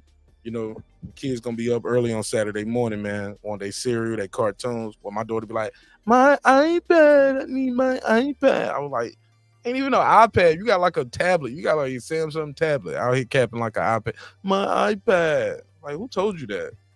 Gigi said it's an iPad. I'm like, yo, Gigi lied to you, man. This is a Samsung tablet. You do not have an iPad. So I got an iPad. You don't. Nah, but seriously though, man, I got to get up early. My wife is out of town, man, doing some family shit. She back in New Orleans, man, where we just came from, for her cousin's birthday. So I'm out here solo dolo on daddy duty, so I can't stay up too late because, like I said, I ain't got no backup in the morning. I got to do Mark. Same here. I got to get up in a few hours. When she's in New Orleans, you should call her and then have her tell you where the good food places is, so you stop dogging New Orleans out. Nah, I just told you what happened around there, around that area in Baton Rouge. They got a Brave Cave. I told her to make sure she don't get taken to the Brave Cave. Baton Rouge ain't that far from New Orleans, man. Might put you in the car and drive you to. They probably got. That's a 2 hour. That's like an hour and a half, 2 hour drive though. They probably got their own version of the Brave Cave in Louisiana, New Orleans. I mean, yeah, you're right. It ain't that close. I'm tripping. Yeah. I know that because I deal with New Orleans and Baton Rouge every night. All right. Well, shit, y'all got anything else, man? Final thoughts? Anything y'all want to plug and promote before I let y'all go? Nah, it's all good. Thank you for having me again. And I'll catch y'all on the next way. one. Yeah, we're going to be here tomorrow. We'll be up here. Layla, I'm be rolling in the Stolo tomorrow. Stolo. This some the zone shit going on. It look like I think we got some zone. Yeah, both of these. If I get home early, no. See, that's another reason why I don't be into a lot of these UK fights, because I be working during the time, usually on the weekend when they be, broadcasting and shit. So. Oh yeah, during the day, right? Yeah, over here in America. I'm looking a little more forward to next week because we got the Tim Tszyu fight next week. I'm looking forward to that fight. Yeah. Tim Tszyu against who? Mendoza. Not Jamel. Okay. Would you want to fight right now? Would you care to see him? I just want to see him get mollywopped by fucking Tszyu. That would be funny. Why did I say Tszyu? I hate when people say Tszyu. Tszyu. That nigga should have fought that nigga a long time ago. He done fucked up. The whole Charlo legacy is fucked up. They done let a white boy slap the piss out of him and let another white Mexican beat the shit out of him like nothing. God damn, this is no joke. This is what's going on in American boxing right now. God damn. Let the white Mexican. No, he do the Irish as fuck though, don't he? He is a white Mexican. That's what he is. Yeah. He ain't from fucking Aztec and Mayan ancestry. You think what you trying to say? He's from German. He's from German ancestry. The Germans came over there. No, what I'm saying is that they had Germans sneaking over there after the fucking World War II, and that's what brought over a lot of the Caucasian. You see, there's a lot of white Mexicans over here. Have you seen his brothers and sisters? Blue eyes and all of them blonde look hair. like regular Mexicans though. Well, they took the the mama's side. The mama's darker too. Somebody got some recessive genes, is what you're saying. No, I'm just saying some people take more from one side or the other. You can have all dark-skinned brothers and sisters, and then you just take after your light-skinned mama. But everybody else take after the dark-skinned daddy. They ain't nothing. Fair enough. All right. Well, that's it for me, man. Peace. All right, so yeah. Have a good night. Peace. All right, peace. All right. Thanks for having me, Mark. God bless and good night, y'all. All right. Peace. Right. Peace, everybody. Somebody said, put your daddy daycare on. I ain't babysitting shit. This is my baby. I don't call it babysitting. I call it being responsible. Daddy duties. And I love her to death, man. It's my homie, man. It's my best friend. Oh, man, we talk about everything all the time. She don't understand half the shit I'm saying, but y'all know. I'll sit there and just, if I can talk to a blank wall in here to the chat pop up, yeah, you know how to talk to my little angel. All right, let me go, man, because I need to grab me something to eat, man, lay down, man, eat maybe a sandwich or something. Love y'all, man. Y'all be safe, all right? It's another great episode of Breaking Beats where we break down business, entertainment, art, technology, sports, anything else you and I feel like talking about. It's a hip-hop political sports show with a comedy twist. We like to let the jokes fly. You know why. Life is serious enough, man. This was a good episode, man. Damn, this was a good episode. So I'm definitely got to chop this up and put some of these clips out, man. Because y'all went in on Jay-Z. The Jay-Z joint part, the Jay-Z one was good. The NWA conversation was great. Megas are going crazy on Sexyy Red when we was talking about hip hop. That was a good one. Yeah, man, this was a good episode, man. I really enjoyed it, and I hope you guys enjoyed it as well. Thank you for your time. Thank you for your energy. Thank you for allowing me the opportunity to entertain you this evening. Hopefully, you guys were entertained. You and ladies, of course, were entertained. Shout out to everybody who was on the panel to make this shit possible, man. Like, and you know, rocking out with me on this Friday night block party. All right. With that said, man, always remember, dreams require sleep, goals require effort. Go out there and get your goals. I'm going to see you on the next episode, which will be shooting about 12 hours tomorrow afternoon. So me and Baby Nash will be calling the fight live with y'all, all right? And with that said, we gone. Hey, it's Antonio Tarver champion. You watching marknash at Breaking Beats. I usually don't do drops, but I'm going to give you one, bro. I'm going to give you one. I love you, champ. Damn, I hit the wrong button. That was supposed to be the last thing. It's supposed to be this. Hey, look, sometimes we agree, sometimes we disagree. But always remember, man, respect is free. Disrespect gonna cost you everything. Your family, your freedom, your finances, most importantly, your life. So let's show each other love. Let's show each other respect. And never forget this. I built this shit. Me. Brick by brick. And I'll be damned if I let you tear it down just because you don't like the way another nigga talk. And I mean that shit. Let's show each other respect out here, man, all right? Life too short. Fuck around, end up in a brave cave, and ain't nobody coming to get your ass. This that squad sound.